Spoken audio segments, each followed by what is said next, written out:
Hey family, welcome back to my video. Today we will see, what if Naruto been Erza in private hotel? Before we start, I would like to extend my sincere thanks to the original author of this story for granting us permission to use it in our YouTube video. Your generosity is greatly appreciated. The author's creation and the original story's link in the descriptions. Please do check that first. Now enjoy the video. Destruction was what could only be seen in an almost 3-mile radius. In the midst of the destruction, two individuals were present. One barely standing while the other lies down defeated. The one who was standing limply walked toward the fallen enemy and bent down. He held a strange three-pronged kunai on his hand and placed it on his enemy's eyes. You are defeated, Uchiha Madara. I'll be making sure that this time you won't be coming back, he said as he ripped out both his enemy's eyes and destroyed them with a simple fire jutsu. But instead of screaming in pain, a low but wicked chuckle was heard from Madara. You really have become very powerful, Namikaze Naruto. I can't believe that even with all the 8 bijus on my possession together with the Rinnegan and Sharingan, you would still find a way to beat me by using only the Kyuubi and Sage mode. But you know, with all my years of being on this world, did you really think that I didn't have a backup plan? You are underestimating me, Namikaze. A backup plan, huh? I already sealed up your chakra, destroyed your Rinnegan and Sharingan. I also sealed your access of the chakra on the bijus inside you. What could you still possibly do? Naruto said with a smirk. You're not the only one who is good with seals, boy. Madara said darkly as his body started to glow and energy started to unstably pulsate around them. The smirk on Naruto's face suddenly disappeared, and a look on panic was etched on his face. What are you doing? What is happening? Answer me, he shouted. Madara laughed like a maniac and said, the smell of fear. I love how a cocky brat like you panic in fear after a second of thinking that you had won. You see, when I plan, I always ensure that the worst scenario would be a sacrificial win. Madara could feel that Naruto was starting to get what he was saying. He continued, don't think anymore. I shall tell you what my plan for a worse scenario. You see, when I sealed the bijus on myself, I added a failsafe seal. The seal activates when I willed it. So you see, I am not just a god, but also a ticking bomb, a bomb that is worth the power of the 8 bijus. Do you know how powerful of a bomb is that, Uzumaki? Everything in this forsaken world will be wiped out. No one will survive. Not you, not me, and especially not the elemental nations. I die. Everyone will die with me. Madara starts to laugh like a maniac again. Meanwhile, Naruto was already trying to think of a way to stop it. Shit, what do I do? I can't teleport him to anywhere in this world as the explosion would destroy the whole world anyway. He continues to ponder until he remembered Kakashi's technique, Kamui. Right, Kakashi-sensei's technique could send someone to a temporary dimension.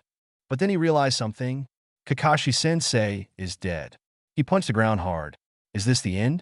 Is this the only thing I could do even with all my hard work? All of us are going to die in the end? No, I can't accept that. Even if there is only one string of hope, I'll grab into it because they have faith in me. There is a way, Naruto, the fox said in his mind. What? Tell me, he asked. Do you remember your Hiraishin? It is a time-space jutsu. If you could improvise it a little using my chakra, you might be able to produce a rip on dimension and transport Madara there. I see, let's do it then. There is a catch, however.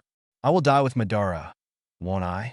Or worse, be trapped on that rip in reality, where I might be sailing into oblivion for the whole eternity. Yes, are you still willing to do this? Of course, there is no other way. We would all die if I don't do this. I'm sorry that you would be joining me too. It is all right. At least I would be able to do something good in my cursed life. Now let's start. Okay, how do we do it? Remember how you discovered that Hiraishin is a jutsu where it makes a time-space tunnel between 2 markers? Yeah, basically if I had a Hiraishin seal with me, and I had a Hiraishin seal on another place, if I activate the seal that is with me, I would sense where all my markers are.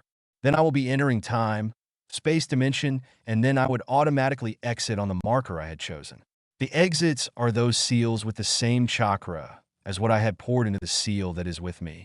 But you know, we can't stay in the tunnel for a long time, since if I don't choose a destination, I would randomly land on any of the markers I placed.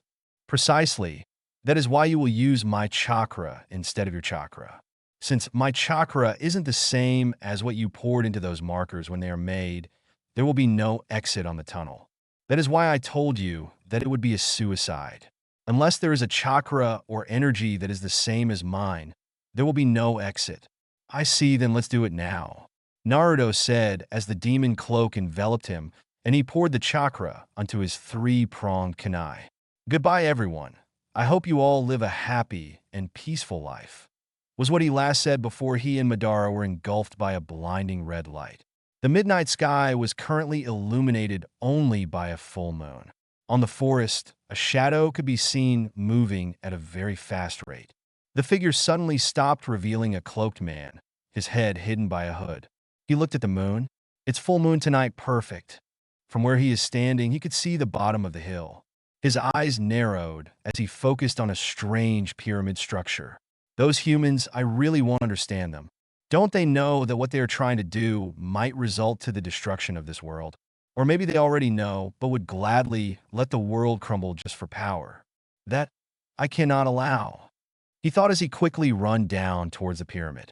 Inside the pyramid, a group of humans are meditating and concentrating. In front of them is a platform where various relics are placed. Outside the pyramid, many people are standing guard, so the ceremony won't be disrupted. A figure suddenly landed next to one of the guards. A hand clasped the guard's mouth as a sword pierced his chest. Seconds later, he dropped dead. The shadowy figure moves quickly from one guard to the other, and minutes later, the victims lay down dead on the cold ground. Meanwhile, inside the pyramid, one of the relics starts to glow weakly. So weak that it went unnoticed by the practitioners. Naruto couldn't believe it. Just my luck, I was able to transport Madara to a time-space dimension, but hell, he just had to explode in one compressed spot. Now, I'll be living in this limbo for all eternity instead of dying with him on that explosion. It looks like space here is distorted. It's true that if Madara exploded on our world, he would have destroyed it, but here, where space and time might constantly compress and decompress, anything could happen. Heck, we don't even know if how much time has passed since we were here. To us, it might be merely minutes, but in actuality, we might be here for a century already. Just look at what it did to us. It separated me from you, the QB said while floating in front of Naruto. Good point. Oh well, so I guess we will be staying for whole eternity here, partner? The QB merely chuckled and said, Don't lose hope. You never know what might happen. Suddenly, QB and Naruto felt like they are being ripped apart and then reformed. QB, what's happening? Ugh. I think the space-time is changing, and it is changing us with it. After several minutes or so, they thought, the changing stopped, and instantly Naruto felt his body aching. QB, where are you? What happened? It's kind of dark, and I can't see a thing. QB could only stare in awe, for right now, he is looking not at a 17-year-old Naruto, but an almost 100-year-old Naruto. Naruto, I think we aged by a century. What? So you mean to tell me I can't see because I'm already old? No wonder I feel so weak. The QB chuckled at Naruto. Well, even as a 100-year-old, you still are loud and energetic. I give you that. Oh, just my luck. Now I have to live like this for all eternity. Don't worry if my theory is correct. We might change again. The hell will be next? Me? Being only bones? Unfortunately, or fortunately, they started to feel being ripped and reformed again. The hell does it really have to be this painful? While Naruto cursing everything for the pain, the QB saw something and inspected it. He narrowed his eyes at it and saw that it was a tiny speck of light. A light coming from something, and then he remembered what Naruto told him. The exit of the tunnel. Now, if only I could pour in more of my chakra to compensate for the marker's lack of chakra. The QB thought. After several minutes, the change stopped and Naruto is in his late 40s. So, now we go back in time? Naruto asked as he saw QB doing something. Hey QB, what are you doing? He asked. I'm pouring my chakra into this small speck of light. It might be into the tunnel. We might be able to get out of here after all. So, stay back a little because I'm going to go full force to compensate the lack of chakra of the marker. Yeah, go QB, you can do it. Naruto said as he started cheering Kyuubi while transforming on an almost 50-year-old version of his Oiroke no Jutsu. Stop that. It's kind of disturbing, the Kyuubi said while trying to erase that memory from his mind. The figure enters the pyramid and immediately felt disgusted at what he saw. Human bodies chained up like animals. It is clear to him as what they fate were. Human sacrifices, they would sacrifice their own kind just to gain more power. Disgusting, he said as he walked towards the room at the end.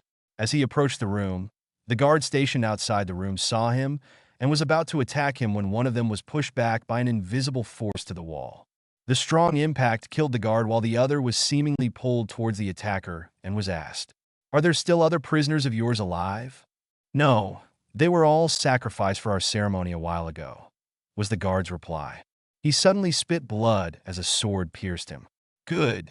Then I don't have to worry about accidentally killing any innocent," the intruder said as he dropped the now lifeless body of the guard. The intruder waves his hand, and the door slams down like it was pushed by a great force. The practitioners inside were startled by the sudden slam. They looked at the direction of the doors and saw their eyes went wide. "Dark magic practitioners, do you know what you are doing?" was the intruder's question. "Of course.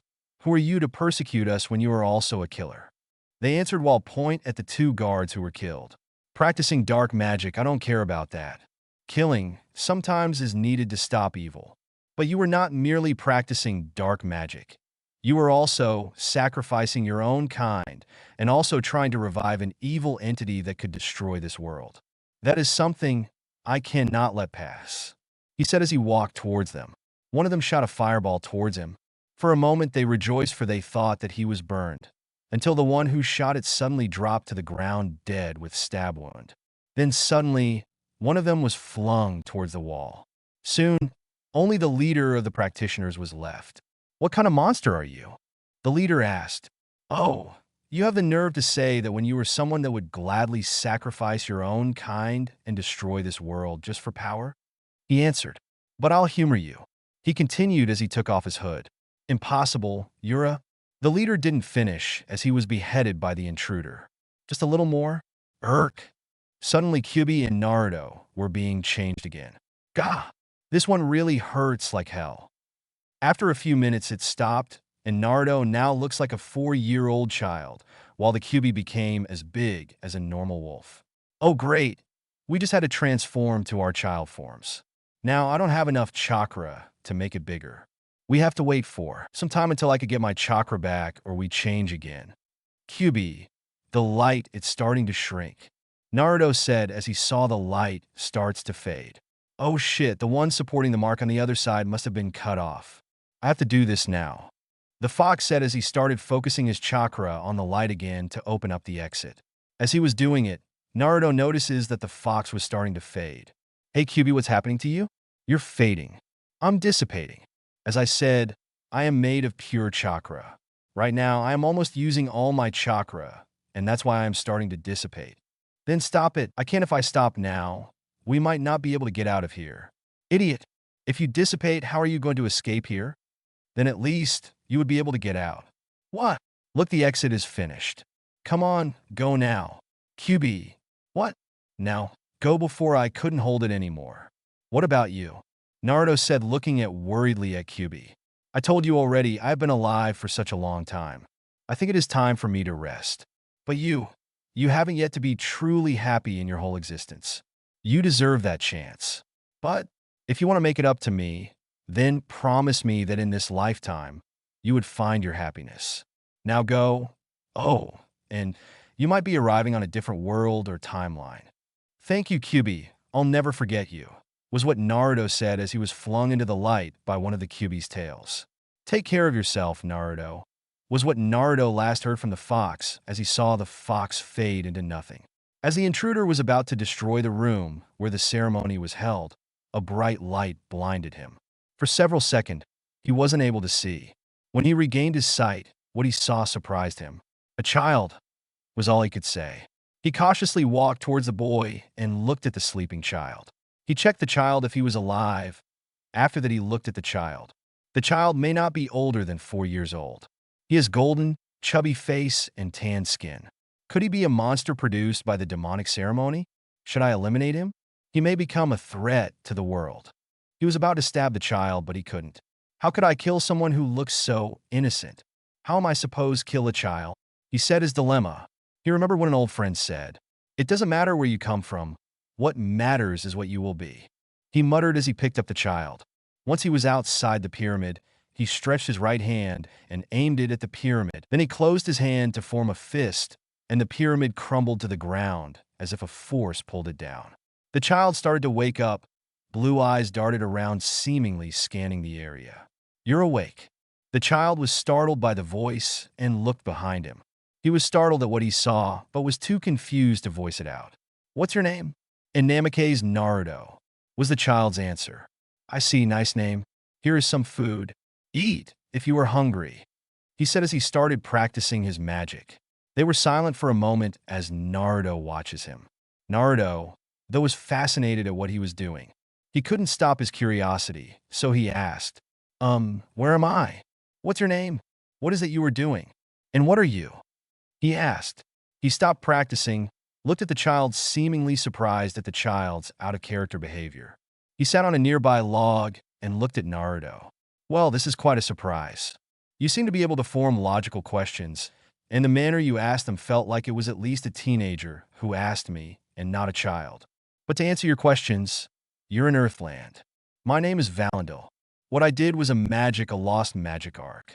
And lastly, I am a creature you humans call an elf," was the answer he got. End of prologue. And so how is it? Is it any good? Please read and review.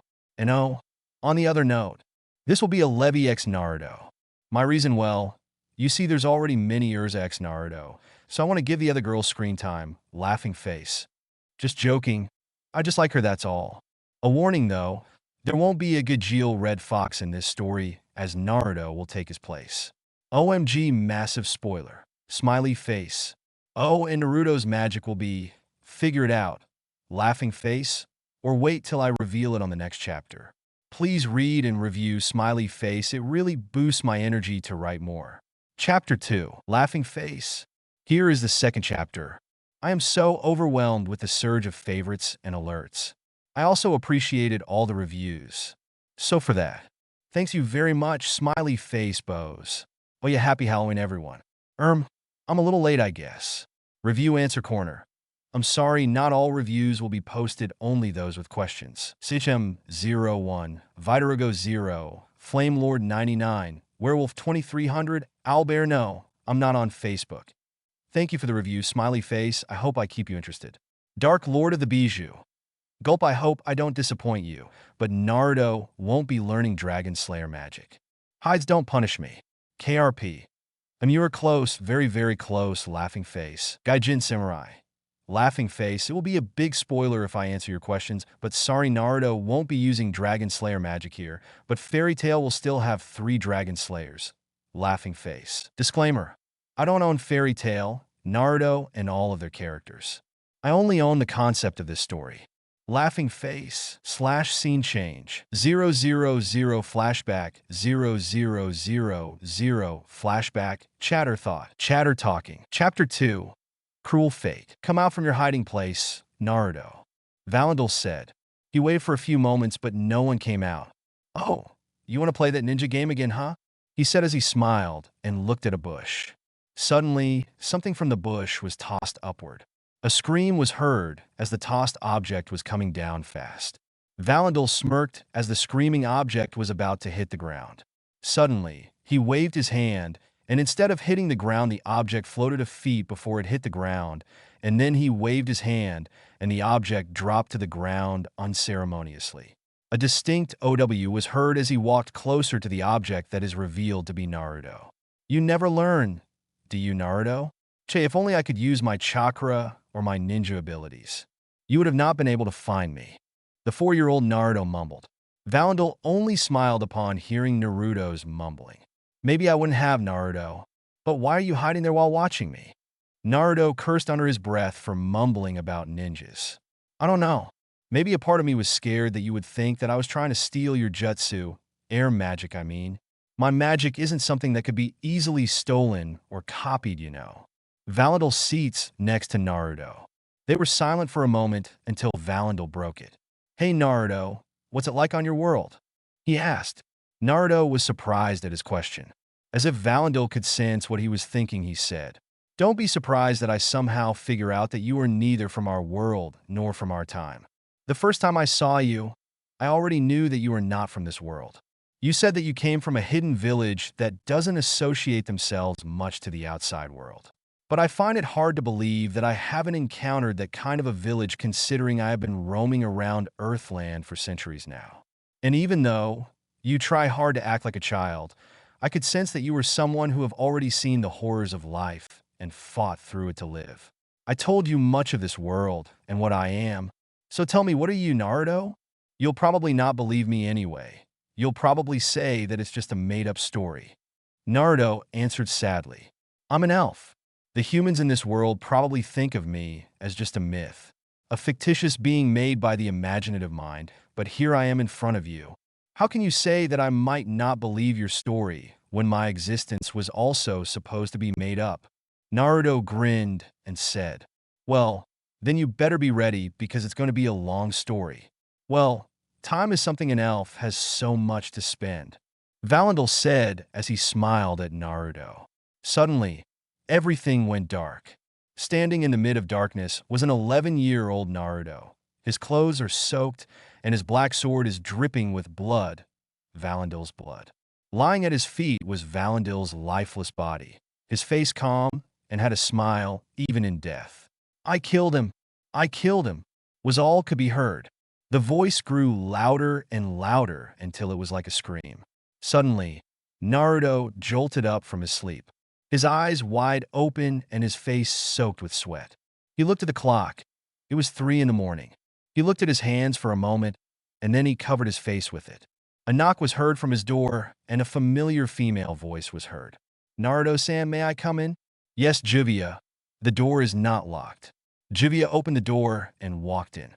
She looked around and saw everything was toppled over like an earthquake just occurred and said, "Juvia, felt your magic." So Juvia thought that there is something wrong. Juvia guessed she was right. Just a stupid nightmare.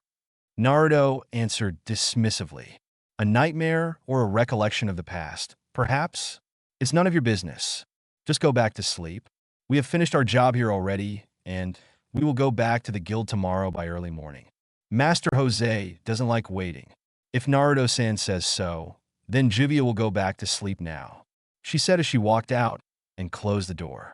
When Juvia left, he took the sheathed sword that was standing by the wall. He unsheathed it and looked carefully at the sword's black blade. A nightmare about the past. The sun had just risen from the horizon as tree individuals are walking around the city. From one look, you knew that they just had a rough time from a mission. 2 of them had a sulking look while the last one was cheerful like a child. "Come on, Jet, Droy. Let's explore this town before we go back to Magnolia. I bet they have many books that are a good read," the cheerful one said as she walked around town looking for bookstores. "That's Levy for you." Even though we almost failed our mission and almost got ourselves killed by that beast, she still had a bright smile on her face. Jet said, "Yeah, I guess we were lucky that Boulder chose to fall off the mountain and on top of that beast's head when it was about to gut her." Droy replied, "Lucky, huh? Are we always going to depend on luck and Levy's cheerfulness?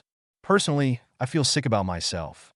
I can't even hurt that stupid beast, and Levy even had to place herself between us and that beast to protect us, when we are supposedly the ones protecting her." Jet answered.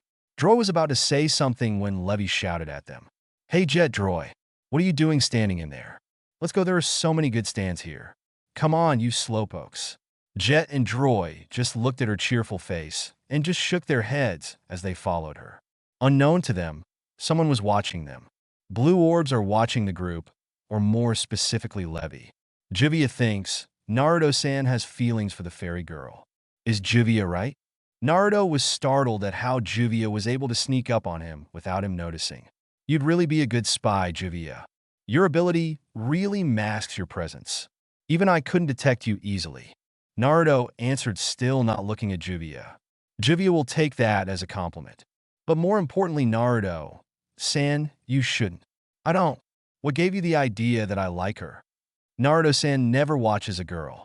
Naruto-san is always professional, never showing any emotion towards anybody but while watching her. Juvia saw a small change on Naruto-san's normally frozen blue orbs. Juvia watched Levi for a moment. Juvia thinks she is an amazing girl to be able to affect Naruto-san like that.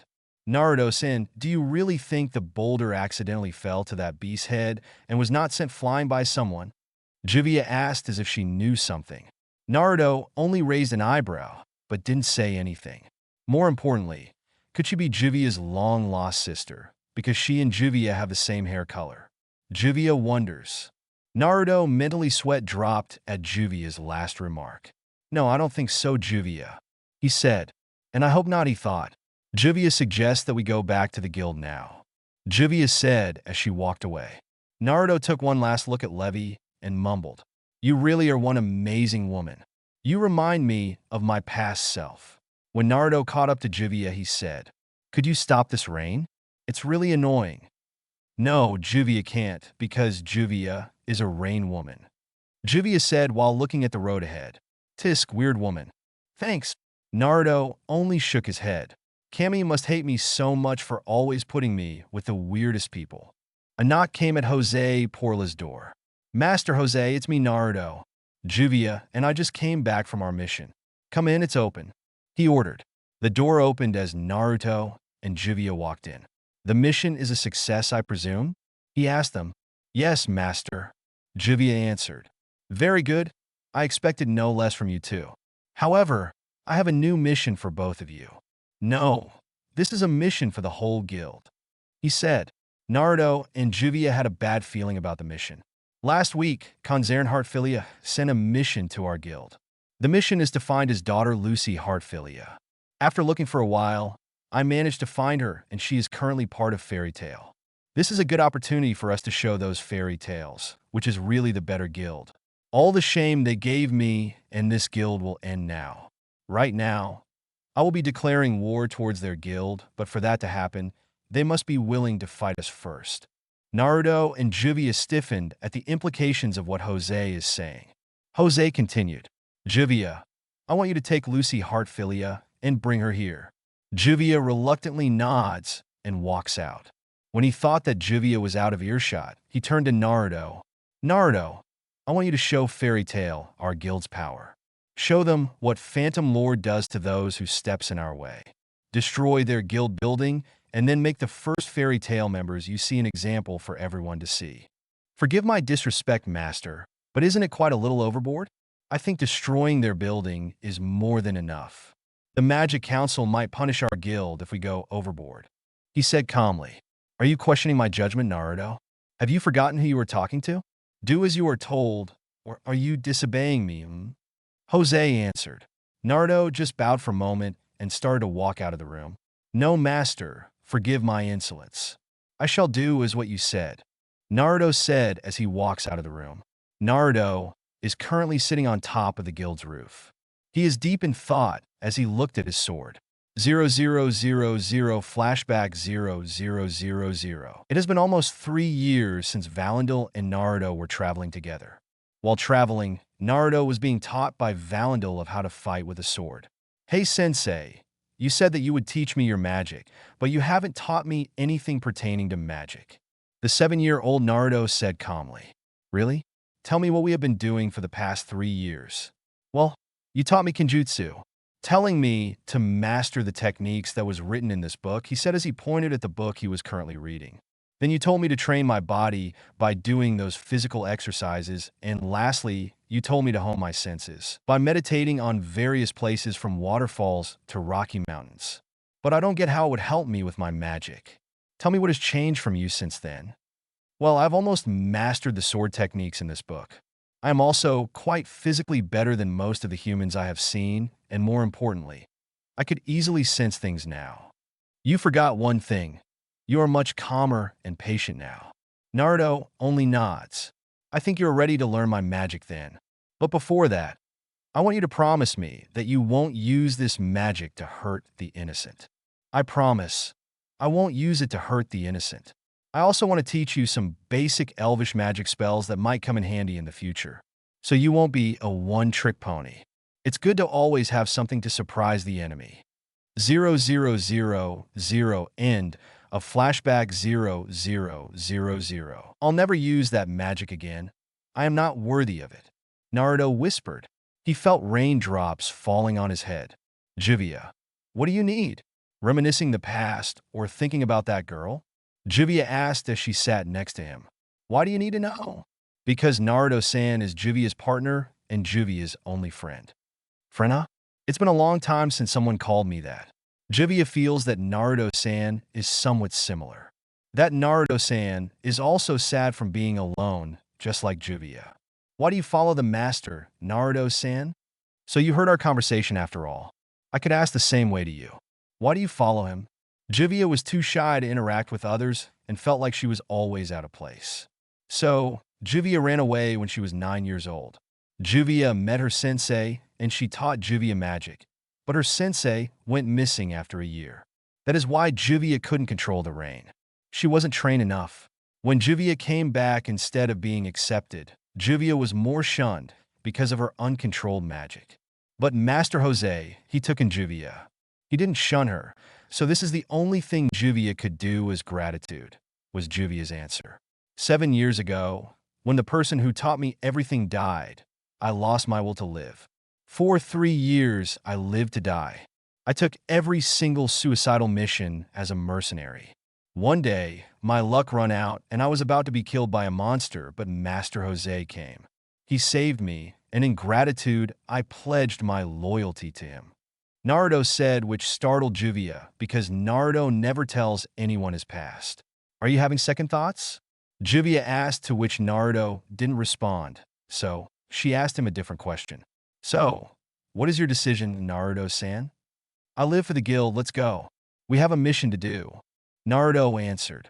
Naruto walked in the middle of silent night on the road towards the building of Fairy Tail. Talking to Juvia made him remember the past. 0000 flashback 0000. Before I teach you my magic, I think it is only proper if I teach you the kinds of magic. Naruto only nods. First, there are those called the innate magic. Innate magics are inborn magics. They are not learned, they are just mastered. Example of this are take over and telekinesis. Next type of magic is elemental magic. This type of magic uses the elements. There are mages born who are attuned to an element, making it possible for him or her to learn elemental magic. Next is sorcery magic. They are non-elemental and non-innate magic. They could be learned by anyone if they would dedicate enough time to learn it. Example of these is X-Quip, sleep magic, and illusion magic. Valandel paused for a moment. Now we go to the rarer types of magic. First is the forbidden magic. Forbidden magics are magics banned by all the mages, whether they are humans or not. These magics are commonly harmful not only to the caster, but to others as well. Usually, this magic is attuned to evil and requires sacrifices. The next is called Dragon Slayer magic. This type of magic is more attuned to the elements. Think of them as a stronger and more potent version of the elemental magic. They are taught by the dragons themselves. But why would the dragon teach someone a magic that slays them? Naruto asked. That is something I'm not allowed to answer. When you found a dragon slayer or a dragon, ask them yourself. Continuing on, the next type of magic is called the Lost Magic Arc. This type of magic is more on controlling the things that control things. Valandel smirks at Naruto's dumbfounded expression. You didn't get it, do you? Naruto only nods. I'll explain it fully to you as the magic I would teach you falls into this category. Valandel took a small rock and dropped it to the ground, letting it free fall. Why did the rock fall down? He asked Naruto. Because you dropped it, of course it would fall down. But why didn't it fall left or fall right, or better rise up? Why are we standing like this at the ground instead of being upside down or floating? How am I supposed to know that? I just know that there is a force that is always pulling us towards the ground. Naruto's eyes widen in realization. So now you do realize that there is an invisible force dragging us down. Now do you understand what I am telling you? A little. Very well, let me ask you.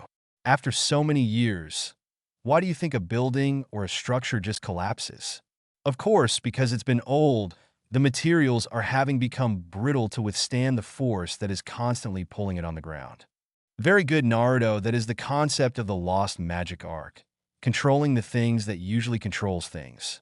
In that case, if you could have controlled time, then you could accelerate, decelerate, or reverse the aging or movement of things. Or if you controlled the force, then you could have weakened, strengthen, reverse, or nullify the force that is acting on an object.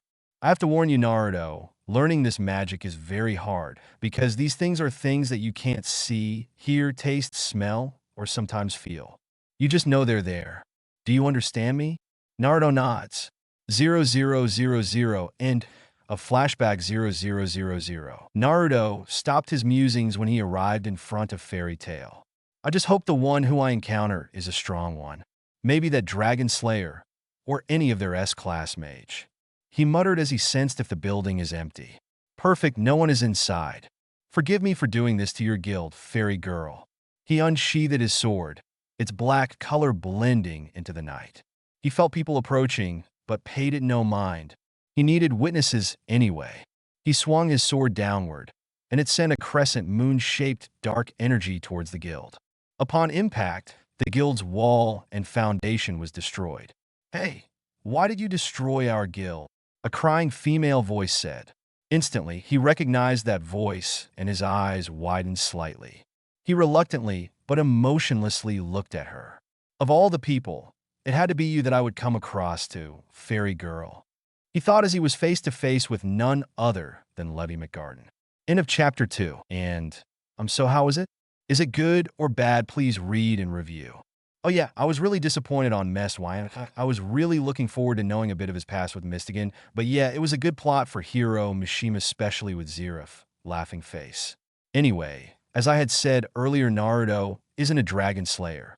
Well, I think you already figure out by now what his primary magic would be. Laughing face. And yeah, as I said, there will still be 3 Dragon Slayer in Fairy Tail, and no, it won't be Gray, but you already figure out who will be the 3rd one, right? I don't know. Well, then you just had to wait then. Laughing face. Please read and review. Smiley face, good or bad, it really gives me energy and inspiration to write more. Laughing face. Chapter 3. Smiley face. Sorry for the delay of this chapter. I always had problems writing fight scenes. So, yeah, there will be fight scenes here. They won't be long though, as fight scenes seems to be my Waterloo. I also had to reread the earlier chapters of Fairy Tail, so I could relate Naruto's insertion instead of Gajeel. I hope you enjoy this chapter, though much of it was based on what really happened in the manga. Oh, and yeah, thank you very much. My inbox was flowing with favorites and alerts. Thank you, thank you, thank you. Most thanks also to the people who reviewed. It was really heartwarming and energy-boosting to wake up every morning seeing you inbox filled with appreciation from your readers. So, thanks, smiley face. I hope I don't disappoint you guys. Review Answer Corner. As always, I'll try to answer the questions from the reviews as long as it don't spoil my story. Babaki, God of Stories, Matthew Chung, Cloves, AZS Hole, Fez 8745, DM5 Elite 007, Vitarugo 0, Mulkulk 86. Thanks for the reviews, I hope I keep you interested. Smiley face, and yeah, Levy FTW. Lord Naruto, you're very close, very, very close to it, but not quite there. Smiley face. Juvia the Dragon Slayer of Water? Maybe? Emoticon riant de toutes ses dents. As and puffy hair. Laughing face, if you find out what's wrong with it, please tell me, so I could try and improve my writing. Smiley face. About Valendel's death, well, you just have to wait. Laughing face. Oh, and nope, I'm not targeting a dark or an emo Naruto. I'm more attuned to a Byakuya type. Aloof, indifferent, and professional. Why did Naruto become like that? Well, can't give spoilers. Laughing face. Keep the 3rd Dragon Slayer a secret. Smiley face. Gaijin's. Yeah, I've been waiting for a story that would give Naruto a magic arc magic, but can't find any, so I said what the heck, I'll just do it then. Laughing face. Sichem01. All in due time. Smiley face. No, I'm not on Facebook. Yep, he still remembers his past. And yep, no chakra for him, so ninjutsu, jinjutsu, and chakra enhanced taijutsu and kinjutsu are out of the question. But Naruto can still fight on a high level with hand-to-hand and swords. Stealth is still good with it, but he lost the tools and chakra he usually used to conceal himself when he was in his universe. Kenichi, sorry, but there won't be a Gajeel in this story. Naruto replaced his character in Fairy Tail, but Naruto didn't replace him as a Dragon Slayer. Winnie will still be the third Dragon Slayer, but the second Dragon Slayer won't be Gajeel or Naruto. Phew. Now onto the story. Talking. Thoughts. 0000 flashback 0000 slash change scene. Disclaimer. I don't own Naruto or Fairy Tail and its characters. I only own this story. Chapter 3. Fairies vs. Phantoms. Battle start. Shadow Gear, a trio of mages from Fairy Tail, just came back from a mission which almost cost them their leader's life. The mission's aftermath, though, was visible to them physically and emotionally. For Jet and Droy, it's their inability to protect Levi, while Levi was more worried about them being too hard on themselves. I already told you too, I'm alright. We are mages, missions like this happen, so you don't need to be too hard on yourselves. And I didn't die. See, I'm here in front of you. Stop thinking of what ifs already, let's all get some rest, and then meet our guildmates tomorrow and have some fun. Levi reassured them cheerfully. But Levi, Droy was about to say something when Levi interfered him. Know what? We're just tired. I'll be going to Fairy Hills and rest. See you tomorrow, she said as she walked towards Fairy Hills, leaving the two still rooted on their spot. As Levi was walking away from them, she knew they were still there looking at her. She made her way towards the guild building, which was on the way to Fairy Hills. Geez, those two, still thinking of what ifs when they should just be happy that we are still alive and going to be able to see our friends again. She thought as she saw someone standing in front of the guild. The person she saw had unruly golden blonde hair that seemed to shine on the moonlight. She could tell from looking at him that he was a male, even though he had his back on her. He was wearing a black overcoat that hung past his knees, and he had a sword strapped on the back of his waist. Maybe a mage who wanted to become part of Fairy Tail better show him some hospitality, she thought as she walked faster towards the guild. When she was close enough for him to hear her voice, though, her eyes widened when she saw him unsheath his sword and swung it towards the guild, sending a dark energy, destroying the guild wall and foundation. The guild crushed to the ground. Why did you destroy our guild? Was all she could cry out from shock as tears spill out of her eyes. For the first time, she saw the culprit's face as he looked at her direction. His face betrays no emotion as his deep blue eyes reflected the moonlight. If it weren't for the circumstances of how they met, she would have blushed. You're in our guild's way. A word of advice, don't follow me, was the only reply she got as he sheathed his sword and walked away from the shambles of the guild. Levi gritted her teeth while she looked at the ground. He just destroyed their guild, their bar, their home, and that was the only reason why he did that. She closed her hands in a fist. When she looked up again, she saw that he was almost out of the town. She followed him. Cold bastard, she screamed at him when they were outside of town. Her scream halted his movement for a moment. Maybe I am, was his reply as he continued walking away. Fire, Levi yelled as the word fire was hauled towards Naruto. He felt it coming and dodged it at the last second. He looked at the wood that the word struck and saw it burn to ashes.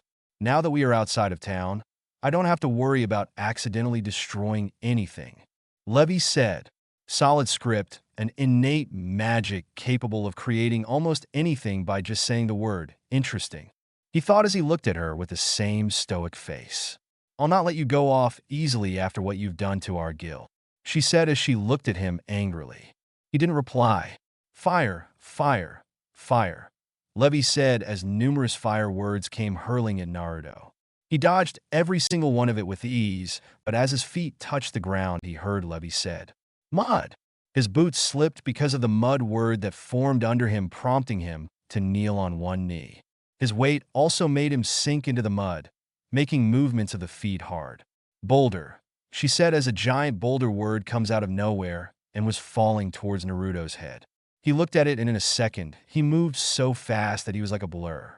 Before Levi could think, the tip of Naruto's sword was an inch away from her throat. For the first time that night, she had a good view of his sword and her eyes widened. This is... Oh, so you know about this sword. Your magic is quite interesting, but you are no match for me. So be a good girl and don't disturb me, fairy girl," he said as he withdrew his sword and turned his back on her. Levy's legs gave out from exhaustion, fear, and shock.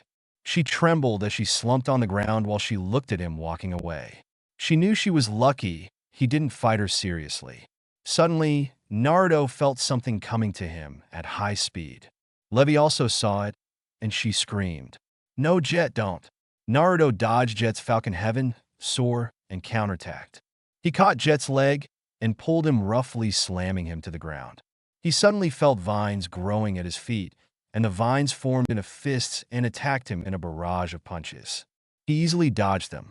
Meanwhile, Droy ran towards Levy and asked, "Are you all right? Did he do something bad to you? Why are you here?" She asked.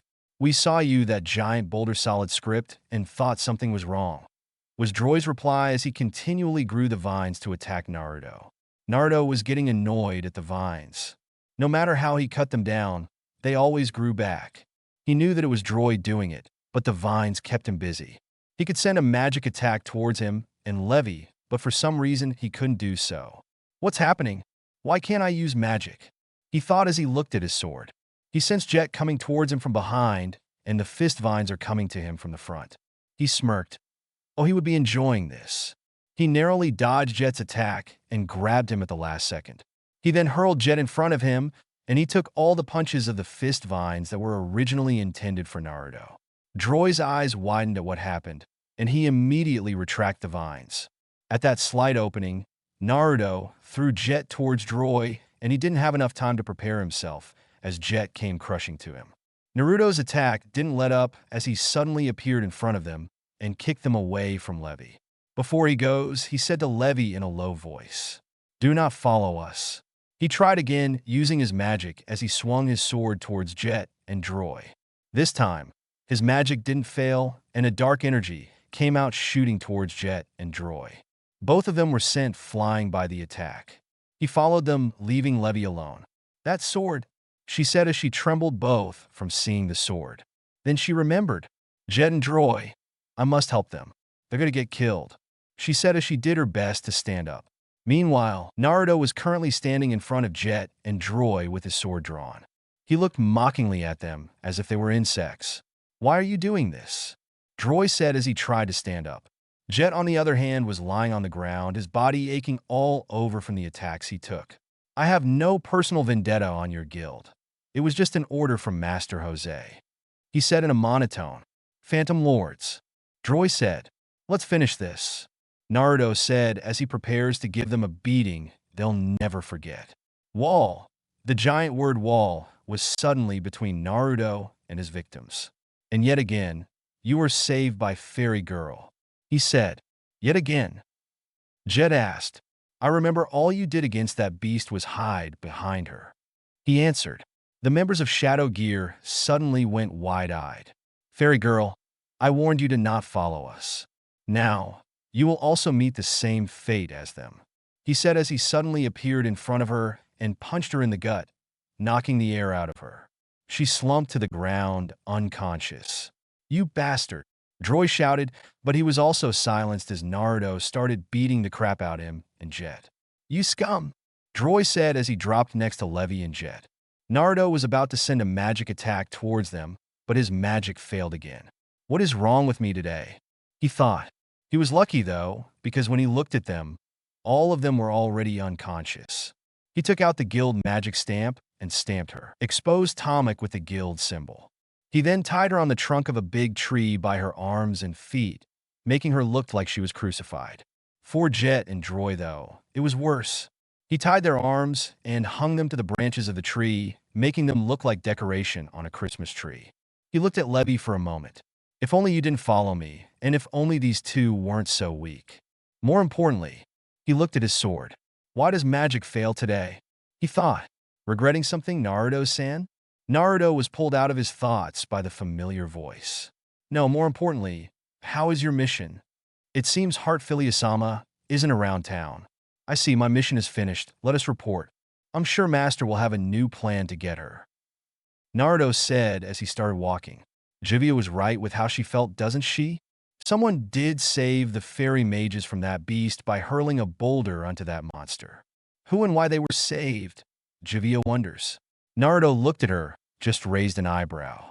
And, you're implying something, I presume? He asked. Ah, forbidden love. Juvia likes stories like that. Dark, tragic, and romantic. Someone remind me again, why am I paired with this weirdo? Naruto mumbled. Slash, what happened here? Erza said, clearly angry, looking at her guild in shambles. Her teammates were no better. Natsu and Gray are gritting in anger while Lucy was shocked. It's mortifying, but we were done in.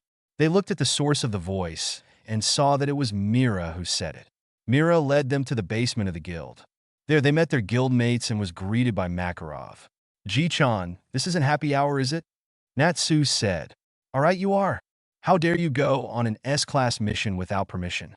I'll give you your punishment now, he said as he gave Natsu, Gray, and Happy a hand chop on the head while giving Lucy a pat on the butt. Master, do you know our current situation? They destroyed our guild. Natsu shouted. And who destroyed our guild? Do you have a clue? Makarov said. It's Phantom Lord, is it? Those bastards were always hot-blooded towards us. Always having fight with our mages. Erza said. Calm down, it's not something to make a fuss about. Makarov said. What? Was the reply he got from the team. First of all, though it's probably them who did this, we don't have concrete evidence. Furthermore, this is as far as those idiots will go. I don't see why they even bothered to attack an empty guild. Makarov answered. Empty guild? Erza asked. It seems they attacked in the middle of the night. Mira answered. So, I see no one was hurt. We were lucky. There's no need to get cross with someone that resorts to surprise attacks. Leave them be. Makarov said. Natsu and Makarov argued for a while until Makarov said he would take a leak and escape the conversation. Natsu, I'm sure the master is as just shocked as us. But warfare between the guilds are prohibited by the council, and on top of that, like Master said, we don't have concrete evidence. Mira said, they're the ones who attack us first. They leave our guild in shambles. They're the guild who always bangs heads with us. What more evidence do we need? One of us being beaten to a bloody pulp and hanged to a high place for the whole town to see.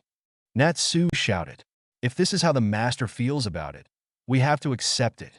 Erza said, sometime later, Team Natsu is lounging at Lucy's house.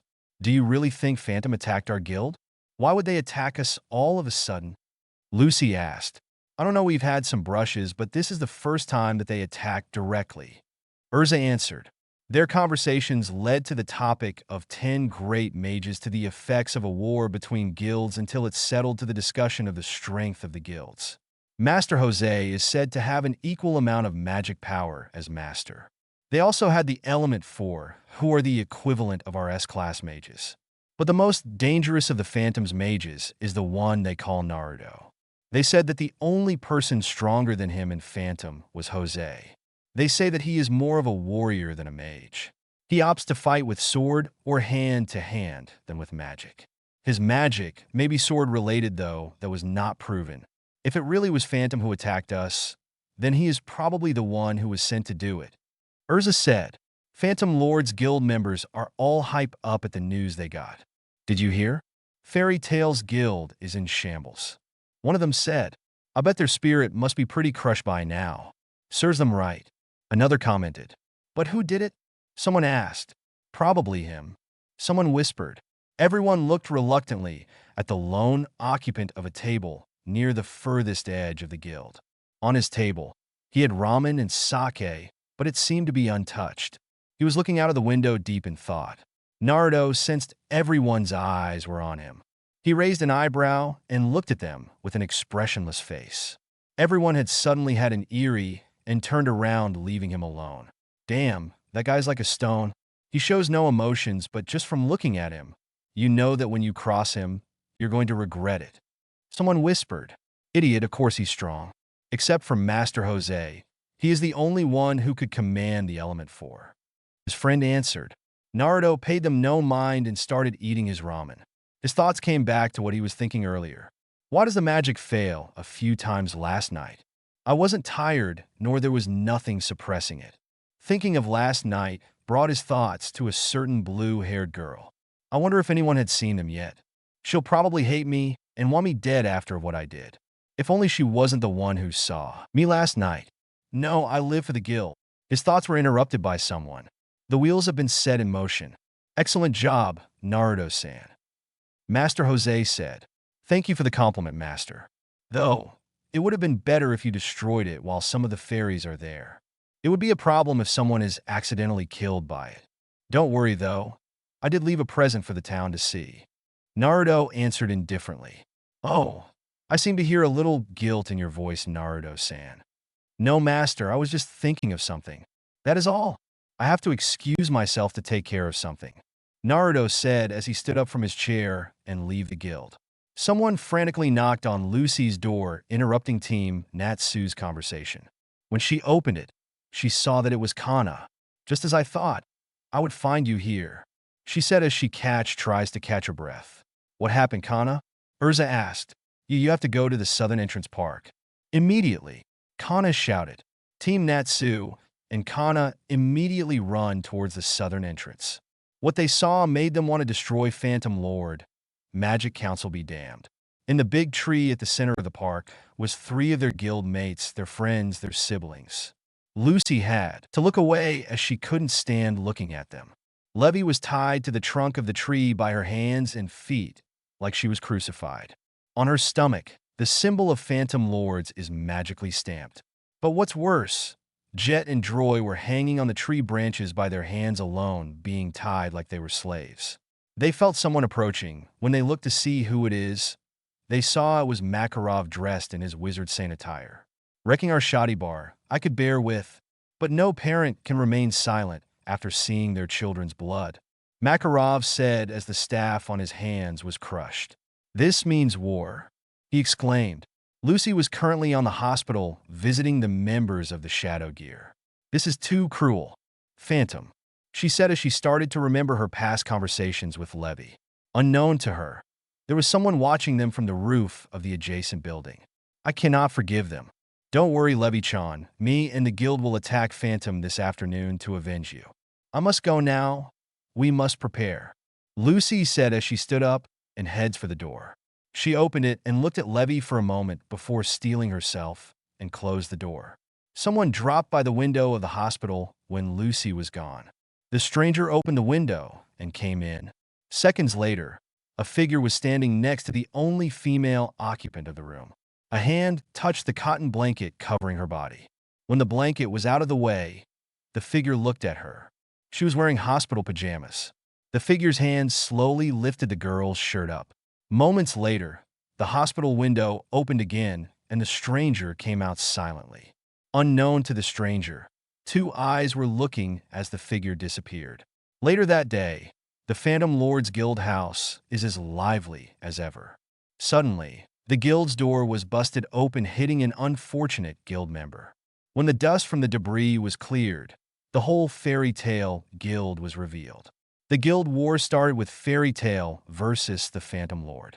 Magics, punches, and kicks were thrown left and right. After a moment, the Fairy Tail was looking to be the likely winner of the war. Jose, show yourself, Makarov shouted furiously. Erza, however, noticed something. Where are the Element 4 and Naruto? Where are they? Where? She asked. Up in the ceiling, Naruto was seating at the railings watching them fight. So the other S-class mages of Fairy Tail aren't coming except for Titania. He thought as he remembered what Jose's plan was. 000, flashback 0000. Juvia, once the Fairy Tail attacks, go and capture Ms. Heartfilia and take her to me. I'm sure she would be either left behind, as she is just new and has almost no experience in fighting. Naruto, don't come out until Makarov leaves his guild members to find me.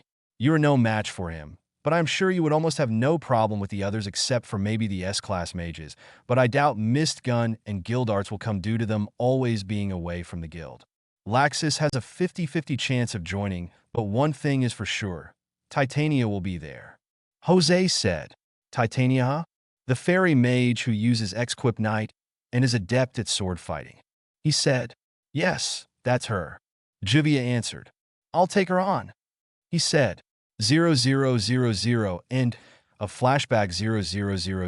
TCH, I can't believe everything went according to Master's plan. Are they this predictable? He thought. The fight continues inside Phantom Lord's Guildhouse. Naruto watched amusedly at the blabbering of the fairy tale members. He heard Makarov. Erza, I'm putting you in charge.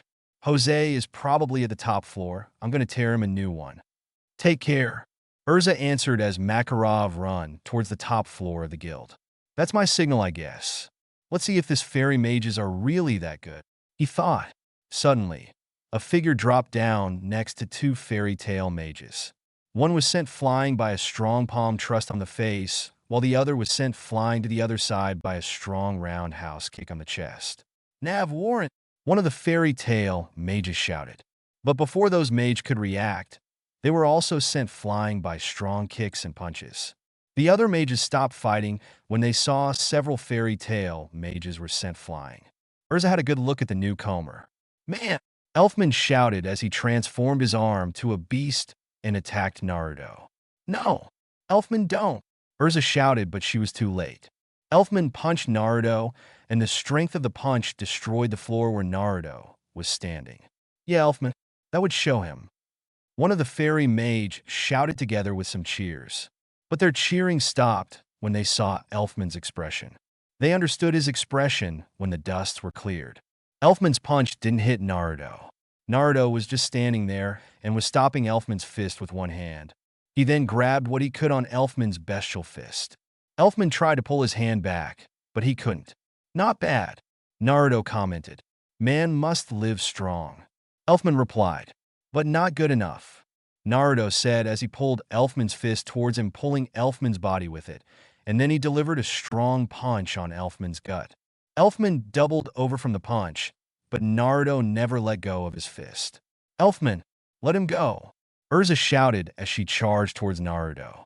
Naruto saw her coming from the front and jumped while still gripping Elfman's fist, and then used the back of Elfman's head to propel himself fast towards Erza. Elfman shouted in pain as his shoulder was momentarily dislocated from Naruto's actions. Naruto was propelled at high speed towards Erza.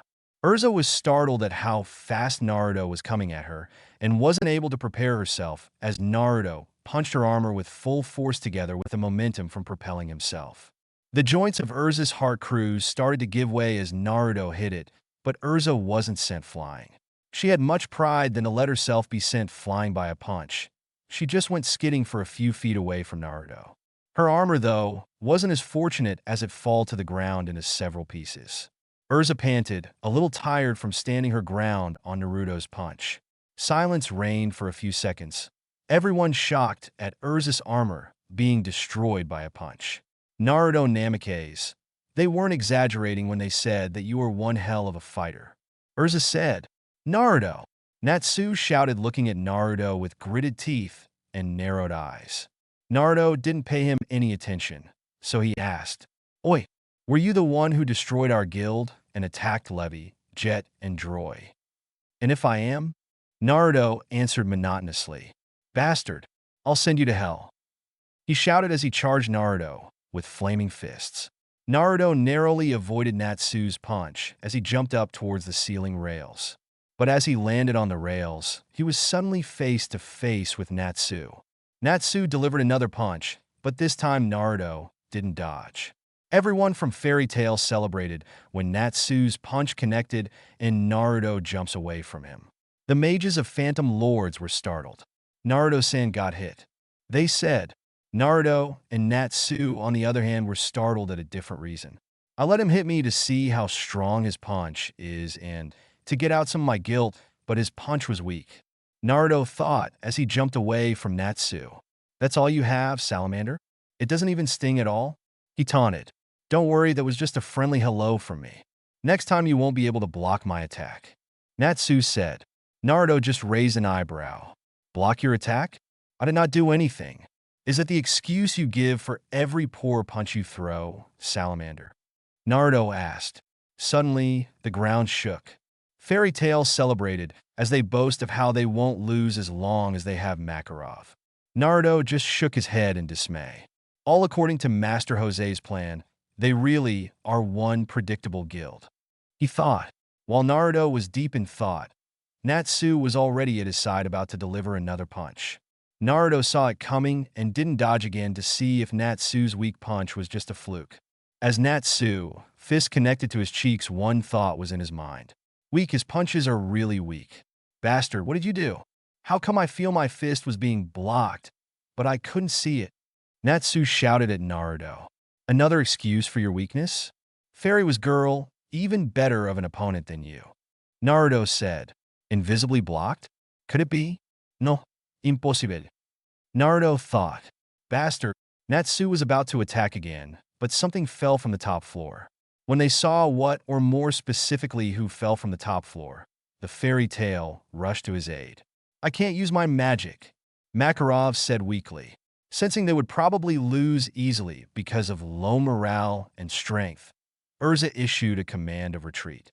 Naruto felt someone beside him on the ceiling rails. You really did defeat Makarov, he said.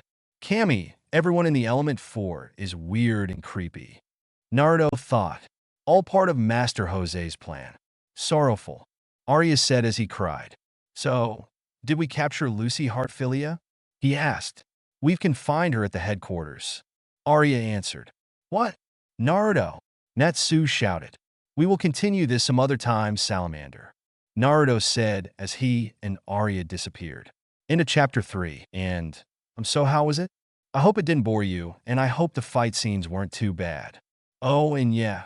Chapter 2 Gajeel and Levy FTW. I really love that pairing. Too bad I had to sacrifice Gajeel to insert Naruto in this story, because if I let Gajeel here, I would have made this an Altair x Naruto laughing face. Yeah, that was my choices when I was still thinking about this story. And of course, if Gajeel was here, then Naruto won't be in Phantom, meaning, well, yeah, this story would probably a whole lot different. Please read and review. Good or bad, I appreciate it and gives me energy to continue writing and improve my skills. Chapter 4. Hello, smiley face. Release of the 3rd chapter. Laughing face. Hope you like it. After this, there would be one more chapter before I end the Phantom arc. So, yeah, you probably guessed that the conclusion won't be in this chapter, but on the next laughing face. Before I forgot, thank you very much everyone, smiley face. I really appreciated all your reviews, faves, and alerts. Thanks.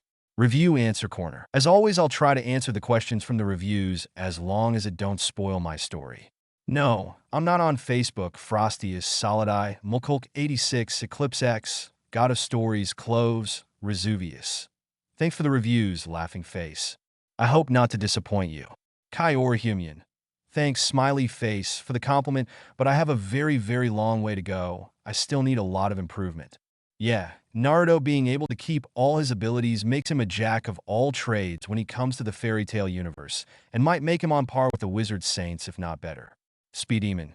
Yeah, I'll probably do that pairing later after I had finished this, or if I thought of a new concept, laughing face. C and Mark. Thanks for the review and the flag on my grammar, laughing face. English isn't my main language, but I know it isn't reason enough for me to be bad at grammar. So thanks, I think I was depending too much on the Microsoft Word grammar check underscore. I'll try improving it, I hope I could. I shouldn't have skipped classes just to watch anime. Colin. No. In the manga, Levi and Lucy are about 17 years old. Naruto on my story is currently 18 years old. He was reverted back to his 4-year-old form when he was on the time-space dimension, and then was flung to the fairy tale world. Laughing face. And Naruto won't be learning Iron Dragon slaying magic. As I said in earlier chapters, Naruto will be taking Gajeel's place in the story, but he won't be a dragon slayer, but there will still be 3 dragon slayers in Fairy Tail. Though it might or might not be an Iron Dragon Slayer. Kenichi. No, laughing face. Don't want to make it Element 5 and Naruto's element is, well, you'll know in the future chapters what his element is, or if he even had an element. Fair Pain Rikudu. Laughing face. I'll think about that concept, but for now my main foxus is this story. Thanks for the idea, smiley face. As puffy hair, thanks. I already have things planned for Altair, but I could tweak it in the future, but I'll think about it. About Gajeel, why I don't think I could still make any room for him. Yeah, my chapters are kind of short. I'm trying to release a chapter a week as my goal, so I could prevent a writer's block. Smiley face. Sichem01. Hi, you'll have to see for yourself. Laughing face. Lord Archon. Thanks, I kinda want to be a little different from the others and look for other concepts. Soul Defender. Thanks, and yep, I'll try to describe the fight scenes better and incorporate the dialogues during the fight rather than just summarize it. I hope I get better at writing fight scenes. Laughing face. And now, onto the story. Talking. Thoughts. 0000 flashback 0000 slash change scene. Disclaimer. I don't own Naruto or Fairy Tail and its characters. I only own this story. Chapter 4. The guild war rages on. They captured Lucy? Natsu said. We're leaving. Retreat. Erza ordered. We won't let you get away. The Phantom Lord members said. Oh. One of the Phantom Lords said as he was pulled by Natsu. Natsu, what are you going to do? Happy asked. What do you think? I'm going to save Lucy. He answered as he ran out to save Lucy. Tell me, where's Lucy? He asked the Phantom Lord member. I don't know. Who is that? Was the answer he got, which aggravates Natsu's anger, and he burned the guy. Speak up. If I find my friend is hurt, I might burn you to a crisp. Natsu threatened. He guy. I don't know. I really don't know someone by that name. But our headquarters is located on the hill straight ahead. Maybe over there. The member answered. Up on the hill, Naruto and Arya appeared and saw Natsu pulling one of their members. Arya, go on ahead. I need to help the member Salamander took. Naruto ordered. If that is what you want, Naruto-san. Arya said as he disappeared. Naruto looked on from the hill and took out his sword. Its black color visibly seen under the sunlight. He charged it with magic. The sword started to have a dark glow as dark energy gathered from it. He raised it above his head and mentally locked on his target. Dark pulse, he said, exclaimed as he released the dark energy towards Natsu. The attack rushed towards Natsu at high speed. Natsu, Happy exclaimed as he saw the attack coming while flying around.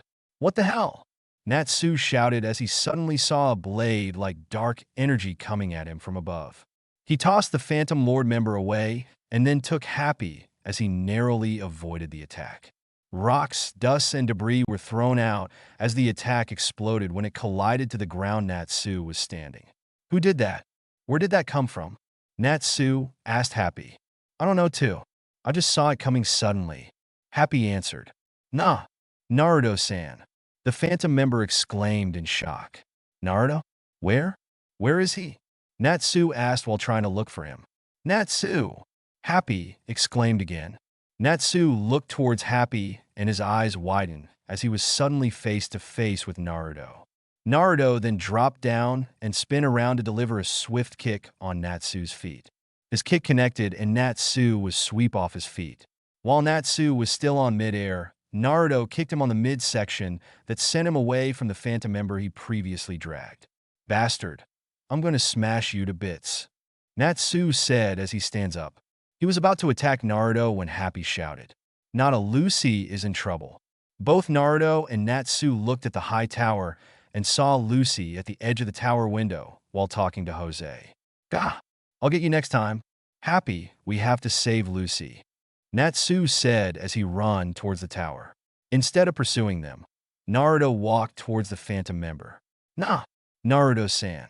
The member trembled in fear as he thought Naruto will punish him. I'm sorry. I didn't want to tell him where the headquarters is, but he said he would burn me to crisp. I see. Are you able to stand up on your own? Naruto asked. Yes, the member said as he hastily stood up for fear of being punished. Will you be able to go back to town by your own? Yes, I don't think he did any fatal damage. Very well. Go back to town and have yourself examined. Then, go to the guild and check for any injuries on our members. He ordered. Yes, Naruto-san. The member answered as he hurriedly ran back to town. Naruto looked back at the tower as he saw Natsu caught Lucy. He felt water drops on his shoulders as he watched them argue. Not going to stop and catch them, Naruto-san? Juvia asked. My mission did not include catching Lucy Heartfilia or stopping Salamander from rescuing her. My main concern was the guild's members. I don't see any reason to do something I wasn't asked to do so. Naruto answered. You say that, Naruto-san, but Master Jose might not be happy seeing Heartfilia-sama escaping. If you're really concerned about that, then be my guest and stop them. Juvia already finished her mission of bringing Heartfilia-sama to Master Jose. Juvia does not remember any orders for recapture of Heartfilia-sama. Let's go, Juvia, before Master Jose sees us here and decides to give us another annoying mission. Naruto said, to which Juvia only nods as she transformed into water and Naruto disappeared in a blur. A meeting just after a battle? Our members haven't even able to get back to the headquarters yet. Master Jose must be really pissed off, Totemaru said as he and the rest of the Element 4 walked towards the guild master's room. It seems Heartfilia-sama has escaped his grasp. No. You shouldn't taunt the guild master like that, Monsieur Soul, Juvia said. This turn of events are sorrowful. Stop crying about anything, Arya. Naruto reprimanded him. The Element 4 looked back and saw Naruto. Bonjour with non-Monsieur Naruto. Soul greeted. Enough chatter, the master awaits, Naruto said, seemingly quite irritable as he walked past them. It looks like Naruto-san isn't in a good mood today, Totemaru whispered. Juvia suggests to hurry up before Naruto-san and Master Jose shows their wrath. The Element 4 walked a little faster towards their destination. When they reached the door, they heard Naruto and Jose talking. Naruto-san, I saw you and Juvia not far away from where Lucy Heartfilia was caught by Salamander. Why didn't you stop them? Jose said in quite angry manner. Forgive me, Master, but I was more concerned about the well-being of our members who were left behind fighting the fairy mages. Naruto answered calmly. So you're telling me that you would rather abandon a mission just to see if one or two of our mages are slightly hurt? Jose asked, seething. Yes, Master. I would gladly forfeit a mission if it is needed to save a hurt comrade. And furthermore, I don't remember you issuing any order to recapture Ms. Heartfilia. I was only doing what a guildmate should do. Naruto answered with no hesitation. It is also a guild member's duty to ensure that the guild's mission is finished. Seriously, Naruto-san, ever since we decided to wage war with Fairy Tail, you have been using loopholes to lessen the damage to them. If I didn't know you any better, I would have thought you were slightly helping them. Jose yelled. No, Master. I am not helping them. I was just doing what I feel is right to do, and that is ensuring the guild's well-being, was the only answer he got. Enough of this. I am seriously doubting your loyalty, Naruto-san, but I'll let you redeem yourself. This time when we attack Fairy Tail, I want you to track down Lucy Heartfilia and personally take her back to our guild. Understood? When Naruto didn't answer, he shouted. Am I understood? Naruto closed his eyes for a moment. As you wish, Master, he answered as he turned his back at Jose and opened the door. Outside the door, he saw the Element 4 in there looking at him. He paid them no mind and just walked past them. When he was out of view, Jose addressed them. Come in. I will now relay our battle plan. Naruto's mind is in turmoil. On one part, he knew that what they were doing isn't right, and that what they were doing would probably endanger the whole guild. But there is this part of him that tells him to follow Jose. While he was thinking, his body was like in autopilot. When he realized where he is already, his eyes widened. He was already on one of the rooftops of Magnolia. He looked across and saw the familiar window of a room he had been looking for the past day. He sat down and continued to look across the window. I wonder if this is my punishment for my actions that day. Ever since that day, all I had was bad luck. I couldn't even feel a single flicker of happiness anymore. It seemed like everything has been turning against me. The magic sensei taught me left me. I couldn't feel magic inside me anymore, as if it was taken away from me. Even Levantine's magic is failing me. I even have to hurt and take away the smile on Fairy Girl's face. Now, I have to capture and probably hurt a girl who just wanted to live freely. He whispered as he remembered someone. Haku must be laughing at me right now. I was the one who repeatedly told him that people shouldn't live as tools for someone, especially when they were asked to do something bad. Yet here I am mulling over things that I shouldn't even mull over if I just follow my own words. Haku was right. I didn't understand. I didn't understand how is it to choose between doing what is right and doing what your loyalty tells you. Back then, I always had a purpose in life. I lived for my ideals and for my dreams. The people around me would never command me to do anything against what I think was right. How naive I was thinking decisions like this was easy. Naruto's eyes focused on the sleeping occupant of the room he was looking on. I wonder what would you do if you were on my shoes? He asked, and as if expecting for the room's occupant to answer. He shook his head, thinking how stupid he was to expect an answer from someone sleeping. I'm sorry, fairy girl. What I will do will probably hurt you again, emotionally, if not physically, he said as the emotions on his face fade. Haku was right. When you have nothing anymore to fight and live for, all you could do was hang on to that loyalty no matter how twisted it is. He thought as he stood up and saw Phantom Lord's guild house walking towards Magnolia. That is one ugly creation, he thought as he looked at the six-legged castle walking towards the fairy tale guild. In a second he disappeared, unknown to him. Two eyes were looking and heard what he said. Naruto landed on a nearby hill on time to see the Jupiter fire.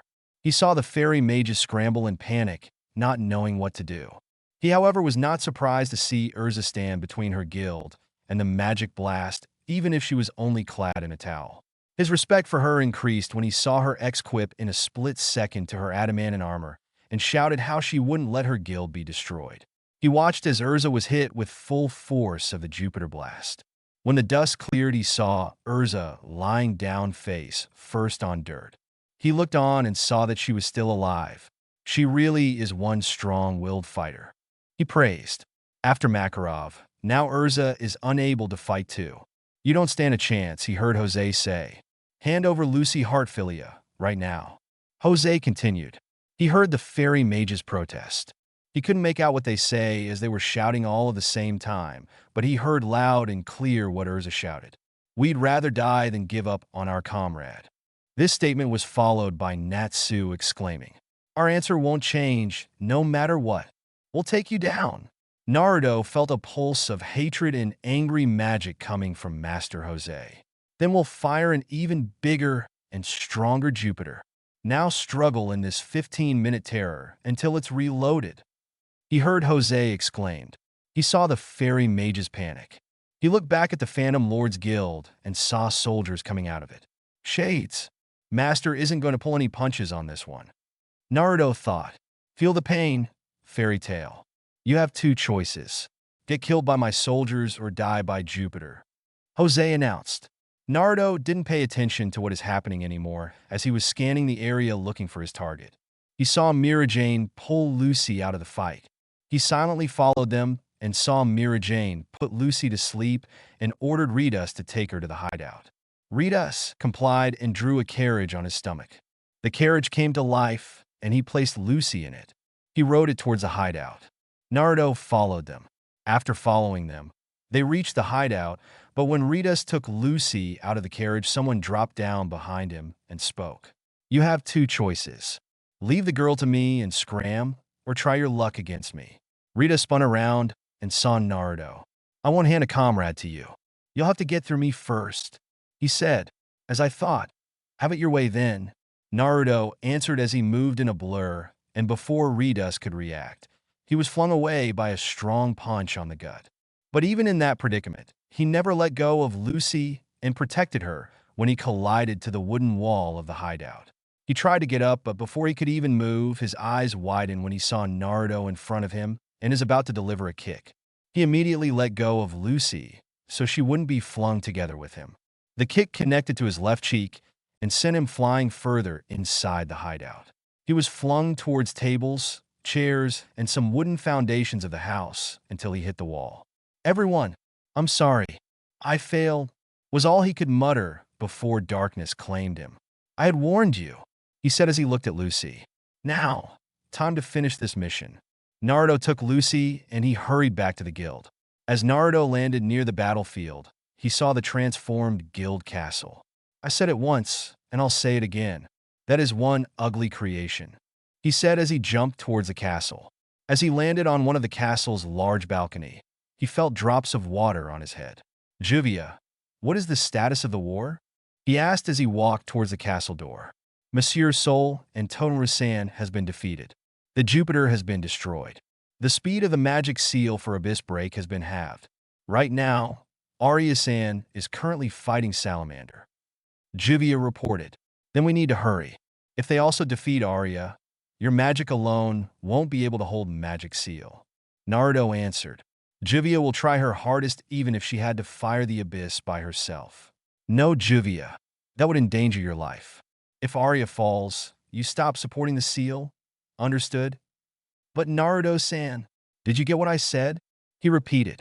Juvia only nodded as she followed Naruto.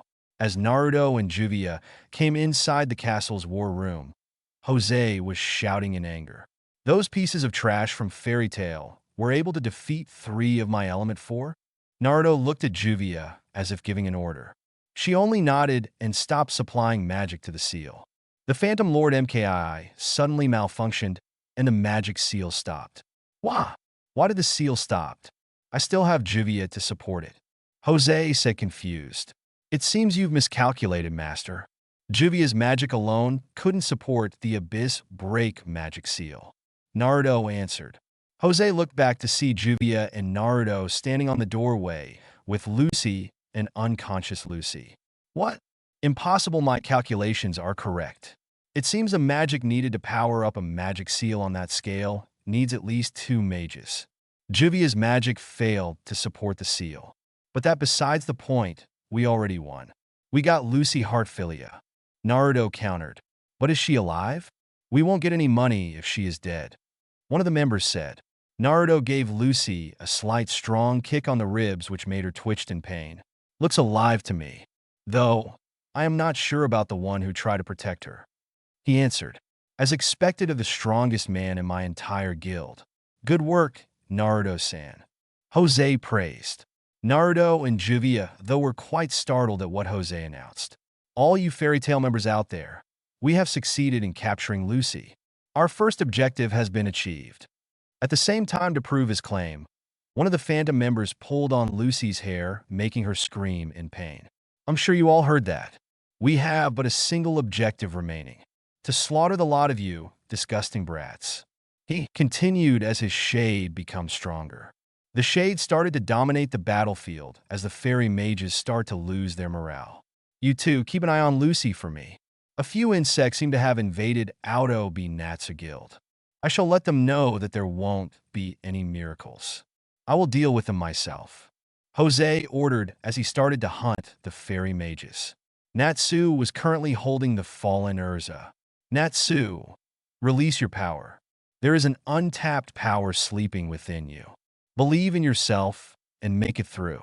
Awaken it. The time is right, Lucy, the guild protect them. Now go, Natsu. You are the man who will surpass me. Erza said, shouting the last sentence. Natsu stood up with a determined look and took off searching for Lucy. A minute after Natsu was gone, Mira, Gray, and Elfman arrived and saw Erza. What are you doing here? They asked her. Don't tell me you actually fought somebody on that state. Elfman said. Then the one who defeated Arya was you? Mira asked. I didn't want you to see me in such a pitiful state. I still have a long way to go. Erza answered as she looked at Gray. Gray, could you do me a favor? She asked him. Yeah, what is it? Gray answered. I asked Natsu to save Lucy, but I feel that he might need help since Naruto-san and one of the Element 4 is still out there. I want you to help Natsu. Follow the path he had gone through. She said as she pointed to the way where Natsu was gone. I will. Rest now, Erza, Natsu, and I will finish this. Gray said as he ran towards the path Natsu had gone through. Lucy is currently chained to the wall, while the Phantom members, including Juvia and Naruto, are looking after her. Juvia is bored. Is there anything we could do? Juvia asked, but Naruto didn't answer. Naruto was currently sensing the magic around them. He was checking how many Fairy Tail members are inside the castle, or how many Phantom Lord members are still able to fight. They suddenly heard a chuckle. Naruto looked at her, but continued to sense for magic. Juvia thinks she has finally lost it. Juvia said, You guys really are complete idiots, aren't you? I feel sorry for you. It makes me want to cry. Lucy started. The Phantom members became a little agitated at her statement. Is that right? To be able to bluff at a situation like this. No wonder you were able to trick Master earlier. Naruto answered indifferently. You fools, aren't you even the tiniest scared, are you? She continued. Humor us then, to alleviate our boredom. He told her. Naruto felt two large magic sources coming. The closest one is probably Salamander, as his magic feels like a wildfire, but the other is the complete contrast. It feels like winter. He thought, you're the one in trouble if I dies, you know. There's no way Fairy Tail would forgive you. That's the kind of guild they are.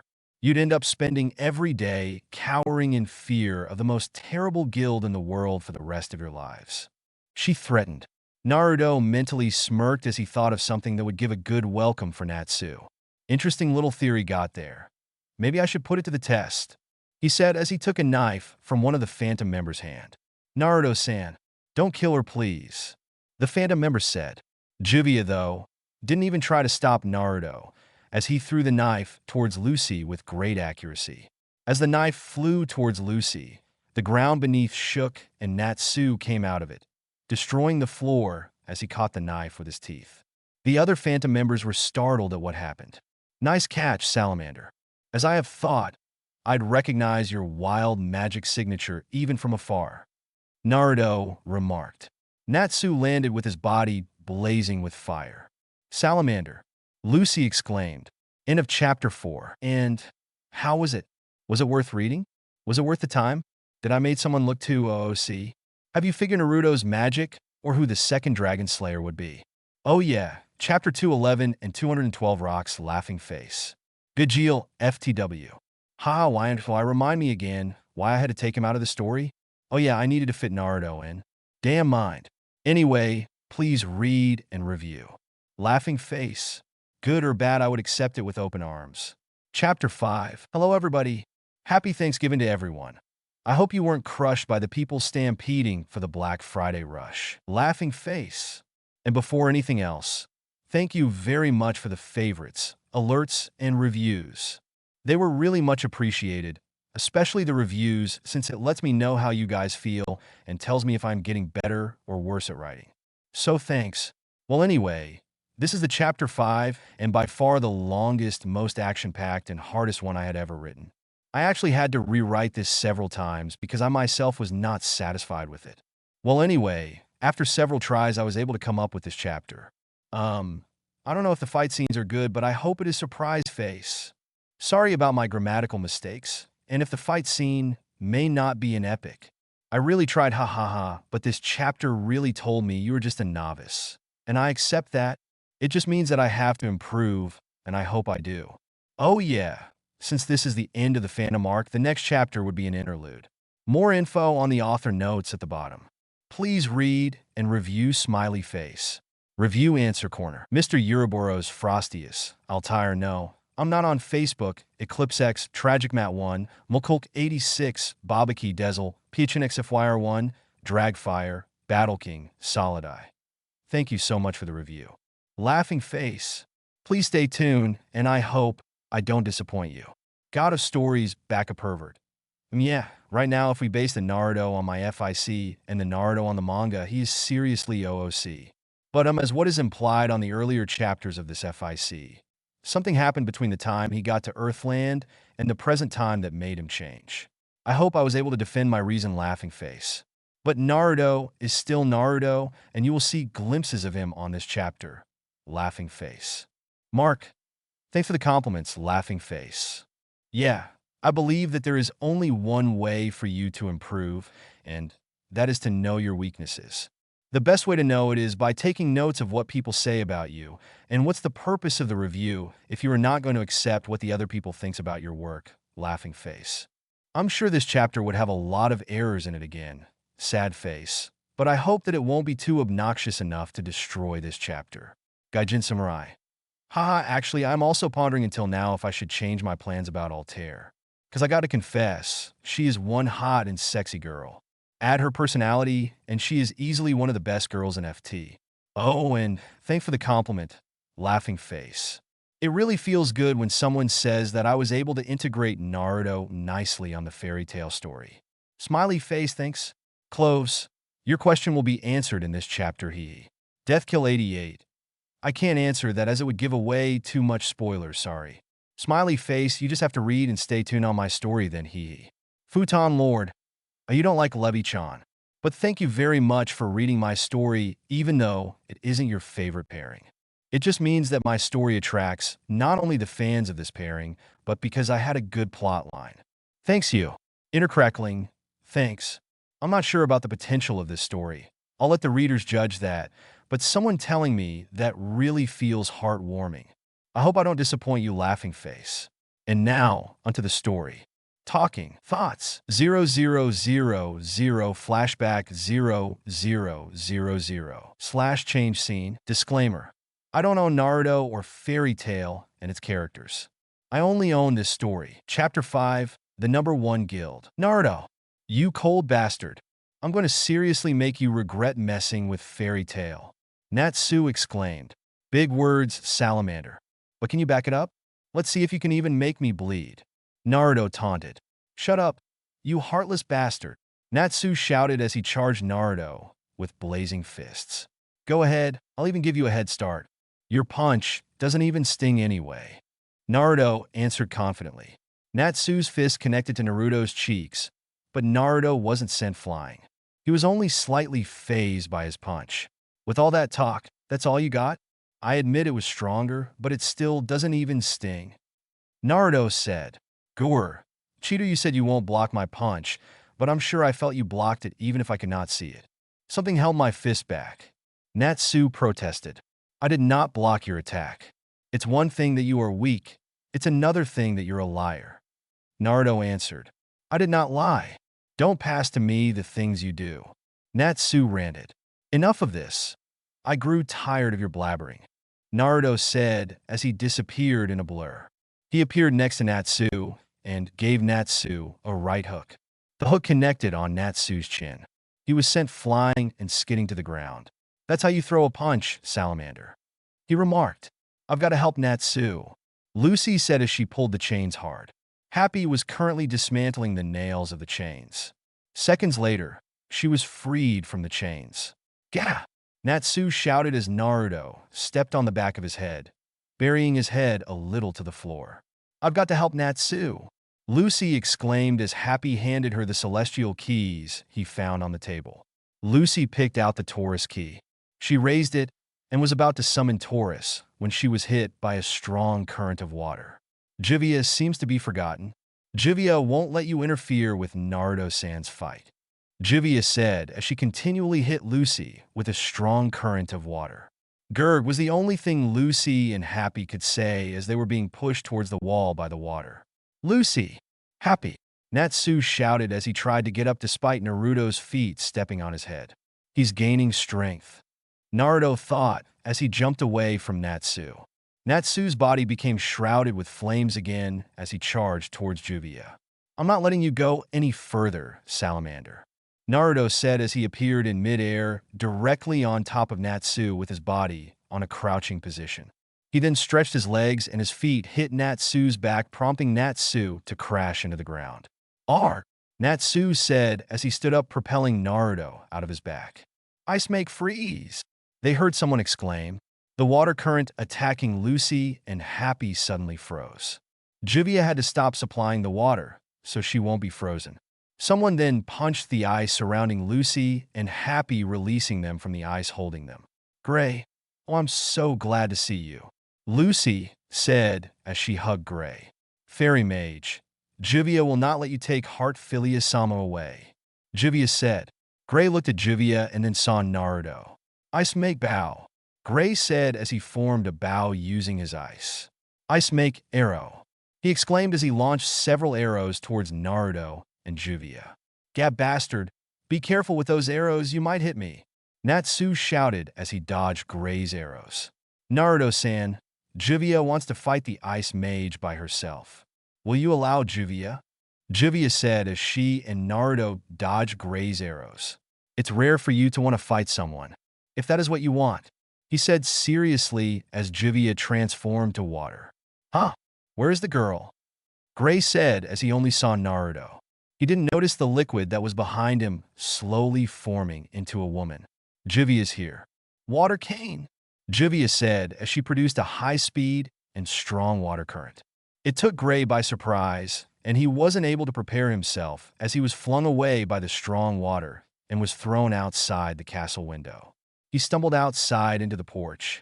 Juvia then started to turn into water, and the water followed Gray outside. Letting that girl fight Gray? Are you underestimating him? Gray's power is ice. He will just freeze her and then crush her. Gray is one of the strongest fighters of our guild. She won't have a chance against him. Natsu said cockily. You're the one underestimating her. Seriously, you don't even know what she is. Why do you think Master Jose gives her very important missions if she could easily be beaten? Other than me, Juvia is the only mage here on Phantom who has never failed a mission, even if it was an S-class. Naruto answered indifferently. What do you mean? Natsu asked. Enough talk. This battle is between you and me. Heartfilia-san, if you don't want to get hurt, don't interfere. Naruto said. Lucy, I'll handle this. You and Happy stay back and relax. He said as they saw Naruto slowly took out his sword. Lucy's eyes widened when she saw it. Hey, why you have that sword? No man should use that. Why do you have the cursed sword Levantine? Lucy said. Just like Fairy Girl, you knew of this sword. That's quite a surprise, since almost no one recognizes this sword. Naruto answered. Fairy Girl? Levi? Of course she knew that. All book lovers about ancient artifacts would know that. How could anyone like me forget the very sword that Zeref himself crafted? The sword that is known to grant a certain amount of dark magic to its bearer, but also possesses him. Lucy said, Bastard, you'd sell your soul to the demon just to get stronger? I knew you were a scum who'd gladly hurt anybody for your own happiness, but to sell yourself to the devil? You're the lowest of all. Natsu exclaimed. Naruto didn't answer him, but for a moment Naruto winced inwardly of what Natsu said. I've got to help Natsu. I know. I'll use that new key I got. Lucy said as she took out the new key she got. I am one who forges the path to the stellar plane. Answer thee now my call and transcend the gate. Open, gate of the centaur. Sagittarius, she exclaimed. Yes, you called? A man in a horse suit said. What the hell? Lucy said. A guy in a horse suit? Happy shouted. We'll go this properly later. But can you make a fire?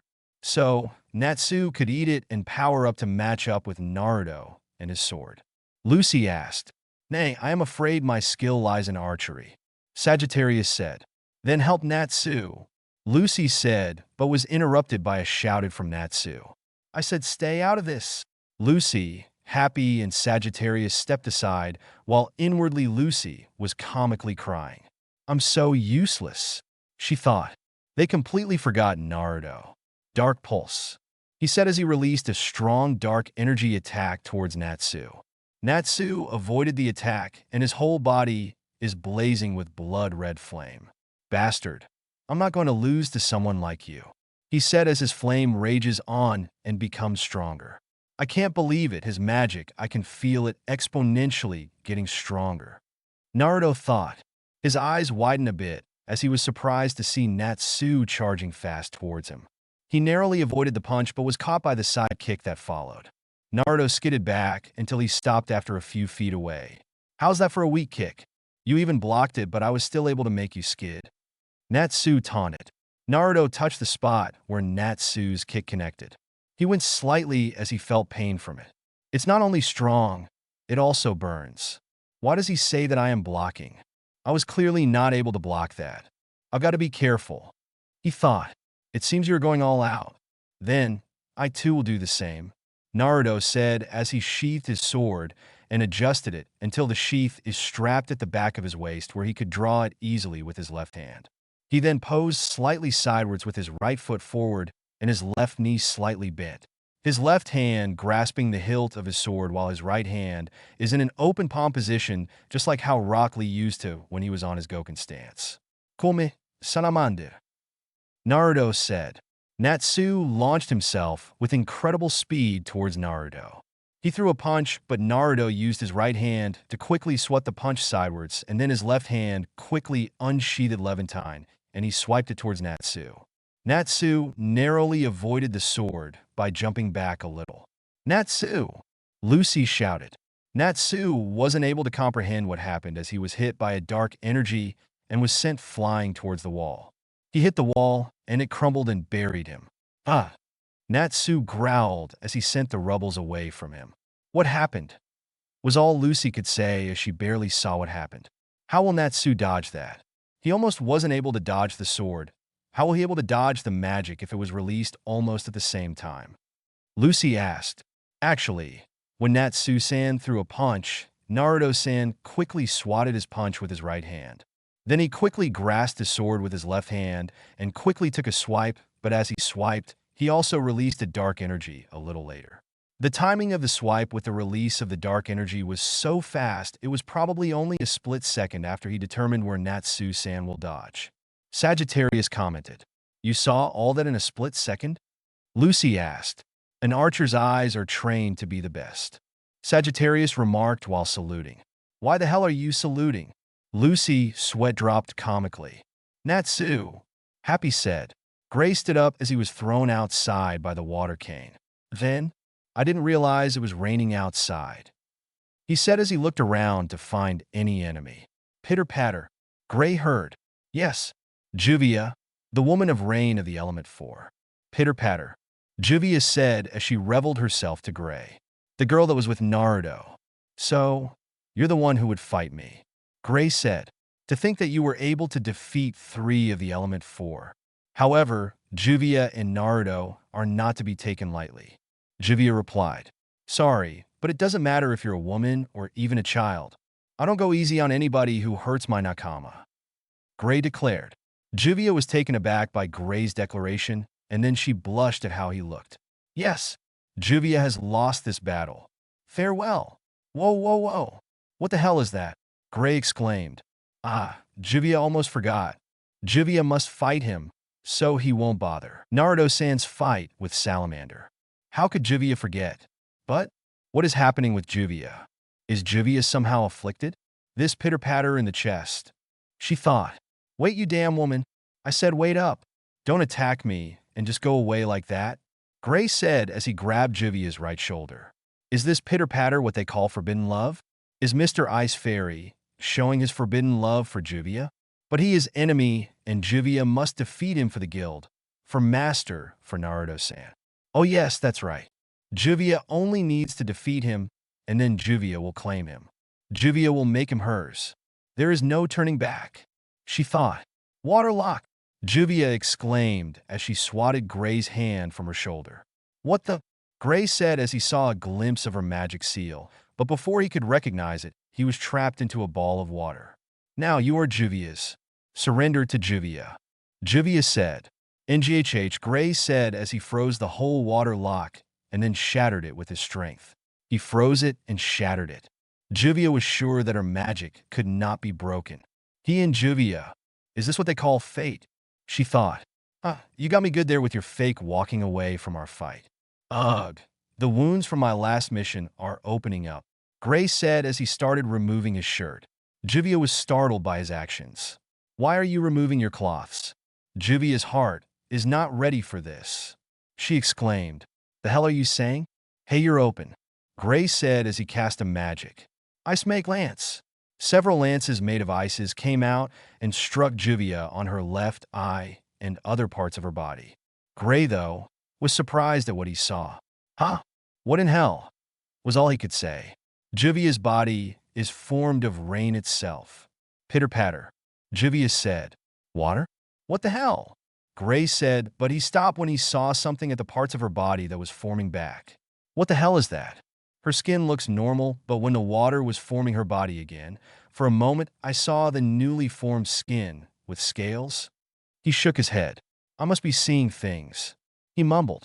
While Gray was mumbling and thinking to himself and getting out of his shock, Juvia was having thoughts. Just now, he assaulted Juvia. Yes, this man is enemy. Juvia must be strong. This is war. She thought. Farewell, sweet flower of love. Water slicer. Juvia said as blades of water came out of her and slashed at Gray. What the hell is she saying? Gray said as he dodged the water slicers. Battle axe. Gray exclaimed as she swung an axe made of ice towards Juvia. He successfully chopped Juvia into two, but again, that part of her transformed into water. There it is again, scales. Maybe it's just water forming like scales. He thought, it is impossible for you to defeat Juvia. There is still time for you to be saved. Juvia said. Gray just stared at her, surprised at what she said. I request that you leave Retaliation to us and withdraw your guildmates. If you do so, I shall speak with our master and convince him to withdraw. Juvia continued. I'll quit saying screwed up things.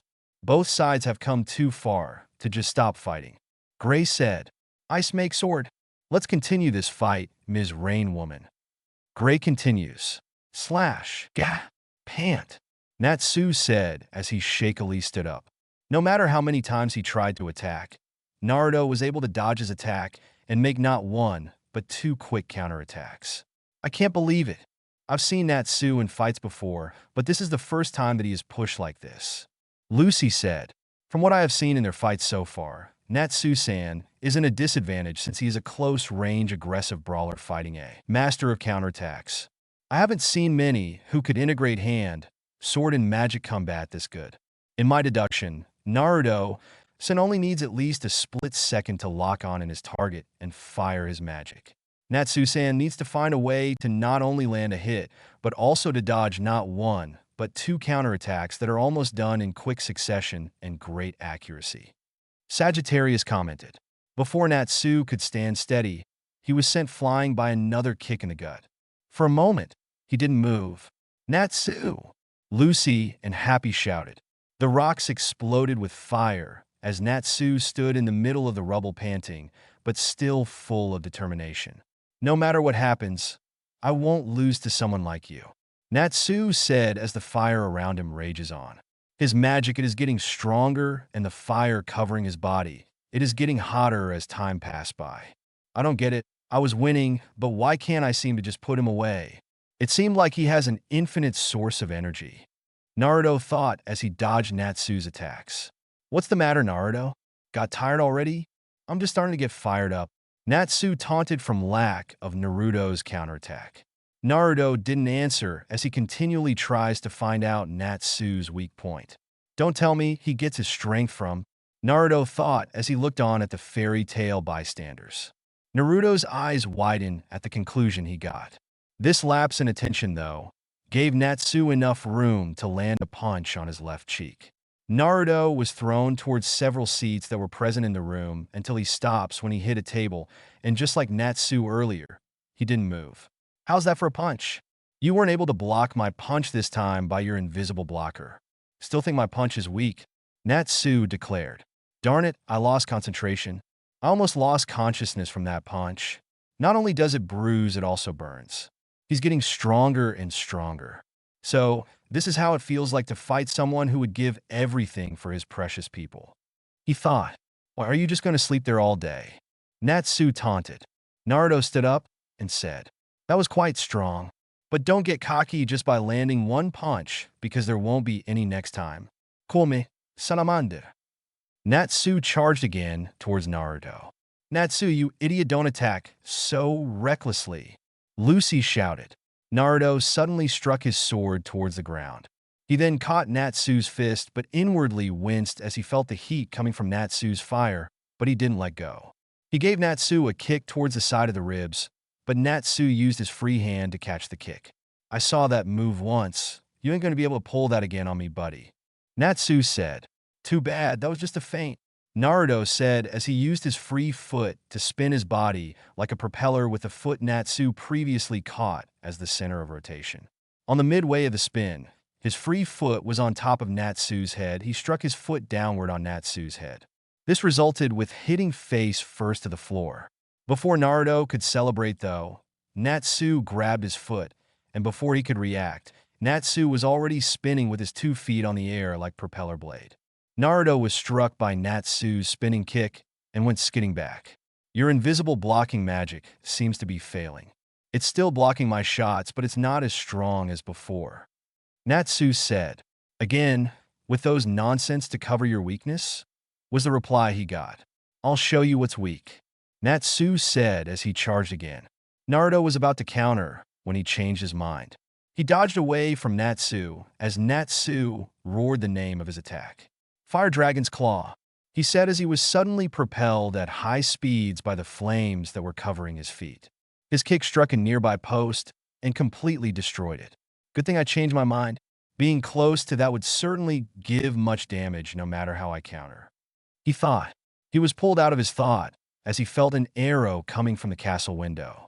He and Natsu momentarily looked towards the projectile. Damn, you're one tough cookie. I have been striking you, but you just turned to water. No wonder you're an element 4. Gray said as he dispersed his bow made of ice. Gray was starting to get exhausted from continually using his ice, make magic to either freeze Juvia's attacks, or create a weapon to attack Juvia, who until now has not yet taken any damage. He, on the other hand, had some stray bruises and wounds from the attacks that he wasn't able to freeze in time. Heartfilia-san is just one girl from your guild. Why go to this length for her? Juvia asked as she used Water Cane to attack Gray. Gray, on the other hand, froze it with his ice make freeze. I already told you. I'll just freeze your magic. And don't say that she is just one from our guild because Lucy is our nakama. I won't hand her over even if I die. Gray said with full conviction. Juvia was inwardly shocked as the words repeated in her mind, and she came up with one solution. A rival in love, she thought.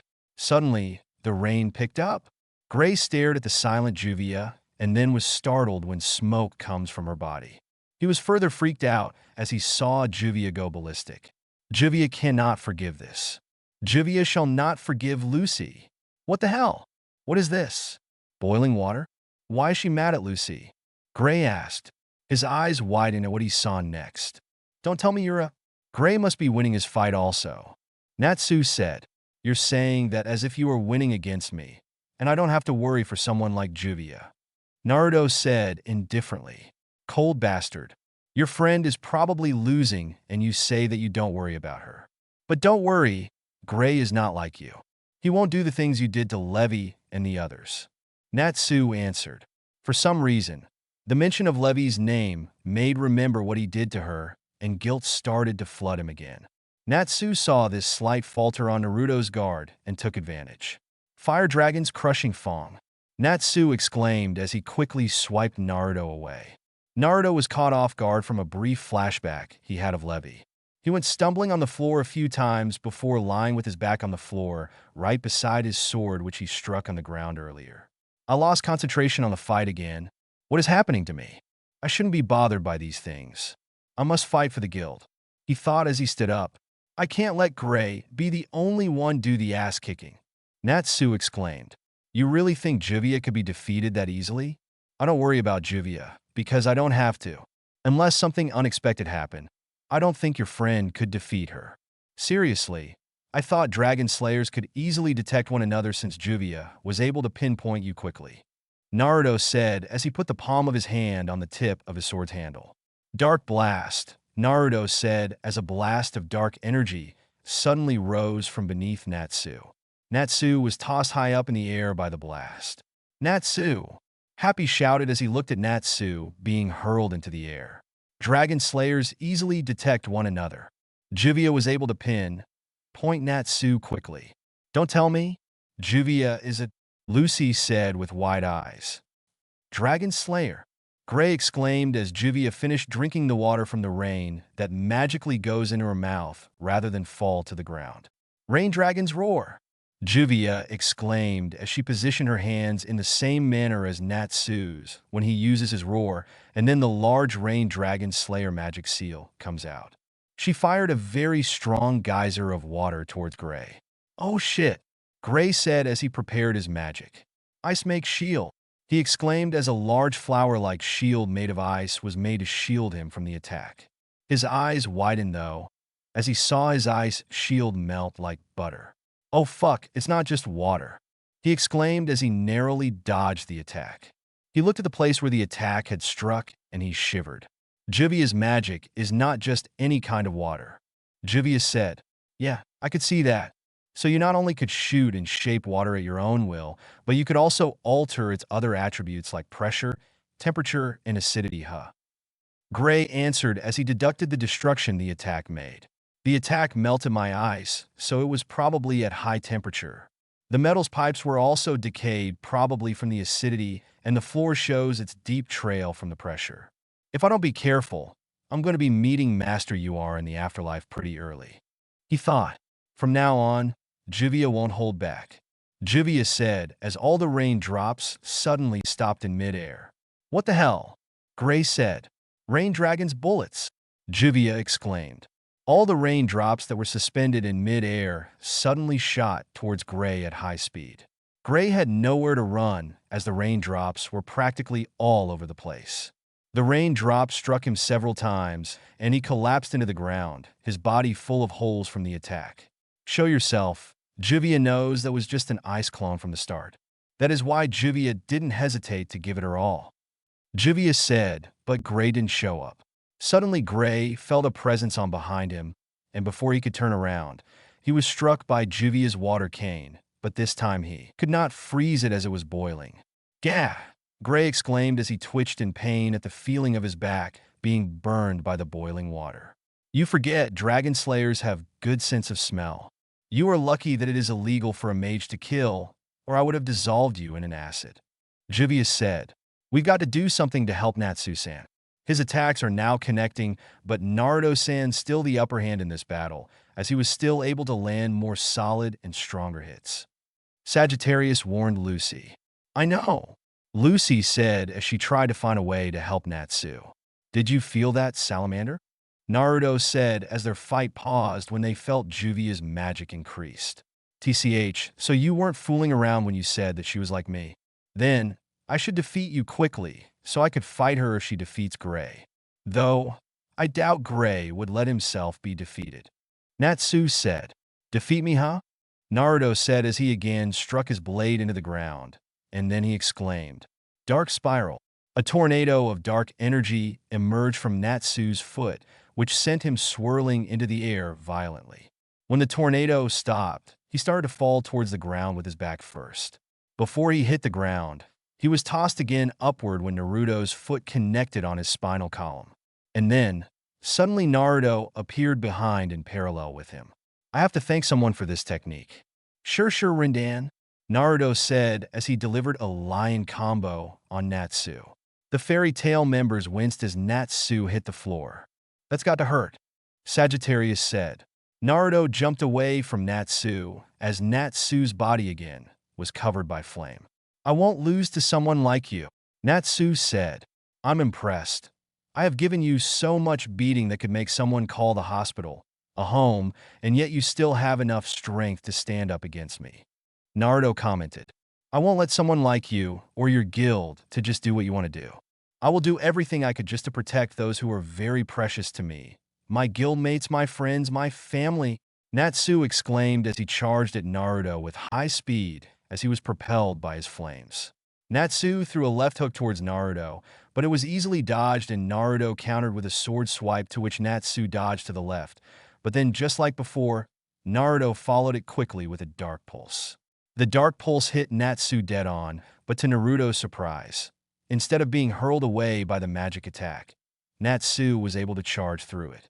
Naruto didn't have enough time to dodge as he was struck by a charging Natsu as he heard him say, Fire Dragon's sword horn. Natsu exclaimed as he rammed at full speed towards Naruto, but instead of letting go and letting Naruto be hurled into the air, Natsu held onto Naruto. You won't escape me this time. Fire Dragon's wing attack. He exclaimed as he concentrated almost all his flames on his arms, engulfing Naruto in his flames. Then, the flames propelled Naruto at high speed. Naruto winced in pain as he felt his body being burned. But before he could react, he saw Natsu on a position he knew was trouble. Fire Dragon's roar. Natsu shouted as he breathes a long line of fire, and then becomes a large fireball. Naruto could only do one thing, and that is to brace himself for the impact. He curled himself into a defensive position as the attack hits. The fireball continued its charge until it struck to the wall, destroying it. I'm done being your punching bag. Playtime's over. It's payback time, bastard, Natsu declared. Naruto stood up without wincing or showing the pain he felt from the attack. He took off what was left of his burned coat, leaving him in his blue undershirt. His pants, though, had some minor burn marks, and his boots had of no use anymore, so he also took his boots off, leaving him barefooted. He grasped his sword on his right hand in a reverse grip, and then its scabbard on his left also in a reverse grip. "I won't lose to someone as naive as you," Naruto said as he charged towards Natsu. "He changed. He is now more aggressive than before." Sagittarius said, "I'll take whatever you throw," Natsu said as he charged towards Naruto. They met in the middle, and Natsu threw an uppercut, but Naruto punched the incoming fist with a fist holding the scabbard. The scabbard hit Natsu in the side ribs as it was swung together with the punch. But Natsu didn't falter. Instead, he threw another punch using his other hand, and to his surprise, Naruto didn't dodge, but then he realized why. Naruto didn't dodge because he was also going to attack. Natsu's eyes widened as he immediately withdrew his punch and ducked as Naruto's sword swipe nearly took his head off. Before he could react, though, Naruto's knee connected to his face. He took the blow, and instead of letting himself be thrown by the attack, he used both his hands and hugged Naruto's waist, and then he adjusted himself so he was behind him to avoid a knee attack again. He then gave Naruto a German suplex. Naruto's head and back of the neck banged into the floor hard, and he momentarily lost focus. Natsu used this as an opportunity to engulf his body in flames and used it to propel him upward while still holding Naruto on the waist. Unfortunately for him, Naruto got his bearings back in midair, and he struck his sword downward to impale Natsu. Natsu narrowly avoided the sword, but he wasn't able to avoid the scabbard as Naruto spun around while swiping his scabbard towards Natsu's cheek. Natsu swirled from the momentum of the attack. Then before he could stop swirling, Naruto rotated again and gave him a strong roundhouse kick in the face, sending him crashing to the ground. As Naruto dropped down to the ground, panting and wincing, he looked at Natsu and saw him standing up again. "What's up with this guy? I just can't seem to put him away no matter how I attack him," Naruto thought, and then he felt Juvia's magic become very unstable. "Juvia, what's wrong?" Naruto thought, but was interrupted as Natsu charged at him again. "Huh, so even heartless people like you and Naruto knows boundaries," Gray said as he stood up and covered his back with ice to ease the pain. "You know nothing about Juvia and Naruto-san to say things such as heartless." Juvia said, "Oh yeah, and how do I call people who would do the things that you did?" Gray asked. "Juvia and Naruto-san are just mages loyal to their guild just like you. There are times that mages had to do drastic things for their loyalty. You don't understand. Master Jose was the only one who would give a second glance to people with dark pasts." Juvia's speech was interrupted by Gray. "That's bullshit. If Jose really cares about you or your loyalty, he wouldn't make you do things like this. He won't use your loyalty to make you do cruel and heartless things. I am a person with a bad past, but Master Makarov never used my loyalty to his advantage. Instead, he gave us his full loyalty and love. That is what a true guild master is all about, and not some dictator like Jose." Could it be? Was Master only using Juvia and Naruto-san for his own gain? No. Master Jose. He saved Juvia from being alone. No one wanted Juvia. Her parents, her friends, even her teacher left Juvia. Juvia was unwanted and discriminated, but Master. He gave Juvia a chance to have a purpose. But he also used Juvia for his own gains, giving her missions that were almost borderline illegal. She thought as she was getting confused. "No, you are playing with Juvia's mind." Juvia shouted as her body started to turn into water. "Sierra!" Juvia exclaimed as she attacked Gray recklessly and at high speeds with her body turned into boiling water. "Ice make!" But Gray was interrupted as Juvia hit him. "So fast, my shape magic can't keep up," he said as he narrowly dodged the speeding Sierra. "If I don't buy myself some time," he said as he ran away and tried to hide behind walls from Sierra. "Darn, I can't use my shield because she's just going to dissolve it. Juvia won't forgive you for confusing her loyalty," Juvia said as she was able to hit Gray. "Gad's hot weight is not as hot as before." Her concentration had slipped up due to her going berserk. "I can freeze this if only I could find the right timing. Ah, there it is," he thought as he plunged his right hand inside the raging Sierra. "Ice make freeze!" he exclaimed as he was able to freeze Juvia. Impossible! Juvia's boiling water was frozen, and not only that, Juvia trailed as Gray was shocked at what he saw. His hand was at Juvia's breast, groping it. I'm so embarrassed like this. Here in your ice. Juvia thought. No, sorry, Gray said as he freed Juvia from the ice. He released me from the ice. Why? He's so kind, she thought as she looked at Gray. Do over, Gray exclaimed. No, I couldn't hurt you, she said. You can't hurt me? You mean you know you don't have a chance of winning? Gray asked. I'm stronger than Lucy. I can protect you. Protect me? Why would you do that? Because Juvia... Low. Before Juvia could finish her sentence, Gray said, Did the rain just got stronger? This rain is so depressing. You're just like them, Juvia said as she exploded in anger. What? Fine then, let's do this. Gray countered. Juvia doesn't need love. Juvia exclaimed as she transformed again to Sierra. As she attacked Gray, she remembered her past, how she was always left alone and discriminated by the others. The water's temperature, it has an unstable temperature. Maybe this is because her thoughts are conflicted. Gray thought as he again tries to find the right timing to freeze her. Juvia is one of the element 4. Juvia is a phantom mage.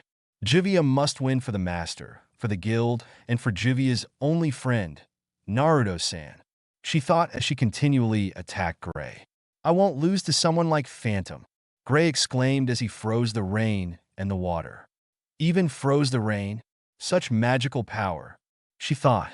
Ice make geyser, he exclaimed as Juvia was momentarily trapped inside a huge ice, and then it broke. Juvia fell to the ground defeated. Juvia lost? She said with disbelief. How do you feel? Have you cooled off now? Gray asked with a genuine smile, which startled Juvia. The rain had stopped, Juvia said. Hey, it finally cleared up, Gray said. This is the clear sky? It's beautiful. Juvia then felt a small twinge of pain in her left hand. When she looked at it, she saw blood. Her eyes widened. Juvia's dragon force has been deactivated. Juvia can feel the touch and wounds again. Juvia's body isn't made of water anymore. She then looked at Gray and then at the clear sky. Juvia was defeated, but Juvia never felt this happy before. Juvia now knows what Zenoma meant when she said those words before she left Juvia. I'm sorry, Naruto-san. Juvia can't continue anymore. From now on, Juvia wants to do what her heart tells her. Juvia thought. So, do you want to continue? Gray said while looking at Juvia with a smile. Juvia's eyes turned into hearts as she goes to the world of dreams. It looks like she surrendered. Good thing, because I'm at my limit. Natsu, you better not lose, Gray said as he also fell unconscious. Juvia's magic is getting more unstable. What happening to her? Naruto thought as he fights with Natsu, and because of his musings he was caught off guard by Natsu. An opening, Fire Dragon's Fong, he exclaimed as he tried to swipe Naruto away. Naruto was hit by the attack, but he wasn't thrown away. He was just sent back a few feet. Then he heard a growl. I see. So you're losing strength after all. I have to admit, for a moment I thought you had limitless energy, but now it looks like your strength had faded and your stomach is growling from hunger. Naruto said as he moved so fast he was instantly in front of Natsu. I will finish this now. I have something to do, he said. Juvia, hang on, Naruto thought. He kicked Natsu in the stomach, and when Natsu doubled over, he delivered a somersault kick connecting on Natsu's chin. Natsu was sent high up, but then Naruto appeared behind him and then held him with both his arms.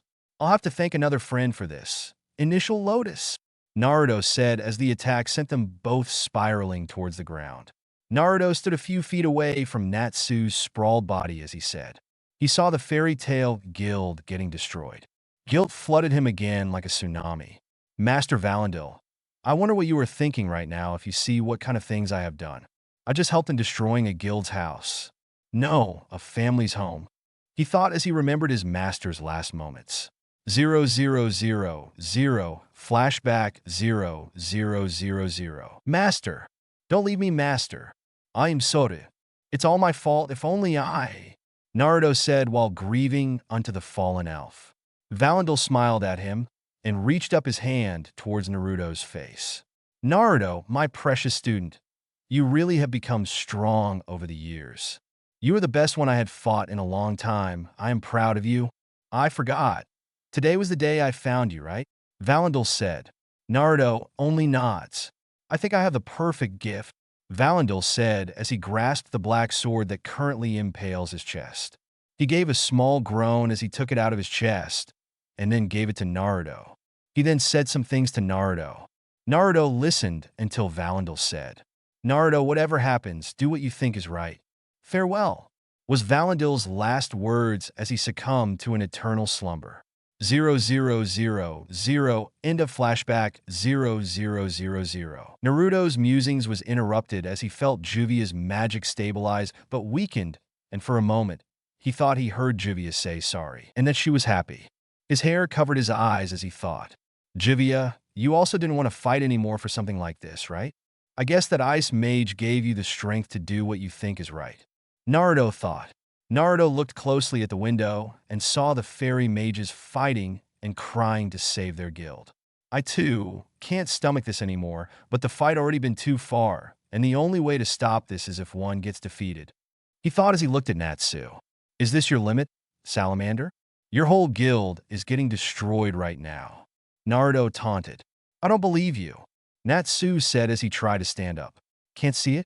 I'll help you, he answered as he kicked Natsu towards the window and into one of the porches.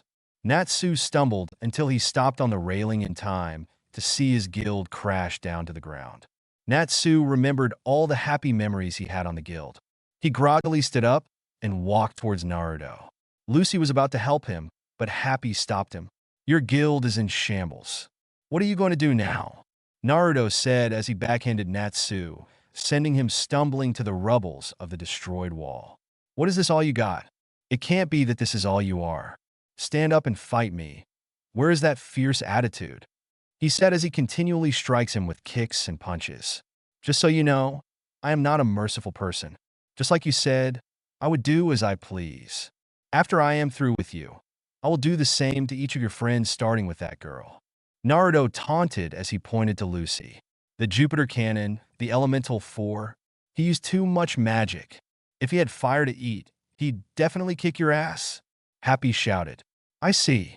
It seems that there is something of a misunderstanding. When you asked me if I could produce fire, the obvious answer was a no. However, it would appear that the issue is not about whether I can produce fire per se, but whether or not I could help generate it. Sagittarius said as he aimed his bow and arrow. It's been fun, Salamander, Naruto said as he was about to impale Natsu with his sword. Stop it, Happy shouted as Sagittarius let the arrow fly. The arrow flew past Naruto and Natsu and struck the machine. Fire, Natsu said. He created flames from blowing up the machine, Lucy exclaimed. Natsu greedily ate the fire as Sagittarius continually let his arrows fly towards the machine. Naruto, on the other hand, just watched. To set machinery aflame is mere child's play for my arrows, Sagittarius said. Great job. You really are a master archer, Sagittarius. Lucy complimented. Man, that was good. I owe you one, Lucy. Natsu thanked. Naruto was suddenly behind him, about to strike when he turned around and countered and connected with a flaming uppercut. Levi, Jet, Droid, Gigi, Lucy, all my Nakama and Fairy Tail. Natsu said. Dark Pulse. Naruto shouted as he swiped his sword towards Natsu, but Natsu just deflected his attack back at him. He deflected it? Naruto thought as he was sent flying by the impact. How dare you lay your filthy hands on them? Natsu shouted. I'm paying you back along with some added interest. You're gonna wish you never set foot onto Fairy Tail. I see, Naruto thought, but made no action to dodge or counter Natsu. Hyurin. Natsu exclaimed as he lighted his hands with fire and started to rapidly punch Naruto. Each attack caused a fiery explosion that destroyed the Phantom Guild's castle.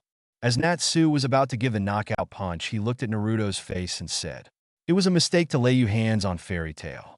I bet you really regret messing with us, right now. Natsu said, What he saw surprised him, because for a brief moment that he saw Naruto, his face was not in pain but had a subtle smile. His fist connected onto Naruto's cheeks that sent him flying, and for a moment he thought he heard a silent "thank you." Naruto landed on a pile of rubble of rocks and woods caused by Natsu's attack. He lay there as he heard everyone panic and evacuate as the castle collapsed. So, this is the end. He thought his pile of rocks rains down, narrowly missing him. "Master, I did what was right, didn't I?" Naruto said as he looked at the sky, too tired and aching to even move an inch. Juvia woke up from the rumbling. She also felt two strong magics clashing. The castle is collapsing, and Master Jose and Master Makarov are probably fighting. Juvia must evacuate, she said as she saw Gray lying there. She looked at the balcony and saw the fairy mages at the bottom. She turned back to Gray and said, "You saved Juvia. Now Juvia will save you." She used her water lock and tossed Gray towards them. The fairy mages on the bottom were surprised when they saw a ball of water fall from the sky. When the water hit the ground, it splashed and they saw Gray lying on the ground. They took him and run away from the castle. Juvia then activated her dragon force and transformed into water as she searched for Naruto. When she saw Naruto lying on the pile of rubbles, she was about to call him when she saw a huge light about to engulf the whole place. So she hurried and trapped Naruto inside her water body. "Thanks you, Juvia," was what she heard from Naruto before he passed out inside her water. When the light subsided, Juvia let Naruto go as she deactivated her magic. Juvia was startled and looked at the source of the voice. She saw Natsu lying there on top of some rubbles himself. "What do you need? You already won." Juvia and Naruto-san didn't want to fight anymore. Juvia answered as she stood to protect Naruto's unconscious body. "I know. I've noticed it at the last moment, but Naruto and you were just like us. You do your best for the guild. But you know, a true guild is like a family, and a family doesn't make you do things that would put you into trouble or things that are against your will." Natsu said, "Funny, that Ice Mage also told me that." Juvia answered, "So Gray also told you that, huh? Anyway, what I wanted to ask is who taught you your Dragon Slayer magic?" Natsu asked. "Why should Juvia tell you?" Juvia asked. "Come on, it's not every day I run into a fellow Dragon Slayer. Don't be stingy," he retorted. "Zeniorayo," she answered. "Huh? The Rain Dragon, Zenioru-sama," Juvia said. "I knew it. It has to be a dragon. What happened to the dragon?" Natsu asked. "Vanished. She just vanished one day. She just left Juvia without telling where would she go, or when will she come back. Juvia misses her." Juvia answered. "Let me guess, that is on July 7th, 7 years ago, right?" Natsu asked. "So your dragon vanished on that day also?" She asked. "Yeah, Igneel also vanished that day. You think there is a connection?" Natsu replied. "Too much to be a coincidence, but Juvia isn't sure." Juvia answered as she used her water to grasp Naruto's sword and return it to its scabbard. Then she strapped the scabbard on Naruto's belt. She then made a water bubble and placed it on Naruto's head so he could breathe. Then she engulfed him in a water lock to carry him. She was about to go when Natsu said, "If you hear anything about Igneel, be sure to pass it along to me. This might be the last time you and Juvia will meet." She answered, "Don't be like that. After all, we are fellow Dragon Slayers. And it's not like I won't pass you the message if I hear anything about Zenio, Ryu. Oh, and tell that friend of yours I would love to fight him again. Next time, I don't want him to be spacing out too much on our fight or giving me too many open looks. It felt like I didn't beat him. It's more like he let me beat him." Natsu said as Juvia left. Later that day, the whole Fairy Tail Guild was looking at shambles of their guild house. "Man, I had planned on some renovations, but this is a little too much," Makarov said. He felt Lucy was uneasy, so he said, "Looks like they put you on a ringer as well. Turn that frown upside down, Luchan," Levy said as she arrived with Jet, Droy, and Redus, surprising Lucy. "We started as a team, and we came out victorious. Don't sweat it, okay?" Levy continued. "No, I should be—" Lucy was cut off by Levy. "Everyone here knows the score, so don't beat yourself up, okay? Lucy, every time you laugh and grieve, pieces of those memories become ours as well. When a member is in cloud nine, we all float. When a member is outraged, we all clench our teeth. When a member weeps, we all wipe our eyes. So you have no reason to be riddled with guilt, and why would they? You are, after all, a member of Fairy Tale, our family. Makarov said as Lucy cried out loud. Everybody laughed until they were surprised because Makarov also suddenly cried out loud. As everyone was laughing, Makarov noticed Natsu looking up at the sky. "Why, Natsu, you look thoughtful. What's on your mind?" Makarov asked, which made everyone look at him. "OMG, Natsu is thinking," Happy said. "Just how low do you regard Natsu?" Lucy said, "It's just that today I learned so much." He answered, "Wah, Natsu learned." Happy said, "You really don't hold Natsu on high regards, don't you?" Lucy asked, "What did you learn?" Erza asked, "That there are people in this world who are like us. People who are also abandoned and lost, but unlike us, they didn't find a good family." Natsu answered, "People like them makes us appreciate our family more, right?" Gray finished having an idea who Natsu was talking about. "I hope those people find a good home to shelter them." Levy suddenly interjected, "Why don't you invite them to Fairy Tale then?" Erza asked, "Nah, they'll come when they want. They'll probably cause too much trouble anyway." Gray said, "You never know. Our guild is already full of trouble anyway." Levy said, to which everyone laughed. End of chapter 5, and yep, for those who thought that she was the Dragon Slayer, you were right. You prize is a Kiss Kissu. I'm not sure if this is a great chapter or not. Actually, I was hesitant to upload this chapter since I don't know. Every time I wrote a fight scene, I get a cold feet, sad face, and this one is full of it. But nothing will come if I don't give it a try, right? As I have said earlier, the next chapter will be an interlude, and the chapter after that will be the festival arc. Yup.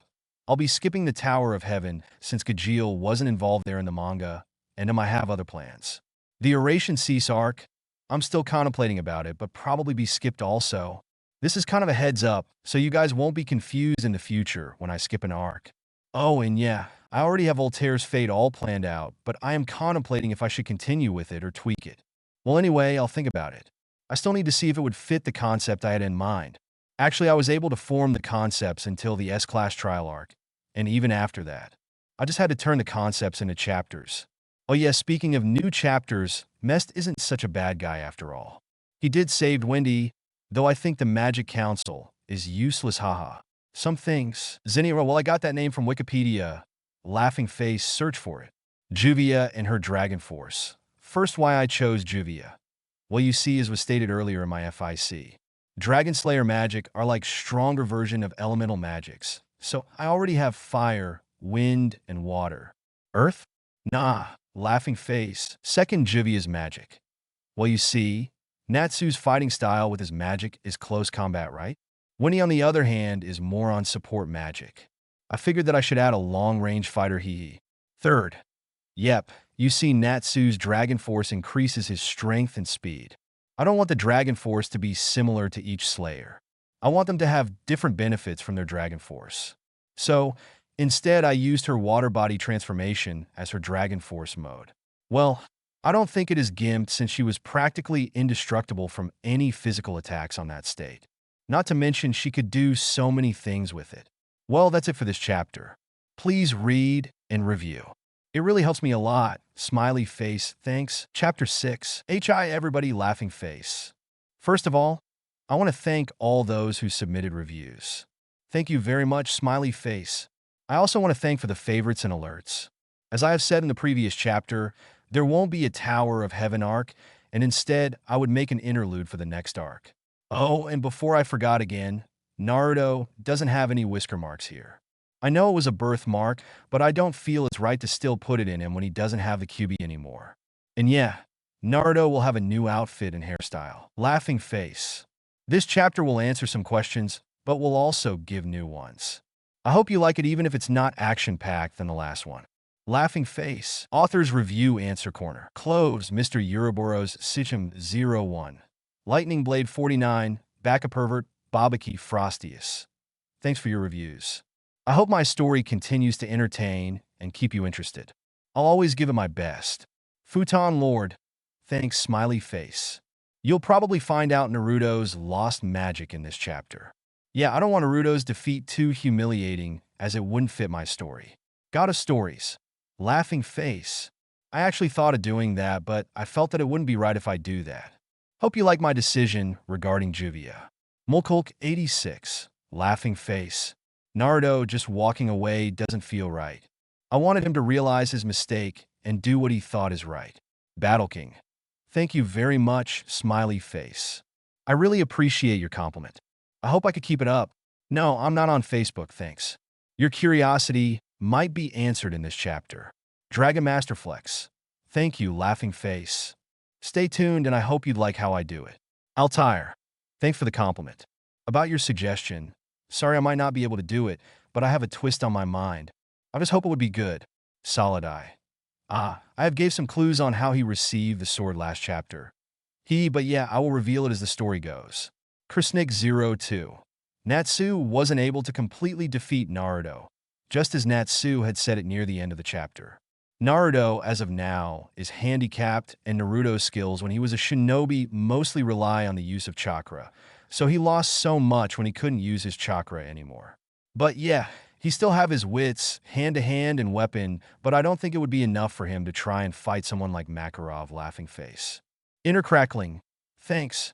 Yahaha, I noticed it too that I forced some scenes. Juvia's power boost was strong. So much that Naruto and Natsu had to pause when they felt it. It's just that she more like jeopardized herself by not being able to control her emotions, and some will also be answered in these chapter, laughing face. I hope I do keep you interested in my story. Oh yeah. Thanks for the heads up, I'll do that next time. I did not usually use Japanese moves in these story, so it slipped my mind. Thanks.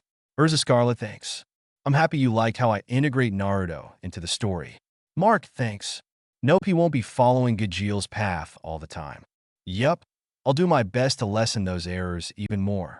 And now, onto the story. Talking Thoughts 0000 flashback 0000 slash change scene. Disclaimer.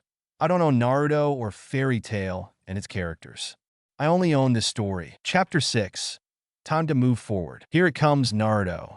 Valandel said as he hurled a rock towards the 7-year-old Naruto. The rock flew towards Naruto. At first, Naruto focused his concentration to the rock, but as seconds passed by he turned it to a glare, and then his eyes widened, and he dodged the rock. I told you before we started to make it stop, not dodge it. Valandel said as he used his magic to lift the rock again. Let's try it again, shall we? He said as he hurled it again to Naruto. Naruto stretched out his hand in a stopping motion. Ah shit, Naruto said as he again dodged to the side. Valandel shook his head. Naruto, have you forgotten what I said on how to control your magic? I thought you already got the concept when you were able to control those small stones. No, sensei, I haven't forgotten it. It's just that it already took me all the concentration I have just to control that small stone. How am I supposed to do that with a rock that is almost 100 times bigger? Do you doubt yourself, Naruto? That is not the Naruto I know. And your concentration is not the problem. Your concentration is superb. You know what the problem is? Valandel asked. What is it? You have the wrong target, was Valandel's answer. I guess I have to tell you the lesson in this. I was hoping that you would get it yourself, but I guess it can't be helped. Tell me, what have you learned from the hand-to-hand combat I taught you other than fighting? Valandel asked. Concentration and instinct. Naruto answered. Right. Now what have you learned from the sword combat? Composure and patience. Very good. Then what do you think is missing right now from you? Wisdom and I don't know. Naruto said while scratching the back of his head. Wisdom and perception. Valandel answered. Perception? Didn't I already have that?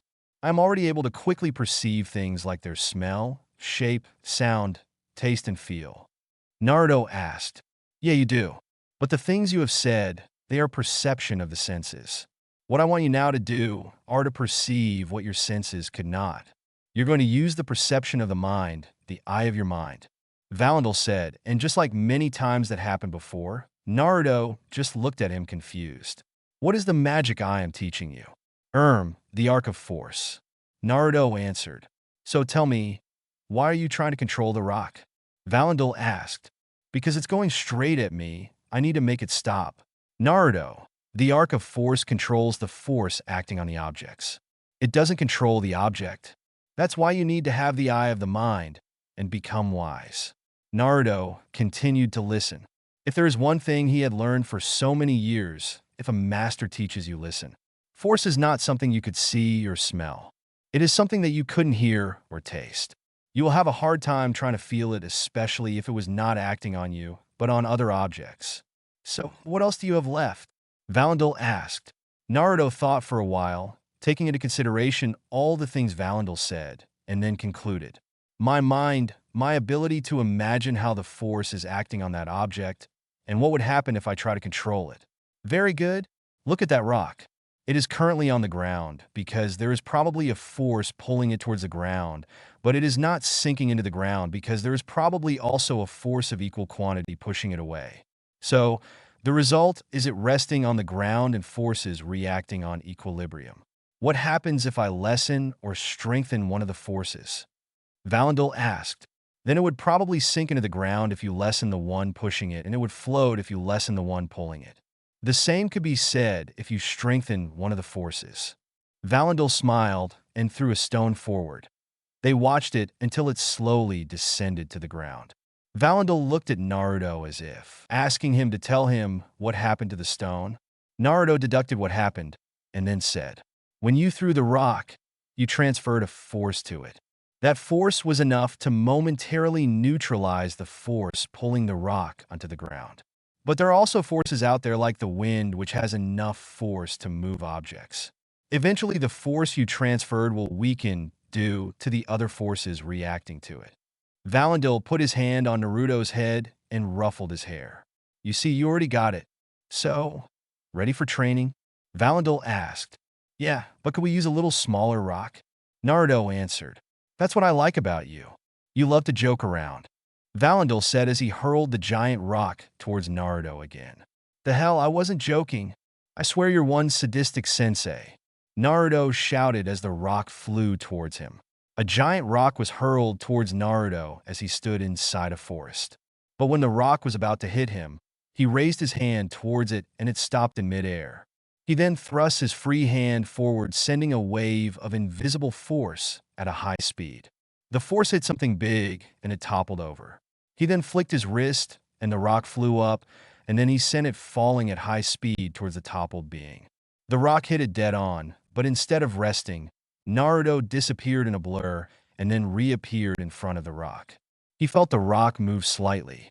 Oh no, you don't, Naruto said as he appeared floating on top of the rock. He reared his fist back and then compressed so much force in it. He then punched the rock and instantly released the compressed force. A loud bang was heard as a shockwave of force literally crumbled the rock into sand, burying the monster with it. After that, he sat on top of the sand panting. Damn it, compressing the force like that really takes too much energy from me, Naruto said as someone appeared behind him. Yeah, because it is something that would continually try to be freed. It will push and pull until it is free. That is why it gives a devastating blow and shockwave after you released it instantly. But I commend you. Even I didn't dare try that, because it was very taxing to the body and mind as there are so many forces you would need to control inside that compression. But you seem to be very adept at that, Valandil said. When I was still a shinobi, I was taught how to control two things at the same time though. I needed a special technique to use it, but as time goes by I was able to even detect the energies around me. It does also help that I had friends who had the similar technique, though they used chakra instead of force, so I kinda got the idea. But hell, this is too taxing. I'll probably only have 1 or 2 shots of this a day. Naruto replied. You're only 10 years old. You'll get better as time goes by. Valandil answered. Want me to teach it to you? Naruto asked. Nah, I want it to be your own and own only. For me, it's enough that my protege was able to develop his own technique. Nay, sensei, this monster, it was once a human, right? Naruto asked. Yeah, but he became corrupted because he carelessly used those possessed artifacts. Did we do the right thing? I mean to kill him, even though we knew that he was once human? Naruto asked. What do you think? I'm not sure, but if we let him roam like this, he would probably kill many people, and I think he wouldn't also like that. But was it enough reason to kill him? Naruto replied. Valandel sat next to him and said, I believe that there is no such thing as absolutely right or wrong, that things shouldn't be viewed as black or white. I am more leaning to the shades of gray, that everything we do in here will probably cause good and bad. The degree of it being good or bad is the thing that we should monitor. We killed him, and that is bad. Even how you look at it and reason it, killing is bad. But if we let him roam, he would cause so many catastrophes, and one way or another someone would kill him. But I ask you this. If you had the chance to end it all right here, but you decided to spare him, and after a while you found on the news that he took down a whole village, and some mage who were trying to defend that village, will you be able to live in peace? No, I would have nightmares about it every night. Naruto answered, if I had the choice, I would have tried to turn them back to normal or exile them till I could turn them back. But until now, I haven't found that solution. Valandel said as he clenched his fists. Naruto stayed silent. So Valandel said, Naruto, always do what you think is right even if it's hard. Valandel's voice trailed as everything went dark. Master, Naruto exclaimed as he shot up from the bed. For a moment, he was confused at where he is. He looked around and saw an unfamiliar room. Where am I? He said to no one as he tried to remember what happened. Realization hit him as the memories came. Oh yeah, we lost. Phantom Lord is probably disbanded now. The last thing I remember was Juvia's water covering me from that light. He said, speaking of which, where is Juvia and where did she brought us? He asked again to no one. The door opened and in came a lady wearing white dress. Oh great, the place that I hate most, the hospital. Naruto mumbled. You shouldn't say that, sir. The lady who brought you here was very worried and even paid for all the bills. She said that she was your little sister and that you had a rough mission. The nurse said, Oh, I see. Where's my sister then? Naruto asked. She said she had a mission to do. She'll probably be back in a few days. The nurse answered as she checked him up. How long was I out? He asked. About 3 days. Thanks. May I know when will I be discharged? Your checkup shows that you are in perfect health. All you need is some food, and you'll be good as new. We can discharge you in 2 days. She answered. A few minutes later, food was sent to Naruto's room. 2 days passed since then, and he was about to be discharged. Do you have a way to contact your sister? The nurse asked. Yeah. May I get my things back? Sure, the clothes your sister gave are in the closet. The one you were wearing when she brought you here were close to garbage. Should I leave the room, or would you like me to dress you myself? The nurse said seductively. Excuse me? You're no fun, but if you change your mind, just call for me, okay? The nurse said while winking, and then she left. TCH stupid fangirls. Naruto opened the closet and looked at the clothes Juvia left. Where the hell did she get these? Was all he could say as he looked at the clothes. Hanging inside the closet, there are a white sleeveless undershirt and a navy blue, almost black kosode with pants. Under the kosode is a pair of black sandals that looks like of what he wore when he was still in Konoha. What caught his attention were the white, sleeveless haori and the fingerless gloves. The fingerless gloves had metal plates in them, and for a moment, he thought he saw the Konoha symbol in it. Same with the white haori, as he thought he saw red flames licking on the bottom. TCH, I think that salamander fried my brain too hard, he said as he shook his head and started changing. Once he had put on his kosode and pants, he frowned. Juvia got the wrong size. It's big for me, he said as he tucked in the kosode and his undershirt in his pants and then tightened it with a narrow width white sash. But he still had a problem. The sleeves of the kosode and his pants were a little long. I can't fight like this. Oh, right. I can do that, he said as he thought of something. He quickly changed back to his hospital clothes and looked for the nurse outside. Lucky for him, she was just outside of the door. May I ask for body wraps? He asked. What for? The nurse asked. I'm a mage, so I needed extra protection on my hands and feet. He reasoned calmly. Oh, okay, she answered. He got back to his room and changed back to the clothes Juvia gave him. A little later, someone knocked on the door. He opened it but didn't let the nurse in, saying he was in the middle of changing. He just put out his hand and let her hand it to him. No way in hell I would let myself be seen like a kid trying on his big brother's clothes, he thought. Once he got the wrappings, he pulled the sleeves back until the edge is on his wrists, and then he wrapped his forearm. The wrap extended from halfway of his forearm till halfway of his fingers. He did the same with the other sleeve. He then pulled the pant legs up till they are the right length, and then he wrapped his ankles and a few inches above it. He then wore the gloves and the sandals. The wrap should keep them in place, he said as he wore the white haori. He looked at himself in the mirror and smiled. Good. The haori hung almost under my ankles. It would be a shame to cut it. Almost looked like I was back in Konoha. He chuckled at the thought, and then he realized. I just smiled and chuckled. I haven't done that for quite a long time. I have forgotten that it feels nice, he said. He shook his head as he rummaged the closet for his sword. He didn't find it there. Juvia must have kept it somewhere else. I don't have a choice but to wait for her. In the time being, I think I need a haircut and a new hairstyle. I also need a bigger sash to tuck my sword when I have it back, he said as he opened the door. Outside, he met the nurse who started ogling at him when she saw Naruto walk out of the door. He paid her no mind as he continually walked towards the counter. I am Naruto Namikaze. I believe my sister Juvia Loxer had already paid all the bills, and I am ready clear for discharge, he said to the girl at the desk. Yes, sir. Please fill up this form, and you may go, she answered, blushing. Naruto took the form and filled it up. Afterwards, he gave it back to her and thanked her, smiling. He then walked out of the hospital. When he was out of earshot, the nurse who was ogling at him walked towards the girl at the desk and squealed. Isn't he one handsome and hot piece of meat? The nurse started. Yeah, those vibrant and lively cerulean eyes together with that warm smile. I hope to see him again, the girl answered. Outside the hospital, Naruto heard two squeals, and he felt a shiver on his spine. Damn fangirls, just when I'm feeling good, they just had to ruin it, he mumbled as he hurried to get away for fear of someone glomping him. He searched around looking for a sash. He stopped at a store where he saw clothes selling the same as what he is currently wearing. He walked inside and was instantly greeted by the sight of so many clothes and gadgets that were unusual, at least in Earthland. He was greeted by the shop owner. Good morning, sir. May I help you? Naruto looked at the shop owner and studied him. He was an old man, a little thin than average, but certainly looked strong and quite knowledgeable of the things around him. Yes. May I ask if you had other sets of clothes like this? And also a bigger sash? He asked. Why, yes. In fact, I am sure that clothes were brought here. The man said. How can you say that? Because my shop is the only shop that sells this kind of clothes. You see, I inherited this design from my ancestors.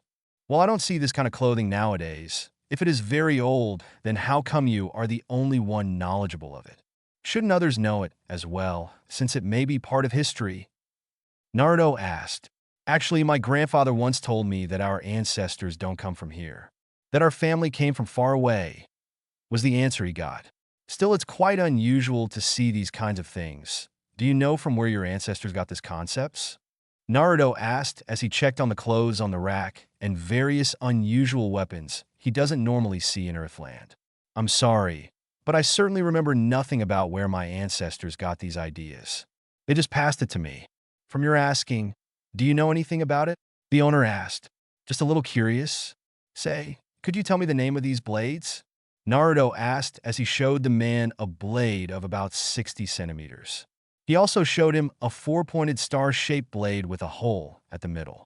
If my memory serves me right, I think my old folks just called it a peculiar dagger, and the other one is a throwing star. I see, pretty interesting. They looked very good for stealth attacks and quick movements. I think I'll also buy some of them together with the holster and add a spin of that metal wire. Oh, and don't forget the set of clothes and bigger sash. Naruto finished. After a while, the owner came back with Naruto's purchases. Naruto took the holster for the dagger and tied it on his right thigh. He took the pouch of the wire and throwing stars and pinned it inside his haori. He then took the slightly bigger sash that is the same color as his kosode and tied it on his waist over his haori, which concealed the weapon holster and pouch. That should keep the haori from flailing too much from the wind, and this would conceal those holster and pouches. The owner commented, Yeah, it would also give me a place to tuck my sword. Naruto said as he paid. So you really are a weapon master. Thanks for purchases. The owner said, I'll come by again sometime. Naruto answered as he was about to go out. He noticed something out in the corner of his eyes. What is that? He asked the owner as he pointed at a black cloth with metal plate in it. Oh, that? It was supposed to be a head guard. The owner answered. I think I'll buy it too. The owner took it and gave it to Naruto. Nah, consider this as a freebie for your purchases. The owner said. Thanks a lot. Naruto said as he gets out of the shop. First the clothes, then kunai, shuriken, and now a forehead protector. Am I really on another world? Why do I only notice this now? He thought. 3 days passed, and he felt Juvia's magic. He followed it until he saw her sitting by the edge of a cliff overseeing the city. Juvia loves this kind of places because she could see how ordinary people lives. Juvia said as she smelled Naruto's scent. Can't fool the nose of a dragon slayer, huh, little sister? He asked seriously. Juvia looked at him, and her eyes widened at how he looked. Juvia apologizes for saying those things to the nurses. She doesn't want to look suspicious. She answered, I see, though the clothes you gave me. He let it hang. Another apologies, Juvia can't find anything that is like Naruto-san's dress, so she bought dresses that she felt would fit Naruto-san's fighting style. The owner said it is good for fighting, though Juvia never thought that it would look good on Naruto-san. She admitted, Hey, don't be joining my fangirls now. You're supposed to be my little sister, are you? Naruto teased as he sat next to her. For a moment there was silence, so Naruto looked at Juvia. He chuckled as he looked at her and saw her surprised expression. What? He asked. Naruto-san just teased Juvia. Naruto-san just chuckled. Naruto-san just showed emotion. Juvia is very happy for Naruto-san. Juvia said as she hugged Naruto. Oof, hey Juvia, okay I get it now. I was an ass and a jerk. I was also a cold bastard. Naruto wasn't able to finish as Juvia cut him off as she let go of Naruto. Juvia did not believe that one bit. Juvia always knew that Naruto-san was a good and kind person. Why do you think that? When Juvia first arrived on Phantom, she didn't have any friends. So, she was always alone on a corner. No one wanted to go with Juvia on a mission. Juvia always did things alone. Until 4 years ago, when Naruto-san was introduced by the guild master to the guild. Instead of mingling with everyone, Naruto-san walked towards Juvia. He didn't say anything to Juvia, but he sat with her. When everyone was avoiding Juvia, Naruto-san stayed.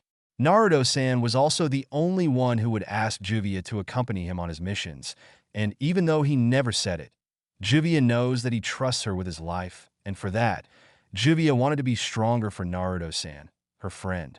No, her big brother. Master Jose gave Juvia a guild, but Naruto-san gave her a family. Even if he always calls Juvia unpleasant, gloomy, annoying, and weird, she knows it is his way of caring for Juvia.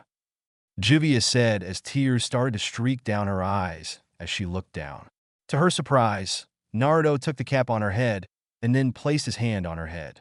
He ruffled her hair for a bit and then said, You two are like sister to me. When everyone in fandom was scared of me, you stayed. You were the only one brave enough to stand against me and even banter words with me. Thank you, he said. Juvia cried so much and water goes out of her eyes like river. Oi Juvia, stop it already before everyone drowns below. Naruto said, which stopped Juvia. Once she has settled, he asked, Hey, were you able to get my sword? He asked as he looked down on the town. Yes, Juvia hid it somewhere. Shall Juvia get it now? She asked. Nah, I can wait. Hey, I just noticed. The rain isn't following you around anymore. Were you able to control your magic now? Yes, because Juvia now understands what Zenio-sama means. Huh. She told Juvia that magic is all about the will and the heart. It's not because Juvia can't control the rain, but because she felt she wanted to rain. Deep inside Juvia, she wanted to rain to show the people how lonely she was. Together with Juvia's Dragon Force. It does not deactivate because deep inside Juvia, she doesn't want it to deactivate as it would make her vulnerable to physical pain. But Juvia was wrong. It was not the physical pain that was hurting her. It was the emotional pain. Graysan beat Juvia because he had more will and heart than her. Isn't it the same with you, Naruto-san? When you were about to win, you gave up the fight. That was what Salamander implied. I just remembered something I shouldn't have forgotten. That I should always do what I think is right. At that moment, it was what I think is right. Were you able to forgive yourself now, Naruto-san? Not yet, but I hope someday I could. Because that man had already forgiven me a long time ago, and he won't be happy to see me kicking myself. So, what your plan? Juvia doesn't know. Can Juvia go with Naruto-san?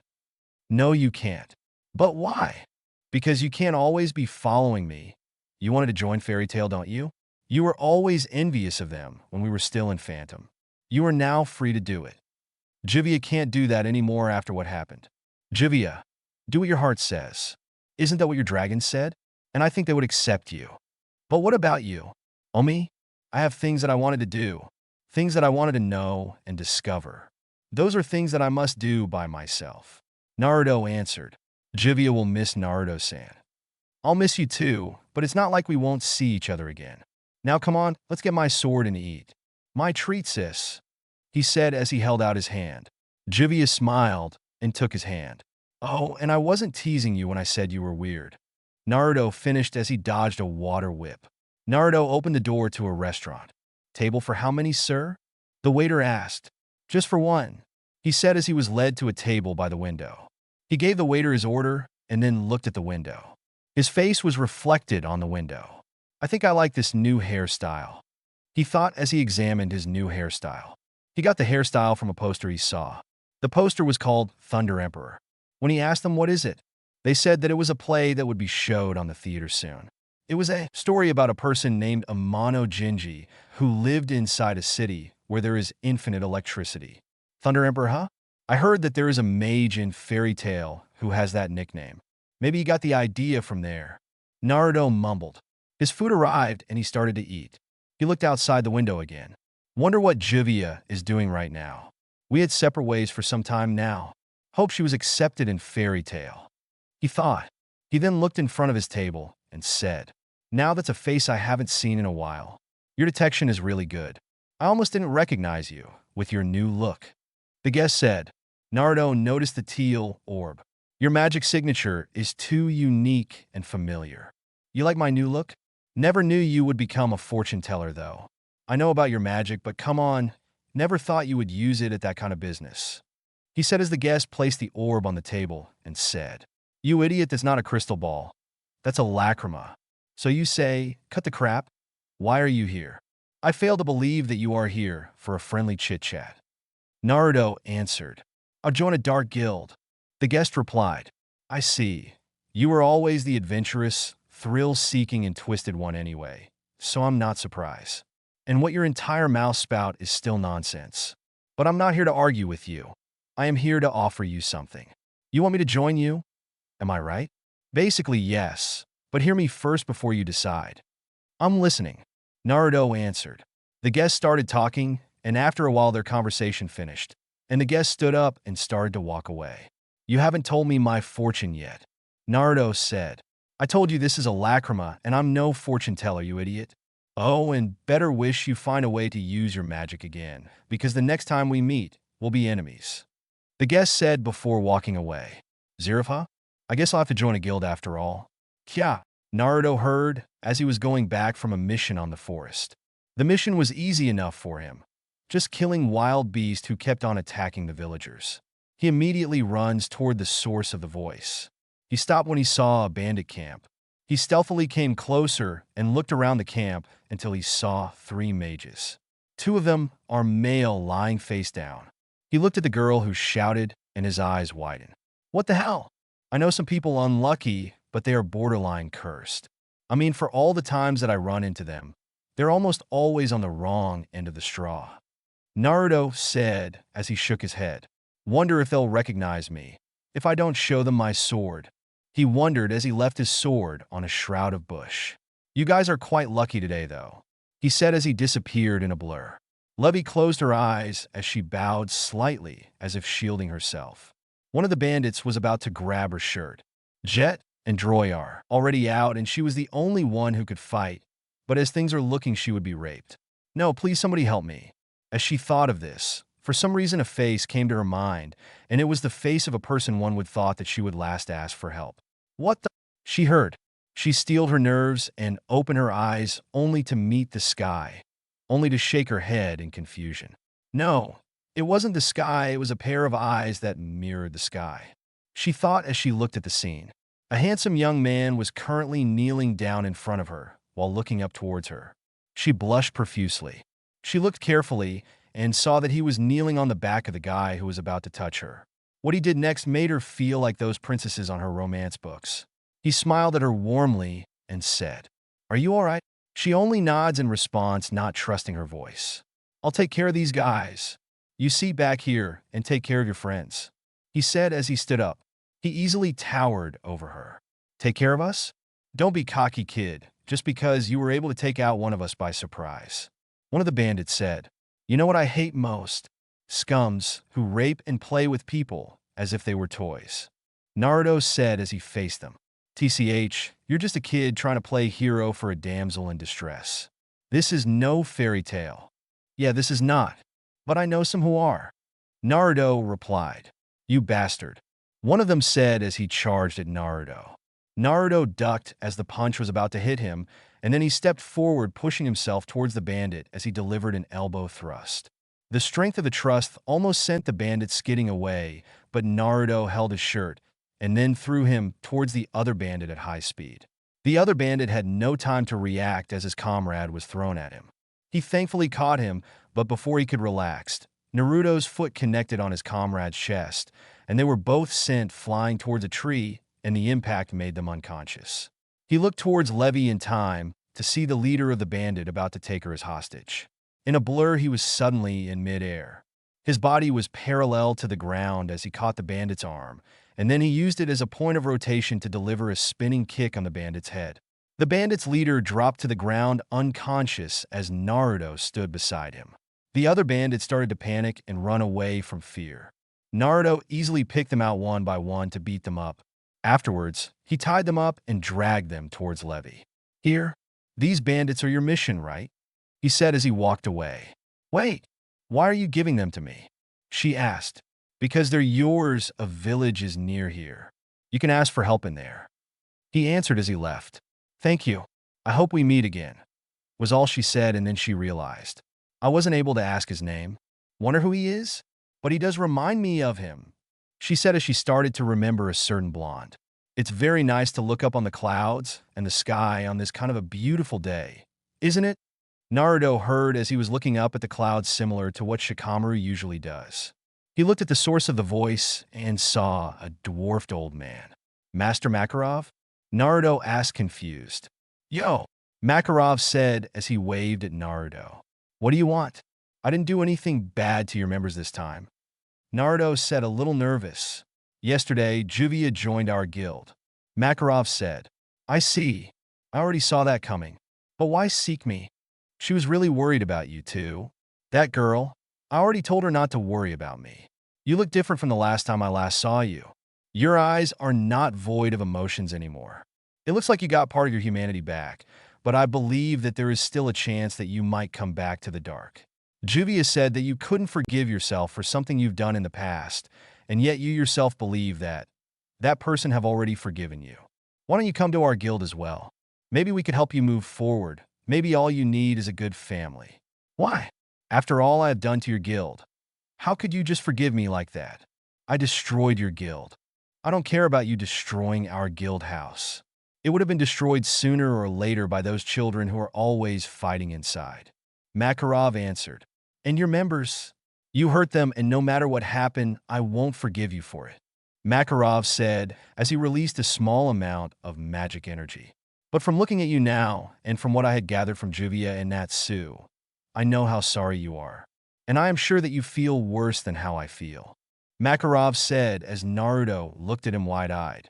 "And to top it all, if I were to ignore a young man like you who are trying to come back to the light, fall into darkness, I won't be able to forgive myself even more," Makarov finished. Will they accept me even with all the things I have done? And I have things that I want to do on my own. I'm sure my children will understand because they're just like you, kids who are trying their best to stay out of the darkness and walk to the light. I'm not sure what you wanted to do, but as long as it is not something bad, you are free to do it. A free spirit is what I want from my children, but if you do something bad, I will personally punish you. Think about it, Naruto-san. That person didn't give up on you. Wouldn't it be a shame if you give up on yourself? Makarov said as he stretched out his hand towards Naruto. This is not salvation. It's simply a helping hand and a guide towards the light of tomorrow. Continue or stop dead. Do it alone or with a family. Fall into the darkness or walk towards the light. Kick yourself or allow forgiveness. In the end, you have to make those decisions on your own. Makarov finished as he continued to offer his hand. Thank you for giving me a chance. I'm a fairy tale mage, Naruto said as he grabbed onto Makarov's hand and let the tears fall. Everyone listen, Makarov announced. The members of Fairy Tail stopped what they are doing and gave him their full attention.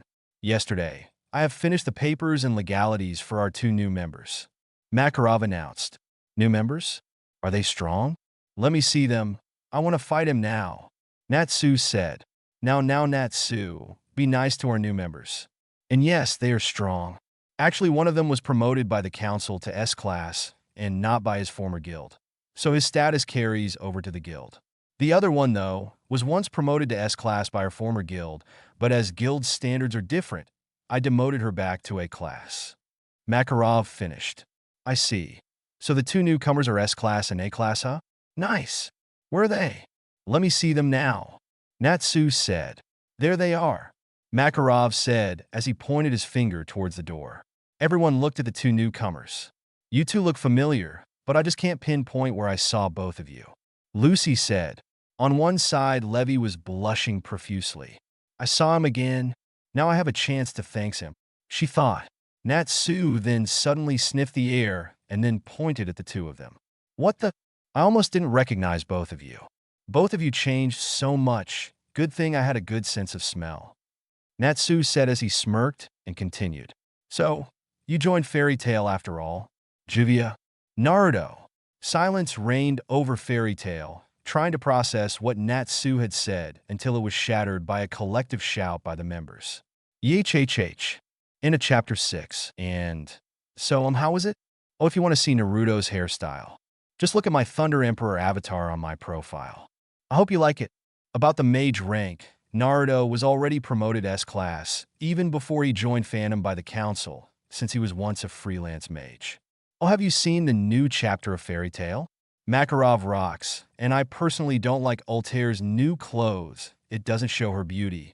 The next chapter would be the start of the Fighting Festival arc. Oh, and please read and review. Good or bad, it means a lot to me. Oh, and before anyone asks, Naruto and Juvia are just like siblings. Laughing Face, Chapter 7. Hello, everyone. This is Crossy, and this is Chapter 7 of Force Maelstrom. As I had said, this would be the start of the next arc, the Fighting Festival arc. And yeah, sorry for not being too clear about Juvia's outfit and involvement in Tower of Heaven arc, but it would be answered here. Juvia's outfit and appearance is of her new appearance when she joined Fairy Tail, and yep, she was involved in the Tower of Heaven mission. I also included a song here, and I hoped you liked it. Laughing Face. Oh, and before I forget, thank you very much for the favorites, alerts, and especially the reviews. I am really very happy that many are entertained by my work. It really gives a good and warm feeling. Thanks. Author Review Answer Corner. Cloves, Backaperver, Dezel, Mark Frostius, Mr. Uroboros, Mulkulk 86, Speed Demon, Eclipsex, Kitamura, Jimabob 5536, Babaki. Thanks for the review and reminders. I really appreciate the time you give for reading and reviewing my story. Thank you very much, Laughing Face. Flamelord 99. You will get a clue on this chapter, Laughing Face. Thanks for the review. Agura of the Darkness. Thanks for the compliments. And I'm about Naruto's power. You'll know when the time comes, Smiley Face. Oh, and I haven't watched Star Wars yet. Black Overman Zan. Haha, thanks for the heads up. I was really relying heavily on MS Word spell checker and grammar checker to flag me for error, so I could recheck what's wrong with it. I'll keep it in mind. Thanks, Laughing Face. Solid Eye. Laughing Face. I hope you like how I would insert him in Fairy Tail. CHM01. Haha, you may be right. Stay tuned, Smiley Face. Battle King. Utmost thanks for the praise, Smiley Face. I hope I would not disappoint you. Hades 2522. Thanks, Laughing Face. Naruto x Juvia. Well, I don't think I would do that at least on this story, but hey, we can't predict the future like Charles, right? Laughing face. Maybe along the way it happens, or maybe not. Smiley face. Renegade 156. Read this chapter, and you will know if I did or not, hee hee. If I did, I hope you like how I portrayed it. Laughing face. Vandoms. Haha, I'm happy you like his new look. Yeah, it would have been so hard to accept. Futon Lord. Nope. Actually, I haven't watched Star Wars yet. I've heard it and saw its trailers, but never got the chance to watch it. I actually got the idea from Naruto and from another anime. An anime also involving magic. Laughing face. OMG, massive spoiler warning again, huh? Oh, and yeah, the author of Fairy Tail committed a grave sin. How could he do that to Altair? No, I won't stay silent for this. Natsu better burn those clothes off, or Gray better infect her with his stripping disease. Evil laugh, he just murdered Altair's image TT. Inner crackling, thanks. Juvia's attire is the same as the manga when she was introduced as a fairy mage.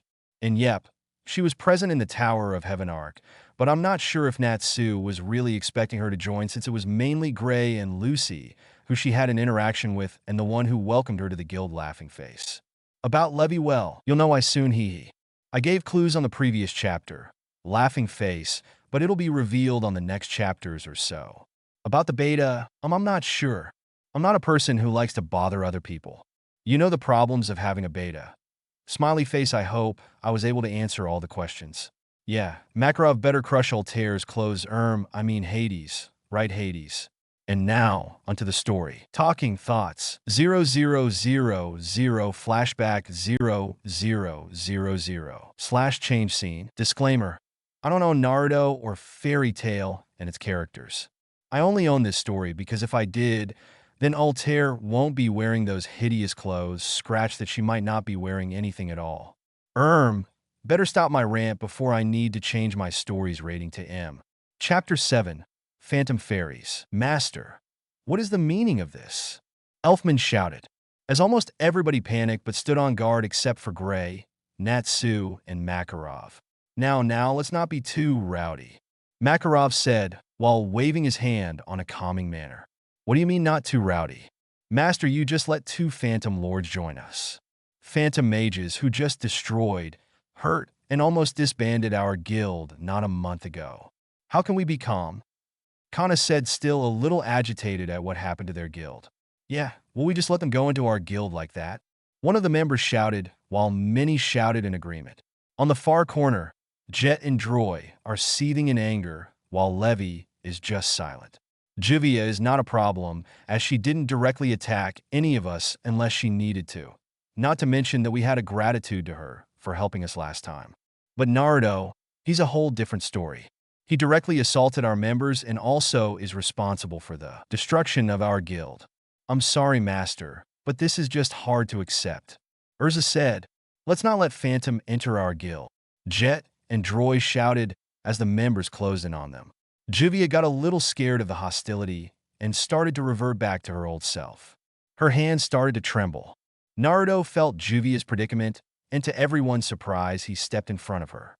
Naruto and I. Juvia said, startled at Naruto's actions. He stood there with an unreadable face but determined eyes. Doing something like that won't change our impression of you easily. One of the members said, we didn't come here for any fight. If you can't accept me, I'll leave. But Juvia doesn't deserve the same treatment, so I won't tolerate any hostility towards her. Naruto said. Everyone was stunned at what he said, and silence reigned over the guild until Gray broke it. Juvia is of no problem with me, as she proved to be a good person. But Naruto, you destroyed our guild, you hurt our Nakama, and you did it on cold blood, and even with what Juvia said to me when we fought. I'll never forgive you for what you did, but then again, if I were on your shoes, I won't be able to promise not to do what you did. Master Uar taught me that everyone deserves a second chance, but I don't think Naruto being here would help the guild's recovery and harmony. Sorry, what's wrong with you guys? Why can't they stay here? I know they did some nasty things, but wasn't that all Jose's order? Natsu questioned. Natsu, sometimes those things are not enough. Lucy answered. What? I don't get it. Natsu was cut off. Thank you for the chance and offer, Master Makarov. But I don't think this would work at all. I'll be leaving, but please take care of Juvia for me. Naruto quickly bowed to Makarov and then turned towards Juvia and put a hand on her shoulder. Hey, you be good, okay? Do your best and take care of yourself, he whispered as he walked past her and out of the guild. Juvia didn't move for a moment, but then she suddenly turned around and run out trying to find her surrogate brother. Inside the guild, silence still reigned until Makarov spoke. Disappointing. I'm really disappointed. I never expected you to bear so much grudge to someone, especially when all he did was do what his master ordered him. Just because Jose was a scoundrel doesn't mean that all of those in Phantom were scoundrels as well. You have to understand, just because Fairy Tail isn't under a scoundrel master doesn't mean that all the other guilds are the same. Have I been spoiling you too much that you have been blinded of the real world? Makarov took a deep breath and then continued. I thought you should know better, because many of us here are people who tried to reach the light and stayed there. Those two, they also wanted to walk towards the light and prevent themselves from falling back into darkness. Don't tell me that they should have done what was right from the beginning. How would you refuse the only person who gave you a home, a person who gave you a purpose, a person who took care of you when no one wants you, and to top it all? Do you know what kind of person Jose was? He would punish you in a way that even a person with much confidence would break down. Haven't you learned how he taunted me to fight him and then defeat me? He doesn't know boundaries as long as he gets what he wants. Makarov shook his head, letting what he said sink in. But Master, Elfman said, I know how you feel. I feel the same. You are all my children, but it doesn't mean that I should always take your side and let things like this slide. It's also my responsibility to discipline you. Naruto. He was more than ready to find the light all by himself. He felt worse than any of us when he did those things, but when you have nothing to live for except your loyalty, believe me, you're going to hold onto it no matter how twisted it would be. Makarov said as he cut Elfman off. No one spoke, so he continued. You know what the most embarrassing thing is? I was the one who asked him to join. I told him that our guild would somehow accept him, that we would understand. He was already fine, trying to find his way on his own, but I offered him a helping hand. He hesitantly accepts it, but from the look of it, he would have tried his best to be accepted. But what did you do? He was met with so much hostility that it almost also jeopardizes Juvia's chance to join our guild. Do you know how it feels to be the cause of your own sister's dream to be jeopardized just because of your presence? That is how Naruto feels right now. He feels like he just destroyed Juvia's dream because he accepted my offer, just because he also wanted to be saved. Makarov finished as he walked towards the door. Master, where are you going? Erza said, I'm going to find those too. I won't be able to sleep peacefully at night when I know that two children might fall back to the darkness just because my own children pushed them away and never gave them a chance. For now, ponder on what you've done. He answered as he left them. By the time Juvia got out of the guild, Naruto was already nowhere to be found. She frantically looked around. Naruto can be rather hard to find even for a dragon slayer when he doesn't want to be found. Naruto, where are you? She mumbled as she continued to search for him. Juvia sniffed the air for his scent. She transformed to water to try and find him, but all her hard work was in vain. She stopped under a big tree by the southern park. She sat underneath it and hugged her knees. Tears were starting to form on her eyes. Naruto, where are you? Did you really leave Juvia? Juvia feels lonely, she mumbled. She didn't realize that there was also another person in that place and saw her. The person walked closer to her, but Juvia was so drawn into loneliness that she didn't notice. The person stopped in front of her, and the shadow was cast on Juvia, making her realize that there was someone there. Juvia looked up and saw the stranger standing in front of her. Her eyes widened and said, You're... She was cut off, though, as the stranger spoke. You're trying to find Naruto, right? I think I know where he is. If you want, I could show the place to you. But why and how? Juvia asked. I'll tell you on the way. For now, let's go, was the reply she got as she followed. Naruto had been walking, jumping, running, and strolling around as if an autopilot. His feet suddenly stopped, and his eyes widened at where he stopped. Here again? Whenever I am deep in thought and let my body take me wherever it wants to go, I always end up here. he said as he is again on a rooftop that is directly across the hospital window where one fairy mage was recovering. He looked at the window and saw the room was empty. Yeah, right? I forgot she was already released. They were on the guild house earlier. But what's the point of me going in here? Every time? I don't get it. It's like I am being pulled towards this place. He said, maybe because unconsciously, this is the place which reminds you of what you've done and what you don't want to do anymore. Someone spoke from behind him. Naruto looked towards the source and said, Master Makarov. Yo, I messed up really bad. Why are you looking down? You didn't do anything wrong this time. I should be the apologizing for what has transpired earlier. I didn't expect them to bear so much grudge that it clouded their better judgment. But what they said was right. I would only make the guild members uncomfortable. They would always have felt a little nervous whenever near me. On top of that, I don't want Juvia to be dragged into my mess. So, please at least let Juvia join, and please take good care of her. He said as he bowed low. Juvia is really very important to you, doesn't she? You're really like a big brother doing his best to defend her. Juvia, she never had a good life. Even before she met her dragon, she always had it rough. She was deeply hurt when her dragon suddenly left her, and even after that, no one wanted to be friends with her or know her better. She's a good girl. She deserves a good family to let her grow. And what about you? Have you ever had a good life? Don't you deserve a family and a second chance? Don't you realize that maybe Juvia would be most happy to be with the very first person who accepted her like a sister? I've had a good life in the past, but I repeatedly made mistakes.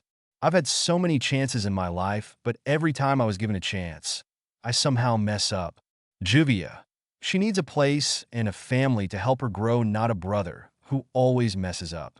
There is nothing wrong with messing up. You know what's wrong? Giving up on yourself when people haven't given up on you.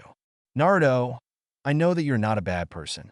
Do you really think I would invite you to our guild without taking a little background check? From what I've heard, even though almost the whole Phantom Lord guild members were scared of you.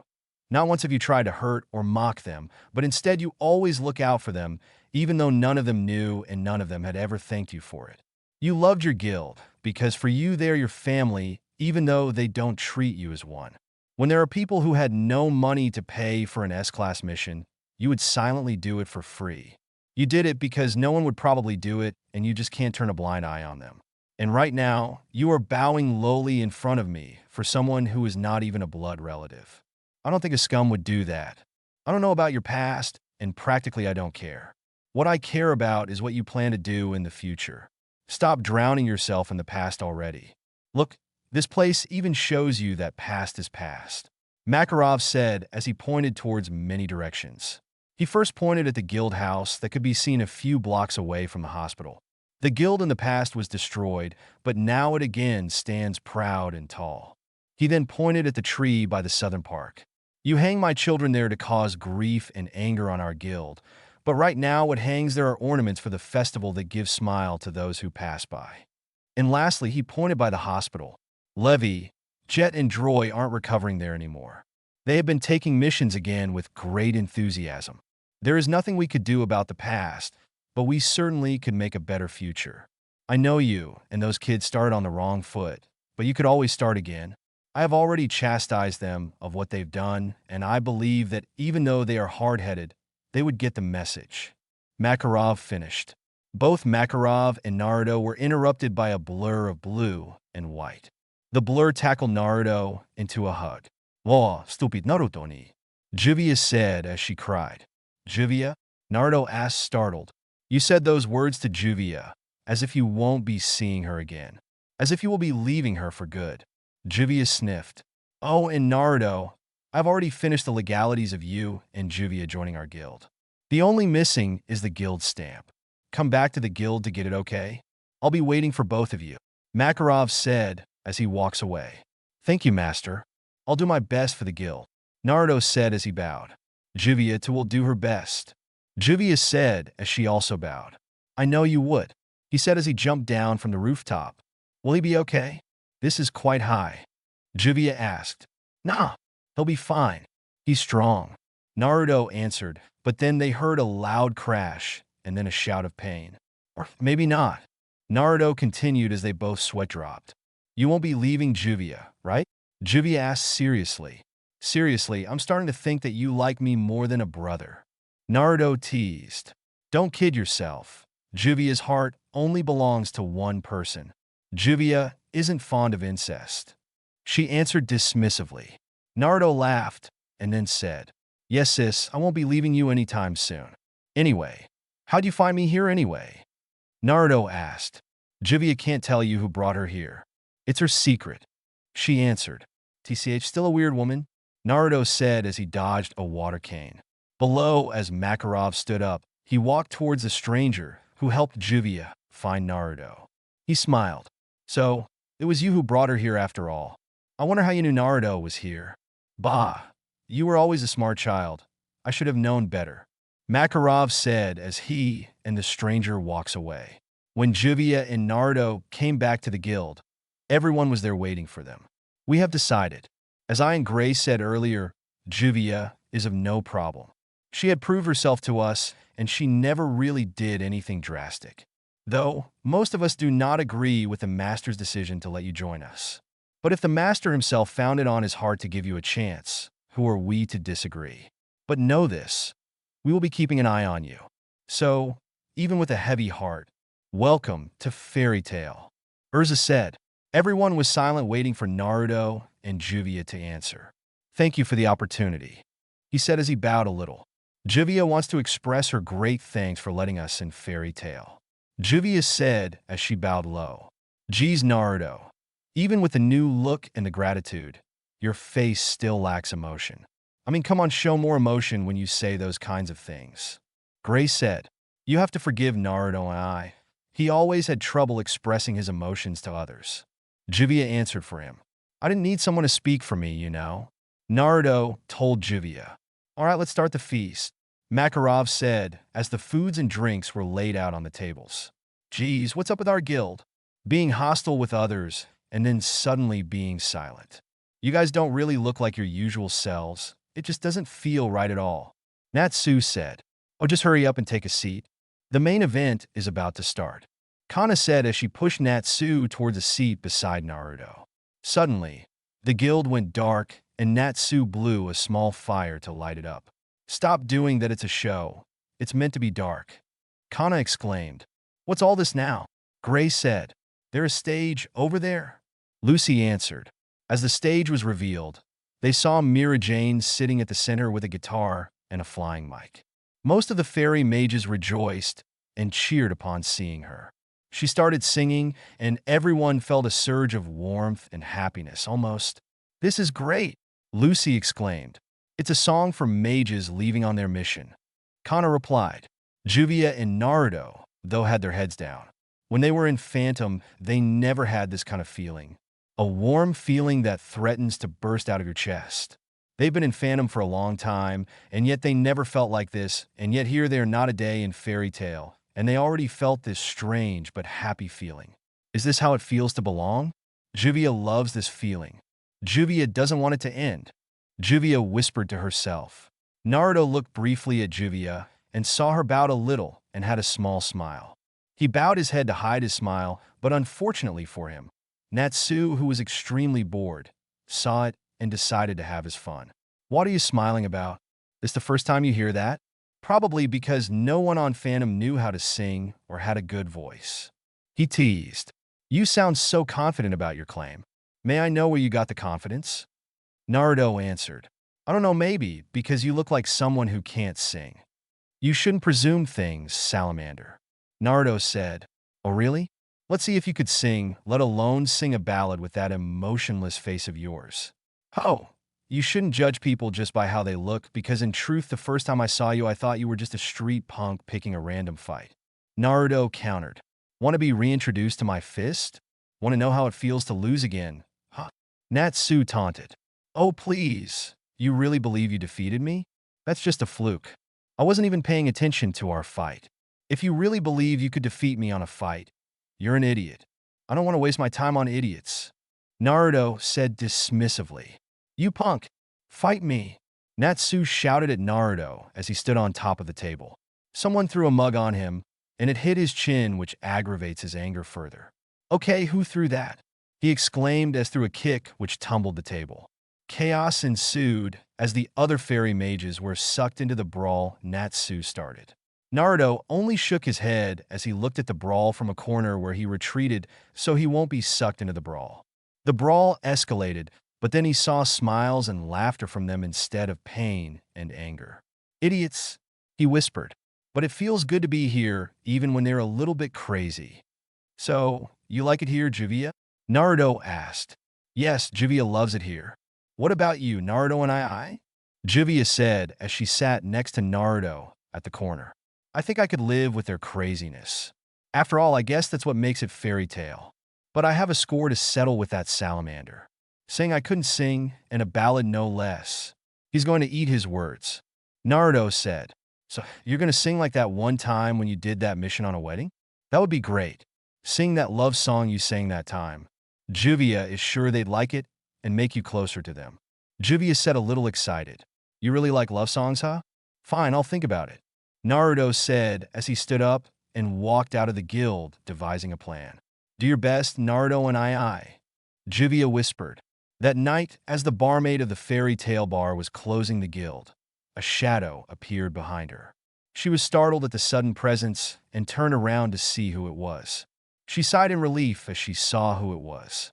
Oh, it's only you, Naruto, thank goodness. Don't do that again. I almost had a heart attack. What's wrong? Do you need something? She said with a warm smile. Naruto never get this girl. She always had that warm and happy smile like a mother speaking to her child. Weird, he thought as he spoke. I have a request. Oh, what is it? She asked. May I be the one to sing for tomorrow? Yeah. Why would you want that?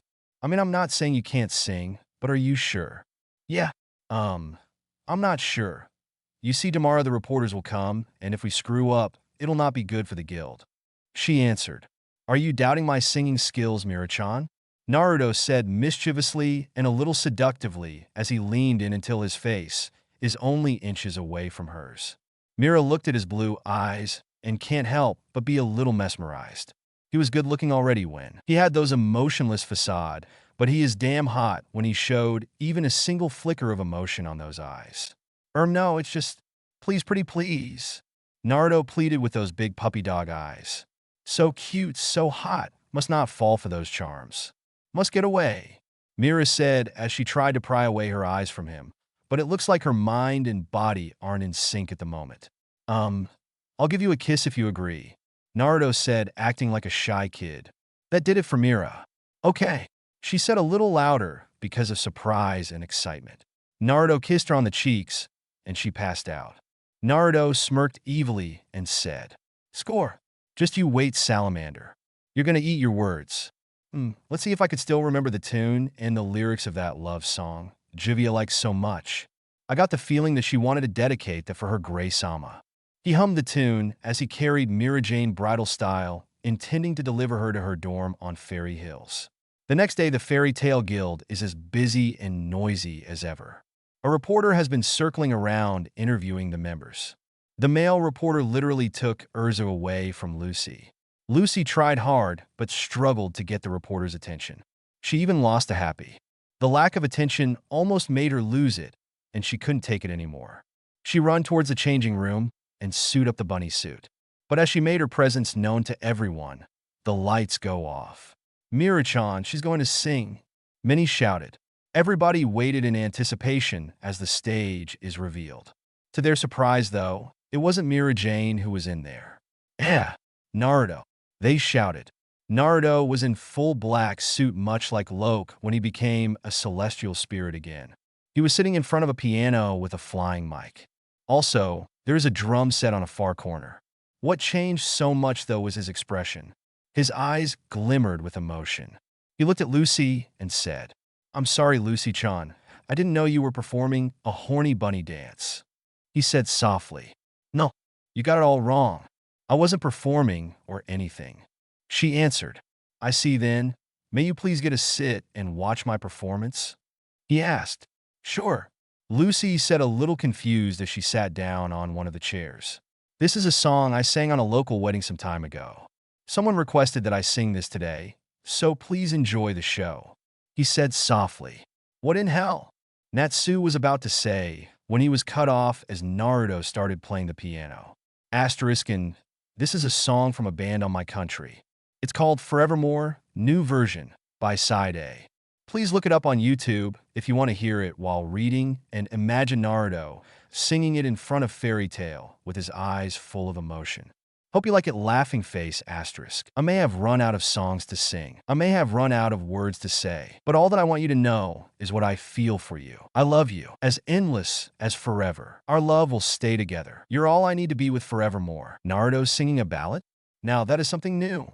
Erza said, "There are times when I just want to look at your face with the stars in the night. There are times when I just want to feel your embrace in the cold night. I just can't believe that you are mine now. You were just a dream that I once knew. I never thought I would be right for you. I just can't compare you with anything in this world. You're all I need to be with forevermore." He told me that he wanted to sing for today.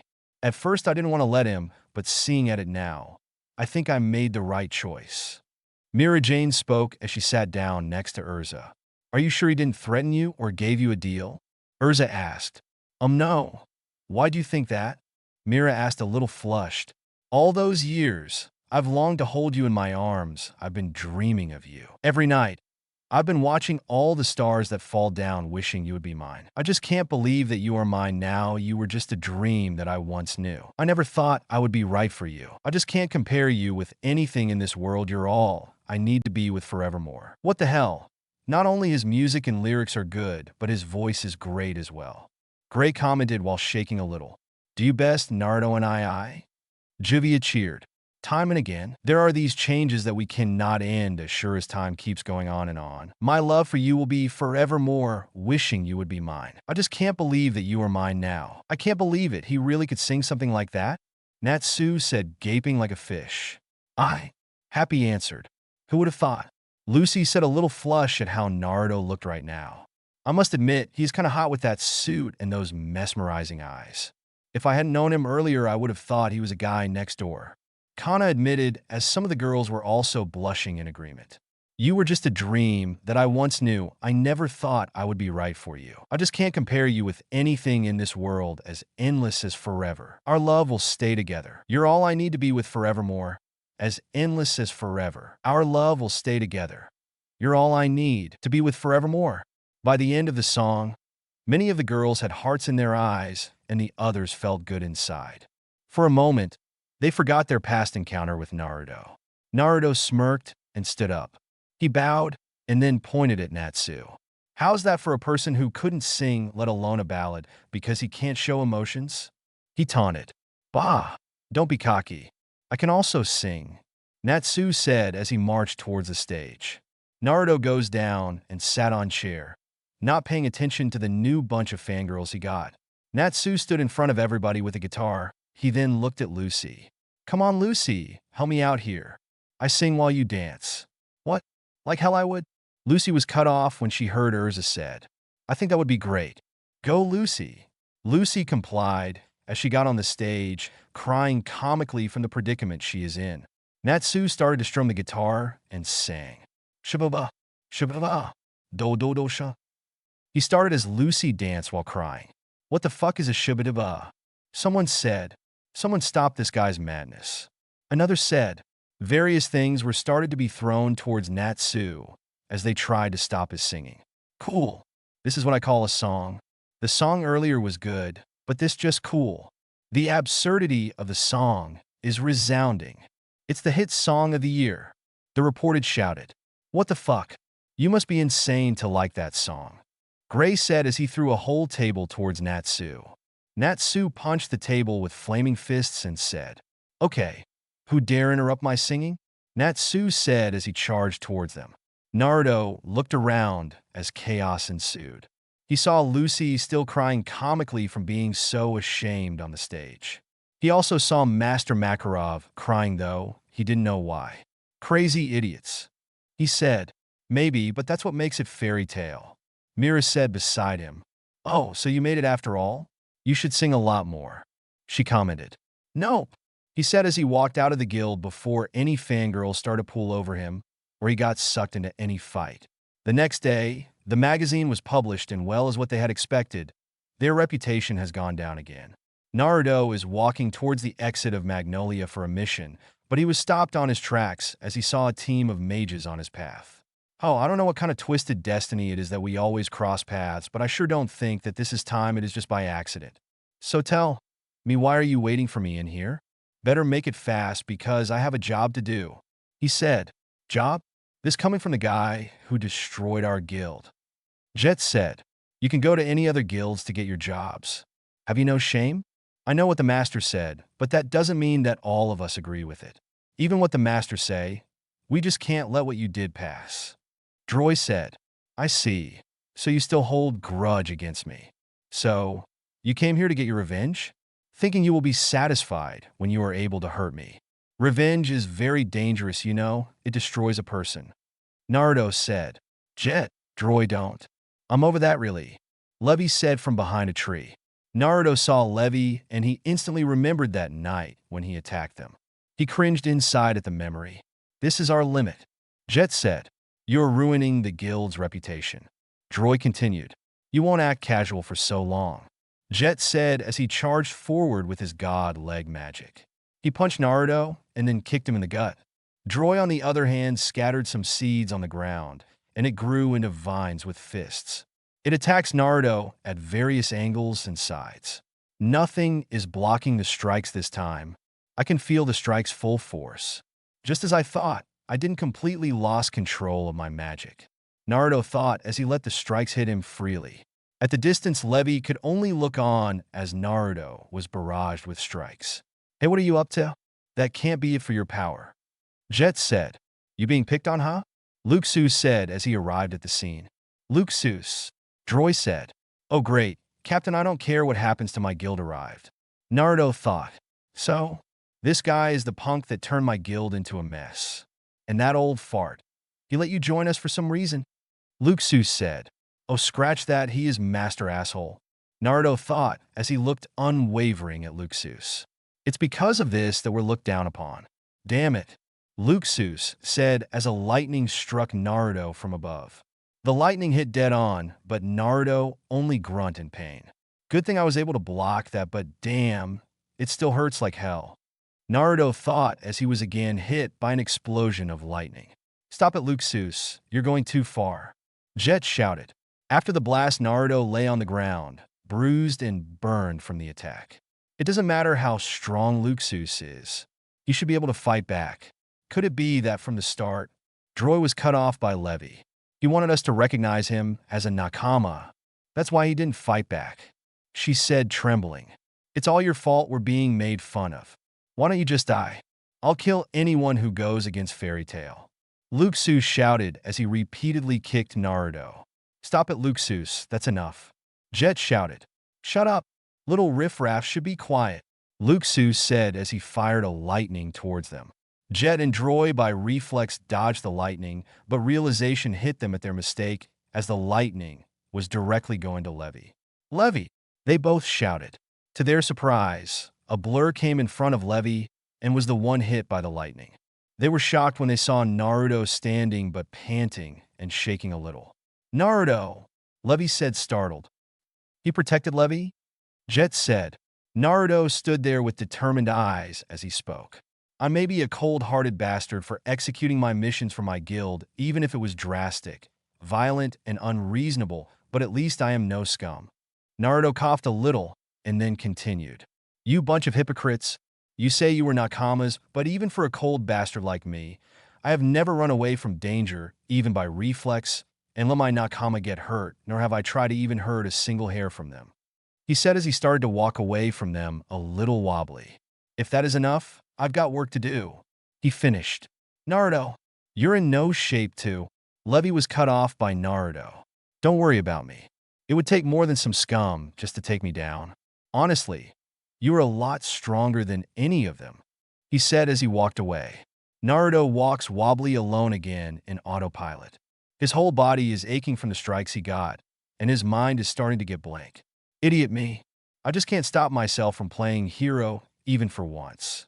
He thought as he chuckled. But then again, it won't be me if I don't take that role. And most of all, I have a big debt from her. Even if it would take me a whole lifetime just to pay that debt, I would, he thought as he continually walks. He looked around and chuckled. Let me guess, I would probably end up to that place again. That place had become like a secret haven for me. He thought as he let his autopilot body go towards his known destination. Once he arrived there, he let himself fall down and lie on his back on the roof. Alas, after a long journey, I arrived here. How long had I been walking slowly and wobbly? I must have looked pathetic to everyone who was looking. He said to no one as he lay there. His eyes widened, though, as a shadow was cast onto him. He tried his best to look at the intruder of his personal space, and he was shocked when he saw who it was. You arrived at last. What took you so long? For a moment I thought that I have guessed wrong.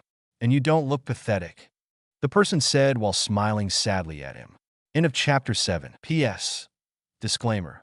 As I have stated earlier, the song belongs to a group named Saida from our country, so I don't own any from it. And, well, how was it? Was it worth your time? Was it good, bad, or hideous like Altair's clothes? This chapter may be a little emo, but please bear with me, hee hee. Oh, and yeah, I hope you like the song I made Naruto sing. It's a favorite of mine, so I wanted it to at least appear on my story. Laughing face. You probably know from where I've come from. Don't issue a manhunt for me. Hides. Oh, and no fairy tale chapter this week. T. Need to endure 1 week without fairy tale. Yeah, they better have 2 chapters next week, and Makarov better destroy that clothes. Airship. Yes, airship. I hope you like how I portrayed the magazine reported chapter, and how I made the fairy mages accept Naruto Altis partially, if not fully. Oh, and please, read and review. Good or bad, it's really like a fuel that gives me energy to go on. Smiley face. Chapter 8. Before anything else, I want to say belated Merry Christmas, everyone. I hope you all had a good one. Sorry for the late chapter. Got caught up with the holidays. I would like to thank everyone for the favorite, alert, and most of all reviews. Thanks you very much, smiley face. I hope you guys like this chapter, though there won't be any action. Please read and review. I really appreciate them. Review Answer Corner. Lightning Blade 49, Jimabob 5536, Mr. Uroboros, Frostius, Tragic Matt 1, Mark No, I'm not on Facebook, Altair, Eclipse X, Speed Demon, Babaki, Backa Pervert, 0-0-0, Gara, 0-0-0, Shin 1 Gam 1. Thank you for all the reviews. I really appreciated them. I hope I can continue to hook you up on this story. Cloves. Thanks, laughing face. Nice to know that there are also fellow countrymen reading my story.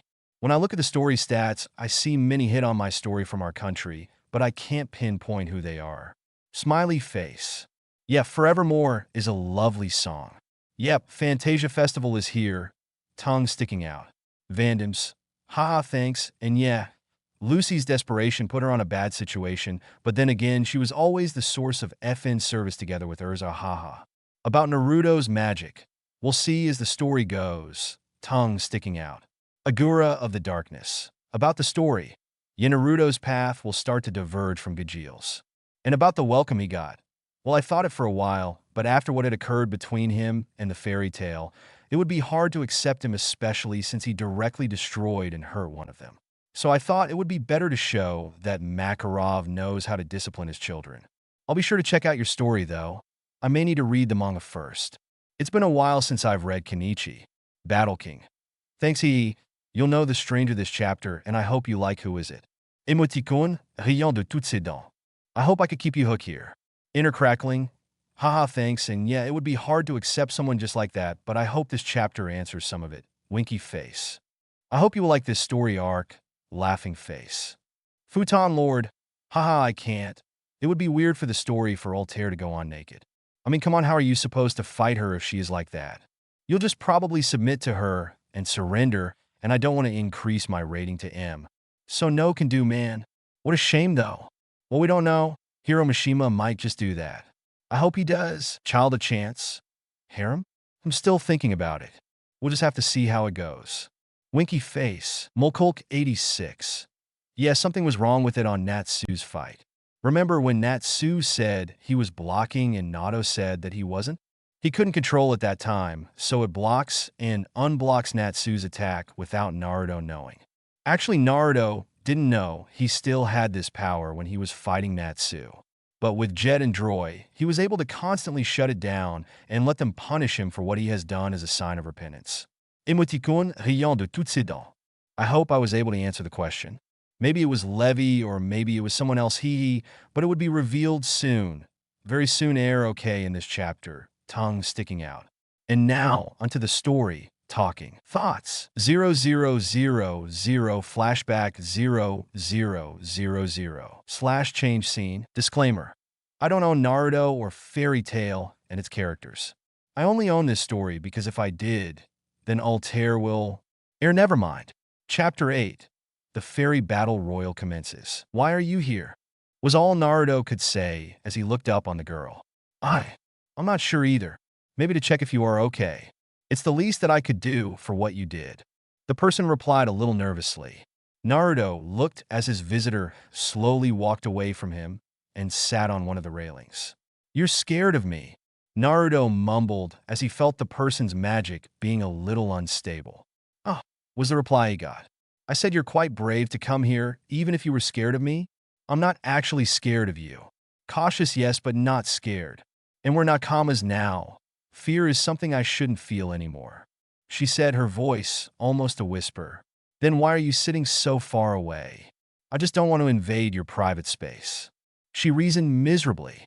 How do you know I'm here? He asked. I was watching you, and you were always here. That can't be possible.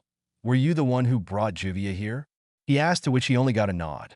How were you able to watch me when you were asleep? You should be more wary when you watch others you know. They might be watching you back. The person answered while smiling sadly. But how? On our team, I'm the weakest physically, but I try my best to be useful. So, I keep things that could prove to be extremely useful for us. But I'm a little hurt though. You actually thought I would be knocked out for a couple of days with that weak punch? You held back too much on the punch that I was already up by just after a few hours. I am weaker than others, but I'm still a mage, you know, and I know your punch isn't that weak. I have Natsu, Jet, and Droy to attest to that. Levy started. I just don't like hitting girls. He answered. That didn't stop you from hitting Erza strong enough to destroy her armor. She mumbled as she took out a small bee-like object. Yes, this is a spy bee.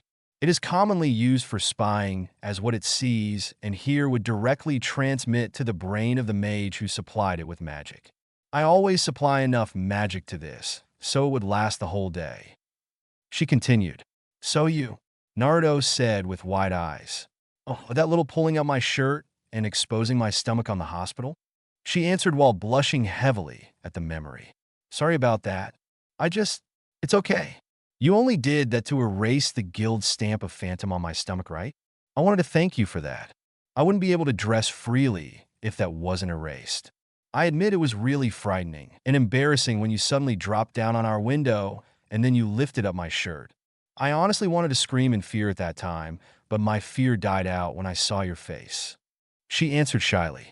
Oh, I must have looked so funny that day. She wasn't able to suppress her chuckle. Yeah, I really wanted to laugh. Sorry, I'm not saying that you look stupid or anything, it's just she said a little nervously while clamping her hand on her mouth. You didn't have to stop yourself. I really did look stupid that day. Her eyes softened and said, when I try to look at it now, you didn't really want to hurt anyone that night. Your eyes, they were dull like the eyes of a puppet that had no freedom to do as he pleases. You were practically begging me not to follow you, right? But I never got it that time until I saw you at the hospital. Your eyes, they showed a lot of regret, and your face etched with so much pain as you looked at us. You were really funny, though, when you were lifting up my shirt. Your face was red, and your hands were trembling. You were like a child, Levy said as she giggled discreetly, but more freely this time. Idiot, what if I was only acting that time? The master talked to me before he invited you, and we exchanged thoughts about you. He said that it takes courage to instigate a guild war, but it takes a whole lot more to not only say, but also show how sorry you are. You were always here, weren't you? Always looking at us from here, mumbling words to yourself. Regret, sadness, and apologies. That was what I had always heard from you. I realized that you were hurting more than we do. She continued, I cannot believe this. How can you forgive me that easily? Much more approach me. You're quite an intriguing person, that's what I am sure. You're like a book. That emotionless and cold facade of yours is like the dull cover of a book, and it shows nothing of what you have inside. One must open that cover and start to read deeper of the content to be able to get a glimpse of your true nature. Juvia is probably the only person who has even a vague perception of who you really are. Levy said, cutting Naruto off. You are quite weird, just like Juvia, was all he could say. Maybe. Actually, when she moved to Fairy Hills, she immediately came to my door and apologized for you. We became friends, and she said a lot of stories about you. A lot? How much is a lot? Naruto asked, a little perplexed. Everything that she thinks is allowable. And we came up with a conclusion. You are like a suspense thriller book. The reader never knows what to expect until they dig deep into the story. I love those kinds of books, and that is probably why, instead of being scared, I'm quite intrigued of you. She answered. Naruto narrowed his eyes for a moment and then said, I can't believe you. That is too good to be true. Maybe, but you are also a person who is hard to believe. One time you are emotionless, and the next time you would show much emotion. You lack consistency, or maybe you were just wearing different masks for different situations. She countered, a little aggravated from his replies. Naruto closed his eyes and calmed himself. He felt everything around him. There was a small instability on the magic around her. You better go. I have things I need to think alone, he said. Are you sure you'll be okay? Levy asked, a little worried. Yeah, I'll be fine, he said as she stood up and walked away. Oh, and thank you, he said, and she only nodded and continued. Once Naruto couldn't feel her magic anymore, he whispered as he closed his eyes. TCH, telling me those things with such an unstable magic. How could I easily accept that? He muttered. At a secluded graveyard area stands a cathedral-like building. This building houses the Dark Guild, Ghoul Spirit. Several screams were suddenly heard from the cathedral. You just laugh at us just now, yes? The female assailant said. You utter fools. The other finished. If it's fight you want, fight you will get. The Ghoul Spirit members shouted as they charged towards the three intruders. Oh dear me. A guild that lurks in the shadows trying to stand up against a legal guild? What has the world has come to? Evergreen said as she took off her glasses and turned the charging members into stone. The other members also tried to teach the intruders a lesson, but they were all beaten by Bixlow's puppets. That's enough, Bixlow, Fried said. What? It's already over? Bixlow asked. I'm amazed that they even managed to form a guild, being this weak. Fried said. It's because they're weak that they resorted to illegal activities. Evergreen replied. This ain't enough. My babies need more fun. Bixlow exclaimed. Well then, I have the perfect thing. Fried suggested. Oh, you mean Luxus? So the time has come, has it? Oh, I've been waiting for a long time for this. And my babies too. Bixlow finished. Time to head home, for once, to Fairy Tale. Unbelievable. To defeat a guild by just 3 people. So this is Fairy Tale's Luxus bodyguards, the Rei Jinshu. A member of the Dark Guild muttered. On a living room, there sits a man with blonde hair. The Rei Jinshu are returning. It's time for Fairy to fight Fairy. Old man, your age is over now, Luxus said darkly. Nobody heard of what he said save for a little blue bird perched on his window. The bird flew away as Luxus looked at his window. He watched as the bird flew away. Soon, only the strongest fairies will be the only ones who will fly, he said arrogantly. The townsfolk are all in festival mood, Makarov exclaimed as he looked around while walking with Mira. There, aren't they? Everybody's busy preparing for the Fantasia too. Mira answered. We're going to make this a parade to make us the pride of the whole continent. Makarov said. If only Luxus would join us, huh? Don't talk to me about him. Makarov replied. But Jet said that he's back here in town right now. What? Is there something wrong, Master? To think he would come back here now of all time. Makarov muttered as he remembered the past with Luxus. When on earth did you end up the way you are now, Luxus? Makarov sighed as he felt Naruto's presence nearby. He then saw a blue bird flying on top of them with a familiar presence, heading towards the direction where he felt Naruto's presence. Mira, go on without me. I forgot to buy something, Makarov said as he walked away. Master, please come back before dusk. I need the supplies to prepare. Mira exclaimed. I will. Makarov answered as he continued towards the place.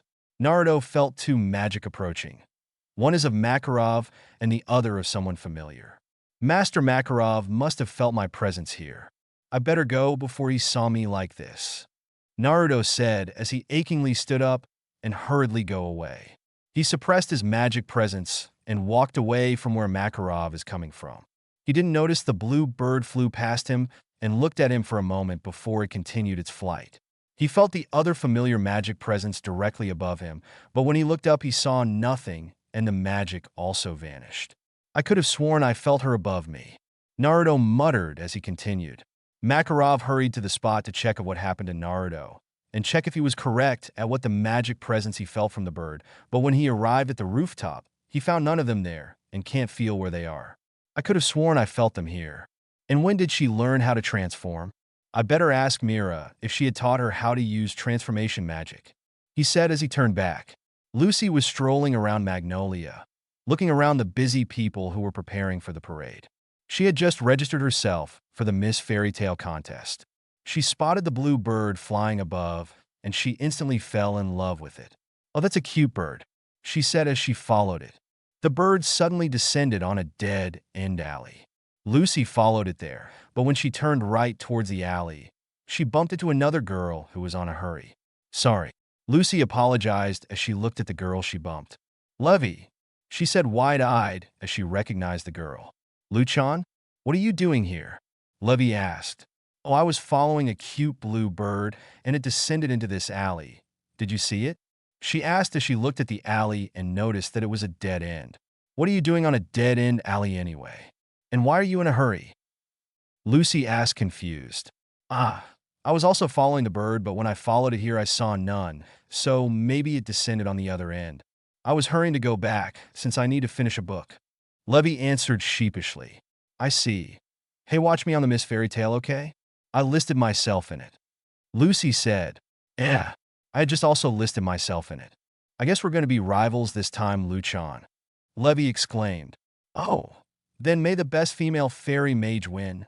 Lucy exclaimed. Yeah, well, I better be going now. Levy said as she practically ran towards the exit of Magnolia. Hey, Levy-chan, that's the wrong way. Fairy Hills is this way. That is towards the Magnolia exit. Lucy exclaimed. Oh, I need to do something first before I go home. She answered as she ran towards the exit. Levy is quite weird today, Lucy said as she continued her stroll. Levy arrived at the Magnolia exit just in time to see Naruto heading out. Wait, she exclaimed. Oh, is there a problem? Naruto asked as he again felt the slight instability on her magic. I just wanted to ask if you would be able to go back for the Fantasia festival. She asked nervously. Why do you want to know? I believe my presence there isn't needed. He answered. What's with Mr. Grouch all over again? You are our nakama now. Everybody would really appreciate it if you were there. And it would be extra safer if we have at least 2 S-class mages here. You know, if something unexpected happens. She said lowly. Erza is already here, and not to mention Luke Seuss is also here. Naruto countered. Luke Seuss is the problem. Levy whispered. Huh? Did you say something? Naruto asked. No, nothing. Just please come back before the Fantasia festival. She almost pleaded. Fine, I'll come back. Though I still don't get your reason for doing this. And anyway, you can't fool me with that facade. Naruto said as he walked away. Huh? Levy said, confused outside, but very wary inside. Your magic has a slight instability in it. That can only happen because of 3 things. Either you are being controlled, you are scared, or you are... Oh, never mind. If you are being controlled, it could be easily detected as a foreign magic will be present in your system, and I detect none. So, you are probably still uneasy and scared of me deep inside. So you must be lying when you said you weren't scared of me anymore. Naruto answered as he continued to walk away. Levy released a deep sigh and shook her head as she walked back towards Fairy Hills. When she arrived, she walked inside and stopped in front of her room. She opened the door and walked inside. She carefully maneuvered around the stacks of books as she arrived at the lone bed that was almost hidden behind the stacks and shelves of books. She approached the bed. So, he didn't think I would intervene at something like this? You almost caught me. Naruto, I better be careful. She said. She looked at the sleeping girl on the bed. You're one beautiful girl. No wonder he took interest on you. It's quite unfortunate that you would be dragged into our mess, but I need to do this, so Naruto would eventually gain his magic back. She said as she brushed away a few strands of blue hair from the sleeping occupant. Levi McGarden, you shall help me on my goal. You will be instrumental in our plans, she said as she walked towards a wall. She touched the wall, and it turned into sand. Behind the wall were 2 racks, and in it there are several lacrimas. She looked at the lacrimas. On the upper rack, there was a label, Extracted Memories, and she took one of it and watched the scene. Of the time when she saw Naruto destroys her guild, she said as she replaced it back to the rack. She then took a lacrima from the lower rack, named Inserted Memories. The scene on the hospital. This is really hilarious, she said. Then she replaced it back and took another from the upper rack. When he saved her from the bandits, a knight and a princess. She chuckled as she replaced it back on the rack. You really love watching those, don't you? A male voice said. It's because you are late that I need to keep myself from being bored. She countered as she took a lacrima with no scenes in it and handed it to the newcomer. Her appearance started to change as she stopped the spell she casted on herself. From a cute blue-haired elfin, she changed into a raven-haired beauty. Well, gee, try making an excuse for your absence in front of those old geezers. I honestly don't get why you're doing this. Extracting memories from this girl, and then watching it. Then posing as her, and then extracting the memories from yourself, and then inserting it in her memory like she was the one who truly did it. He said as he placed the lacrima on her head and started extracting the memories. Only extract until when I was approaching the bed, and skip the memory of when I transformed into a bird. She said, Yeah, I know. You do know that the Dark Guild's target is with Fairy Tail, and if they get word that you are posing as a Fairy Tail mage without their knowledge, there will be serious trouble. You better be careful, especially if he gets wind of this. The male said as he finished extracting the memory and storing it into the lacrima. Wow, that's one good act you have there. Hiding the spell's only detection by playing nervous and scared. You really fooled him there. But it looks like Fairy Tail will crumble from the inside, huh? That's very unfortunate. He continued as he placed the lacrima on the sleeping girl's head and started inserting it in her memory. No, it's the fact that he knew I won't be doing this. That is what fooled him. The war within Fairy Tail would be perfect for Naruto. She said, Well, your plan better not be spoiled or we're screwed. He said as he finished and gave her the lacrima. She walked back to the rack and placed it on the Inserted Memories rack. After that, she placed her hand on the sand and it formed the wall again. Was it 100% successful? The insertion of memories. She asked. Yeah, the moment she wakes up, she would think that she was the one who did it and that the last thing she knew, she was exhausted and approached her bed and slept on it. And the magic residue? She asked. As I have said when we first did this on her, this magic consists of rewiring the memory nerves of a person when they are asleep. Once I finished rewiring, the magic residue will also vanish in less than an hour. He said, Good. Now time to wake up Sleeping Beauty, she said as she placed her hand on the sleeping girl's forehead. Levi started to moan from her sleep. She'll wake up soon, the male said. She then placed her lips next to Levi's ear and whispered something. She then walked back towards her companion and placed a hand on his shoulder. I said this once, and I'll say it again. You are one cruel bitch for messing up their relationship. The male said, I'm not messing anything. I was just speeding things up and spicing it up a bit. I'm just flaring the confused emotions and doing the things that deep inside she wanted to do. Doing things that she never thought she would do. The female said they both vanished into thin air. Naruto arrived at the place where the job request was supposed to be done. When he arrived there, he saw a little girl sitting on the stone with a white cat that looked suspiciously like Happy. He approached the girl and asked, Excuse me, were you the one who issued the job request to our guild? He asked. No, actually, it was Master Rabal who requested it. He said that I need to hone my combat skills so I could protect myself. She answered meekly. I see, but it's kind of weird for him to do this since it is usually done inside guilds and not from outside. That is something we don't know why either, so just tell us if you're going to accept it or just leave us be. Charles answered a little miffed at the constant questions. Charles, don't say that. He was just inquiring. Wendy scolded. Sorry, you're right, I should just do my job. Anyway, what's your name? Naruto asked. My name is Wendy Marvel. I came from Kate's Shelter Guild. Nice to meet you. Wendy said. I'm Naruto. Namake's Naruto. I'm from Fairy Tail. Naruto said, his voice slightly lower on the last part. You don't look like you're proud of your guild. Charles interjected arrogantly. Charles, be nice. Wendy scolded. No, I'm actually proud of them, very proud. It's just that I feel that I don't deserve them. Let's not talk about that. What's your magic? He asked. Why do you want to know? Charles asked, a little guarded and not minding Wendy's glare. I need to know so I could teach her a combat technique where she could incorporate her magic with it effectively. Naruto answered. Support and healing magic. Wendy replied. I see.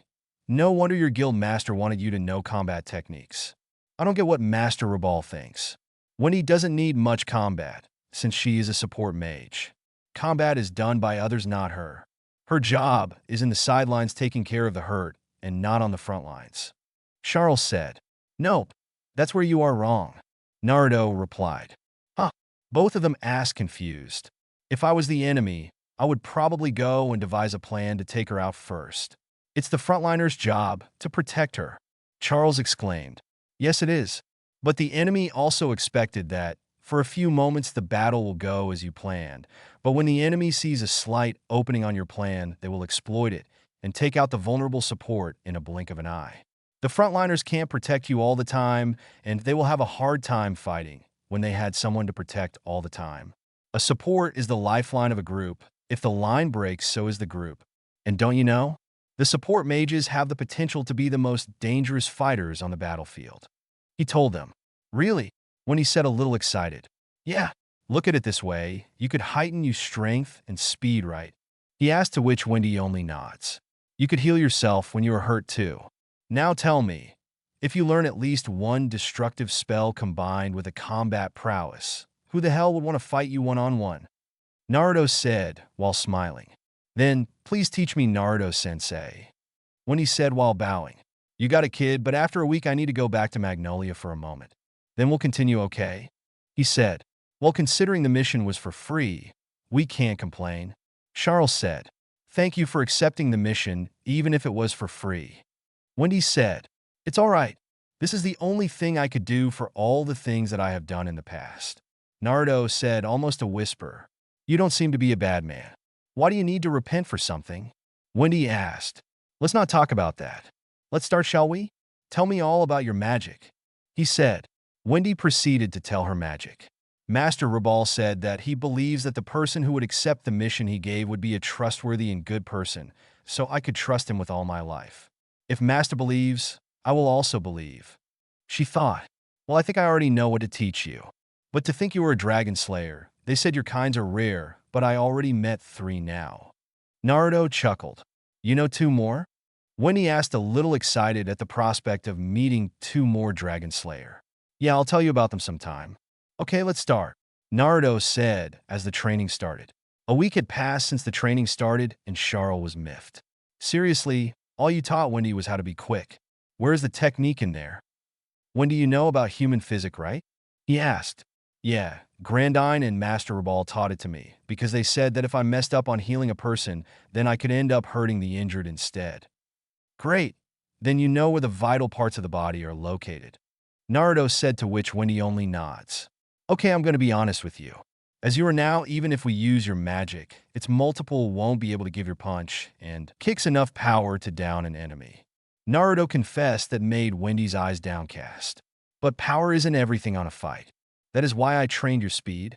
Using Vernier, you can multiply your speed to greater heights, and combined with your knowledge on human physics. Naruto let the words hanging so they would guess it. I can immediately hit their vital parts and slowly disable them. Wendy realized, yeah, but that would take a whole bunch of time if you rely only on your strength. You have to use your healing magic to augment it. Naruto said, which confused Wendy. Your healing magic heals the injured, but if you overdosed it on a vital organ that isn't injured, what do you think will happen? Look at it this way. A medicine heals sickness and wounds, but if abused and overdosed, it will also be a poison. For now, Your combat strategy is dodging while hitting a vital part of the body with your strength and magic quickly. The fight could last longer than ordinary fight, but hey, you have something they don't. He smirked. My Dragon Slayer magic, Wendy exclaimed. Yeah, you could heal yourself and you could replenish your energy by eating the air. But you still need to improve your stamina since you can't depend on eating air all the time. And if things go really awry wrong, use your roar to lunge them away or distract them and then escape quickly or use it as a finishing strike. Naruto finished as he and Wendy are walking. Naruto-sensei, may I come with you? You know, on the Magnolia Festival. Wendy asked. Huh? Are you sure we'll be okay with Master Rabal? He asked. Wendy, what are you thinking? We must go back to the guild and just wait for Naruto to come back. What you are asking is not safe. Charles scolded. But I have never seen a festival before. I wanted to see it. I want to also meet them, Natsu-san and Juvia-san. Wendy said, her eyes starting to tear up. Sigh. Fine, but Naruto, you better be sure you protect her or else. Charles said, glaring at Naruto. Oh, well, don't worry. You have my word. I promise upon my sword and my master's name. I will protect her with my life. And what kind of sensei am I if I won't protect my student? Naruto answered. You're not coming, Charles? Wendy asked. Someone has to tell Master Rabal, and festivities isn't really my thing. I'm going back to the guild. Naruto, after the festival, be sure to bring her back to us, please. Charles said while flying away. I will. Well, Wendy, let's go, he said as they headed towards Magnolia. And Naruto-sensei, I've been meaning to ask you this for a few days now. Wendy asked. Yeah, your kunais that you showed me, I think I saw some of it on Master Rabal's ornaments. He said that those are used by the old civilization and that people from that civilization are mostly the only one who probably has it or is willing to use it. You're not old like Master Rabal, are you? Wendy asked. Do I look like an old geezer? You wound me with your words, my dear pupil. But you don't know, maybe I am. Naruto smirked as he saw Wendy pout. As Naruto and Wendy entered Magnolia, they were both amazed at how busy and beautiful the town has become from the decorations. Beautiful, right? Naruto asked. Yeah, this is the first time I see people so cheerful and excited. It feels so good just being here. Wendy said. Yeah, but I think I need to change your appearance and name so you can go everywhere even by yourself. There might be problems if they knew a miner from a guild of another town came here alone without a guardian from your guild. You know, guild politics. He reasoned as he placed his hand on top of Wendy's head. Wendy started to change in appearance. After a few moments, instead of the 12-year-old Wendy, there stood the 18-year-old Wendy in front of Naruto. Many guys will be killing to be with you on the future if my imagination is right. Naruto said. Yeah, but this place is full of mages. Wouldn't they detect the transformation magic easily? Wendy asked, blushing a little at Naruto's comment. Nah, the transformation I used on you is different. It is a basic magic taught to me by my master. Naruto trailed. I wish I could fully use my arc magic again. Things would be easier that way. He thought. Sensei? Wendy asked, a little confused on Naruto's sudden silence. Oh yeah, what I mean to say is that this transformation magic is a higher level. It isn't easily detected by mere mages. You have to be a good magic sensor to detect the slight instability on the magic to know there was something wrong. And even with it, a magic sensor could easily disregard it as the mage being nervous or sick. This magic is known to only 2 mages, and one of them is in front of you. The other, you won't want to meet, Naruto said as he took Wendy's hand. Naruto toured Wendy around town as they both marveled at how lively it has become. Suddenly, they both heard things being dropped on the ground and someone running away. When they looked back, they saw no one there, but some supplies scattered on the ground. What happened? Wendy asked, confused. Levy, Naruto whispered, confused as he felt Levy's magic a moment ago. Anyway, they said that the Miss Fairy Tale will be starting in an hour. Want to eat before watching? Naruto asked Wendy. Yay! Wendy exclaimed. Levy was currently running away as much as possible from the scene she saw. Naruto was with a rather tall, raven-haired beauty. For some reason, she couldn't take the scene and run away. Naruto and I are only guildmates. Why do I suddenly feel these things? Why do I suddenly do the things I don't normally do? I'm so confused. Why am I doing things I don't know why I did? Why am I feeling things I shouldn't feel? And why is those words kept on whispering on my head? What is wrong with me? She thought as she ran. She suddenly bumped into someone and looked up. She saw it was Gray and the others. Levy-chan, let's hurry. We need to prepare for Miss Fairy Tale, Lucy said as she dragged Levy towards the guild. Levy-san seems to be out of it today, Juvia said as she also walked towards the guild with Gray. When they arrived at the guild, they saw Naruto together with a beautiful girl. Hey, who's the girl with Naruto-san? I haven't seen her around here, Lucy asked. I don't know, maybe his girlfriend or something, Mikao interjected. Naruto and I doesn't have a girlfriend. He never told Juvia anything about her, Juvia said as they approached Naruto, but Levy excused herself, saying she needed to prepare. They let her go thinking that she is still afraid of Naruto. Naruto and I, you never told Juvia that you have a girlfriend, Juvia told Naruto. Girlfriend? Naruto asked perplexed and then he chuckled. I am not Sensei's girlfriend, when he said a little embarrassed. Sensei? Gray asked. Yeah, I took the job on the combat tutorial, Naruto answered. The one that was free? So she was the one who posted that job? Lucy asked. Well, it was actually my guild grandfather who posted it. He wanted me to learn combat skills, but we didn't have money, so he gambled on posting a job request for free, hoping that a kind mage would accept it. Wendy answered while stuttering a little. What's your name? Lucy asked. Her name is Wendy. Now please don't ask her too much anymore. She is after all my client, and it won't bode well for the guild if our clients get uncomfortable. Naruto answered for Wendy, which stopped the further questions from the mages. I never knew you were generous, Naruto. Erza spoke as she walks towards them. I had plenty of time. Why not spend it on something worthwhile? Naruto answered. Yes, like dating a beautiful girl while on a mission? Mira teased. Nope, we're not on a date. We were just having a break from our training, and she said she wanted to see the festival. Don't want to have a bad impression on our clients now, do we? Naruto answered smoothly. Well then please enjoy the festival, Wendy-san, Erza said as she and the others walked away from Naruto and Wendy. Oh, and Naruto and I, you shouldn't flirt with so many girls. Juvia thinks someone will be hurt if you do, Juvia said before leaving. You really like me that much? Naruto asked Juvia. You really have a bad sense of humor, Naruto and I, was the only answer he got. Do you like her, sensei?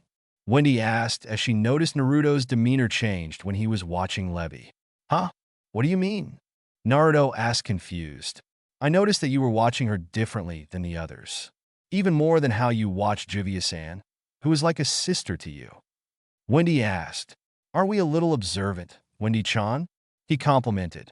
Well, I had the best sensei when it comes to detecting things, and he specifically taught it to me, saying it was an important part of my combat style. Wendy answered, giving back the compliment. You're learning fast, Naruto said as he ruffled her hair. You always ruffle my hair. Wendy pouted. Sorry, I probably got it from my senseis. All of them had a tendency to ruffle my hair when I did something right or funny. He answered. So, you do like her? She asked. No, she is just quite intriguing. He answered, to which she only looked at him confused. Suddenly, everyone became restless, and shouting were heard by Wendy and Naruto. They looked at the stage and saw a female mage remove her glasses and turn Lucy into stone. What the? Naruto was cut off as chaos ensued. What are you doing, Evergreen? Are you trying to ruin the festival? Makarov shouted. Doesn't a festival have a main show? Evergreen answered as she burned the curtain and revealed that the other contestants were also turned into stone. Instantly, Naruto's magic became wild, and Wendy had to scoot away from fear. She looked at Naruto, and fear crawled into her skin. For a moment, she thought she saw a demon waiting to eat someone. You fool, turn them back to normal, Makarov commanded. Suddenly, they had to cover their eyes as lightning struck into the stage and Luxus was revealed. Oi, fairy tale idiots! The real festival begins now, Luxus exclaimed. The mages protested at what he said while Naruto's anger is approaching its limit. Why don't we play a game, old geezer? Luxus continued. Don't do something stupid. We have to get ready for Fantasia. Turn back to normal now, Makarov scolded. Fantasia is late at night. If we hurry, then we won't miss it. Luxus said as he sent another lightning towards the stage, dangerously close to Lucy. I'll take these girls as hostage. I'll destroy them one by one if you break the rules. Like I said, this is the main show. He said, there are things that can't be taken as a joke, Luxus. Makarov shouted. Of course I'm serious, was the answer he got. It's just a game to find out who is the strongest here in Fairy Tale. The Regintius said, the rules are simple, the last survivor wins.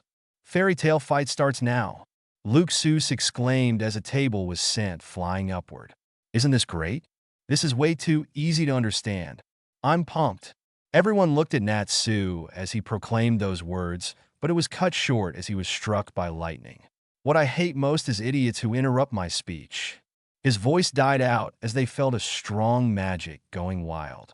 All the mages except for Luxus and Makarov almost choked from the lack of air as they were met by so much killing intent and bloodlust. They looked at the source, and chills suddenly run through their spine. Naruto was standing there. His hair had gone down much like when he was still in Phantom, and his bangs were covering his eyes while his head is bowed a little. They saw some strange dark markings starting to run up from his neck towards his eyes, and from the look of his hands, his whole body was probably covered by those markings. Then he spoke on a tone that almost made them piss. Turn them back now. Oh, you think I'm scared? And what are you going to do if I don't? Hurt me? Beat me up? Luxus taunted, hiding the small tinge of fear he had. Naruto started to look up, and they saw that his eyes changed. The white part became blood red, and his blue iris became black with white vertical slits. Hurt you? Beat you up? Don't make me laugh. I swear, if you don't turn them back now and something bad happens, death is something you will be wishing for. He growled. Oh, care to prove that? Do you actually have the balls to pull that? Not to mention, do you have... Luxus' speech was cut off as Naruto appeared behind them, and they were all sliced into two pieces. OMG. He killed Luxus and the Reijinchu. Happy shouted through labored breath. Cowards. You asked me if I had the balls to kill you, but you don't even have the balls to face my wrath head-on. Naruto said as Luxus and the Reijinchu were revealed to be only spirit puppet clones. What? When did they exchanged? Gray asked. Only Evergreen was originally here, and she escaped when you were all busy shielding your eyes from the lightning. Naruto answered as Makarov noticed his sword glowing darkly. Tsh. The sword's curse is taking over. Makarov thought, if you want them to be turned back, you have to beat us first. The time limit is 3 hours. The battlefield covers all of Magnolia, and the moment you find us, the battle begins.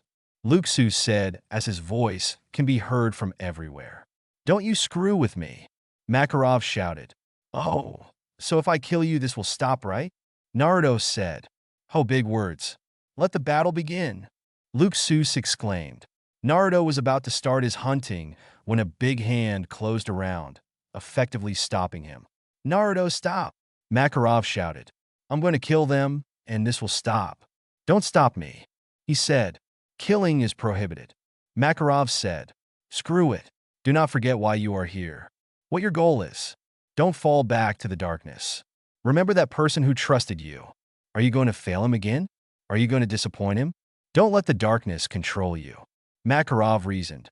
Naruto suddenly saw flashbacks of him and his master as he felt a soothing light magic starting to suppress the darkness in him.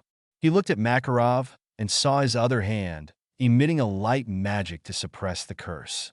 After a while, the wild magic stopped, and the others started to breathe freely and normally again. The markings started to recede, and his eyes started to go back to normal. For a long moment, there was silence as everyone tried to catch their breath, and Naruto just stood there motionless and head bowed. The silence was shattered when Elfman shouted, I've got to save Nachon! His shout gave energy to everybody, and they seemingly forgot what had transpired with Naruto earlier as they are now focused on taking down the Reijushu. Makarov looked at Naruto for a moment to make sure that he won't do anything drastic. He saw that he had calmed down and the curse had stopped, so he also proceeded into charging like the others. Damn him, I'll put him in his place. That damn brat, he said as he charged. Naruto slowly walked towards Wendy, who was sitting on the floor in a corner with fear written all over her face. Naruto saw this as he walked towards her, and he felt guilty. He kneeled in one knee in front of her and said, "I'm sorry you had to see that. I understand if you were scared of me." He was cut off as Wendy lunged towards him and cried, "I was scared. I was scared that I would lose a friend and a sensei again." "Don't worry, I won't leave you like that," he said as he put his hand on her head. "But you have to promise me to just stay here and don't participate in any fight, okay? It's too early for you to fight." He continued, to which she only nods. Gwa. Naruto and when he heard Natsu waking up. "Huh, where's Luxus? Hell, where is everyone?" he asked. He woke up. Happy exclaimed, "Old man, what's going on?" Natsu asked. "The festival has begun. Luxus is somewhere in Magnolia. No, go defeat him," Makarov ordered. "All right," Natsu shouted as he charged towards the town, but he suddenly slammed to an invisible wall. Makarov, Happy, and Rita's eyes comically widened. "What's this?" Natsu asked. "What's going on, Natsu?" Rita's asked. "The only ones who shouldn't be able to go out of the spell are those of more than 80 years old or a stone statue." "You don't seem like an 80-year-old to me, Natsu," Makarov said. "OMG, I didn't know that Natsu is a stone statue," Happy said with wide eyes. The barrier suddenly reported of fights commencing. Naruto on the sidelines looked at Wendy and chuckled. "Well, I guess I won't be worrying about you wandering out. Looks like oldies and statues are locked in," he told Wendy. "Hey, I'm not old or a stone statue." She pouted. "So you say, but look at Natsu. He doesn't look like it, but how can you explain him not being able to go out of the barrier?" Naruto pointed. "I don't know." Wendy trailed. "Well, it's not something to think about now. Stay here and be safe, okay? I'll come back here to fetch you after this. And if something bad happens, just stay with Master Makarov," he said, to which Wendy only nods. He walked towards the barrier, and Makarov saw him. "Naruto, are you on your same mind now?" he asked. "Yes, Master, my apologies for my outrage earlier." "No problem, just don't let it get to you again. It looks like you're the only one I could count on this time," Makarov said. "I won't fail you. I'll bring them back to normal," he said as he read the words on the barrier. "Those who are above 80 years old or a stone statue may not pass." I'm surely not a stone statue, but am I really under 80 years old in this world? I guess I'll find some answers now, he thought as he slowly lifts his hand towards the barrier. End of chapter 8. And, well, I'll leave you thinking and forming theories, but I already written half of the next chapter, so your theories won't affect the outcome, sorry. Laughing face. I hope you like the twist, though. Smiley face. Anyway, have you seen the next chapter, T. Tinners for T. Makarov? I hope he lives. I mean, he has Wendy in there, right? He might just live, but from the last page of the chapter, one find it hard to believe he would. It would be a good twist for the story, though.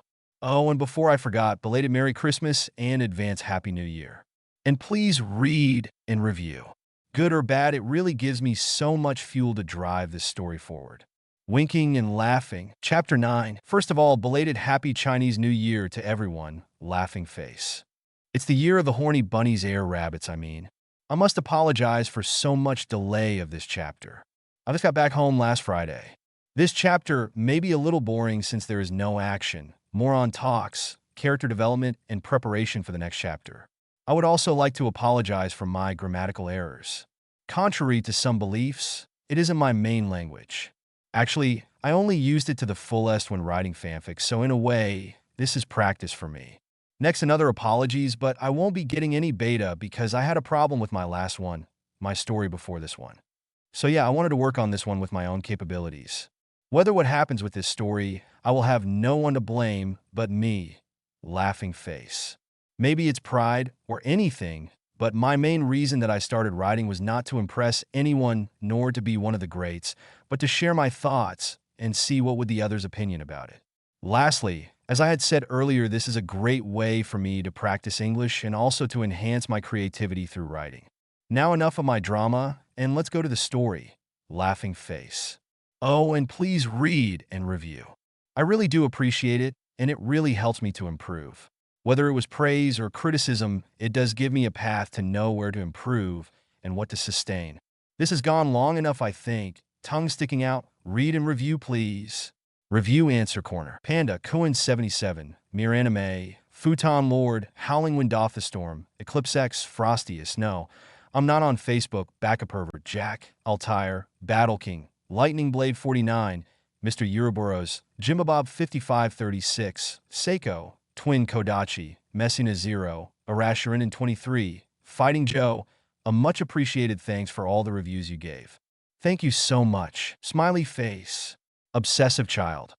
Haha, you just have to see if your guess is correct. Emoticon, riant de toutes ses dents.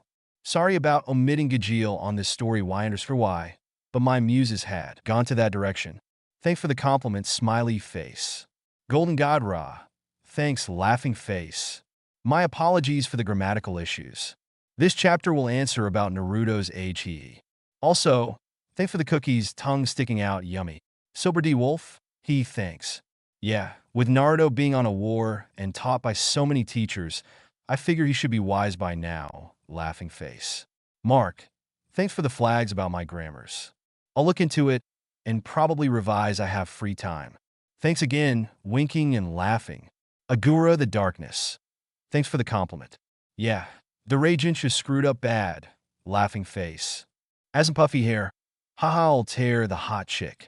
Yeah, I can't wait how she relates with Naruto, or if she's a friend of foe, or if they know each other, haha. Yep, in the first chapter, I had already stated that the time-space dimension separated Kyuubi from Naruto. Emoticon, riant de toutes ses dents. Wendy's importance to the arc? He will just have to stay tuned. Emoticon, riant de toutes ses dents. Anyway, thanks again. Close. As much as I wanted to do that, believe me, I wish she was at least 15 years old on the series. I can't. Is it just me, or her adult form kind of resembles Altair a little bit, but nah, maybe just because of the hair. Oh yeah, sorry for the wait. Laughing face. Mulkulk 86. Altair manipulating Levy? Hi, is that Altair though? Emoticon riant de toutes ses dents. Thanks for the review, and stay tuned for the answer. Smiley face. God of Stories. It would be answered this chapter. Laughing face. Thanks for the review. Observer 01. Those will be answered as the story goes. Tongue sticking out. Thanks for the review. Dracoforest. Sorry for my grammar, but actually you were right on your first and second guess. English isn't my main language, and I only use it when I need to, and yeah, maybe it was due to my age also. Thanks for pointing it out to me. I'll strive to improve my grammar. I'm still learning how to speak English fluently. Phew, that was a long one. And now, onto the story talking. Thoughts. 0000 flashback 0000 / change scene. Disclaimer. I don't own Naruto or Fairy Tail and its characters. I only own this story because if I did, then Altair will be wearing the horny bunny suit instead of that hideous suit. Chapter 9. Calm before the storm. It was just a matter of seconds, but to Naruto, it was like of all eternity. This is it. The answer to the questions he had in his mind ever since he was flung into Earthland. He watched closely as his hand comes close to the barrier. His hand started to tremble, and for a moment he felt fear, extreme fear of knowing the truth. To him, the barrier was moving away as he tried to reach it with his hands. Then it happened. His hand reached the barrier. He bowed and dropped his hands on the side. He stood motionless in front of it, and tears threatened to burst out from his eyes, but years of experience strengthened him, and pride stopped it from coming. I'll never see them again. Bachan, Sakura-chan, everyone. He thought. Naruto? What's wrong? I thought you were going to join the fight already. Why are you just standing there? Oh, you want to fight me first? Come on, let's do it. I still want a rematch with you. Natsu exclaimed. Idiot, this isn't a game. And it's not that I don't want to get out. Let me just show you, Naruto said as he formed his hand in a fist and then punched hard towards the barrier. To everyone's shock, instead of his hand going through the barrier, they heard a loud bang like a fist hitting a concrete wall. What the hell? Was all Makarov could say as he looked at Naruto's fist being stopped by the barrier. I told you, Ji-chan, there is something wrong with this spell. Look, even Naruto couldn't go out of it. There must be something up with this. Natsu exclaimed as he pointed at the barrier. No, that's impossible. This kind of magic is absolute, especially with Fried being the one who cast it. He is a master of this magic. Makarov answered. Then maybe he hid another kind of rule in it, Like anyone who is A-class and above mage isn't allowed to go out. Rita suggested. No, that won't be possible since Gray and Elfman were able to go out, and they are probably as strong as Natsu. Makarov trailed off as he tried to think deeply through this ordeal. No, there is nothing wrong with the barrier. The rules are what it is. There was no hidden meaning to it. Naruto cut in. What are you suggesting? Makarov asked. Simple. The barrier thinks that Natsu and I are more than 80 years old. Naruto answered. What the hell? I sure am not more than 80 years old, and don't even think I am a stone statue. Natsu exclaimed. Are you sure about that? Naruto asked. I'm afraid we can't follow what you are implying. Makarov said. A dragon's life is very long. You lived with Igneel from the beginning. In that time, were you able to go and see other people? Were you able to go anywhere other than the place where you live? And most importantly, are you sure you were able to count the days and years right? After all, you never saw or heard of a clock and a calendar until Igneel left. Naruto said, Are you saying I was living with Igneel for more than 80 years without me knowing, and my aging was slowed until he left? Natsu asked. That is something only Igneel knows. Naruto answered. Then what about you? Don't tell me you were also raised by a dragon. Natsu asked. No, it wasn't a dragon that raised and taught me. And unlike you, I had contact with other humans and human civilizations. Naruto answered. Then what? Natsu asked. I had to analyze why you are more than 80 years old. Analyze mine if you want. Naruto asked. I don't know why. Natsu exclaimed. Too bad, because I don't want to tell you. Naruto answered dismissively. Naruto, what are you pertaining? Makarov asked. How long was Earthland's history? Naruto asked. About 784 years. The year count started when magic was discovered in Earthland. Ritas answered. So how long was the civilization of human even before that? Naruto asked again. We don't know. No evidence or accounts or history were written about it. Makarov answered. Or maybe they were destroyed. Naruto whispered. Come again? Makarov asked. No, nothing. Sorry, but that is something that I can't talk about. Naruto apologized to Makarov. Winner, Arzak, the barrier announced.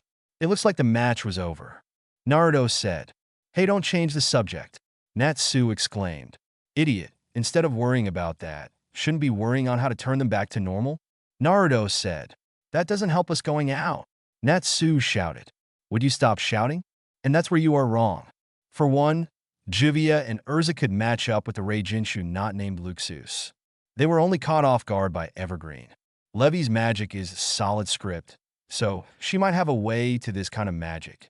Not to mention she and Lucy loves reading books about magic and ancient runes.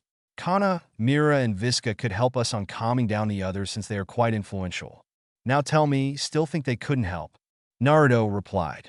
Read us go now and find Polyushka to see if she has any treatment for this.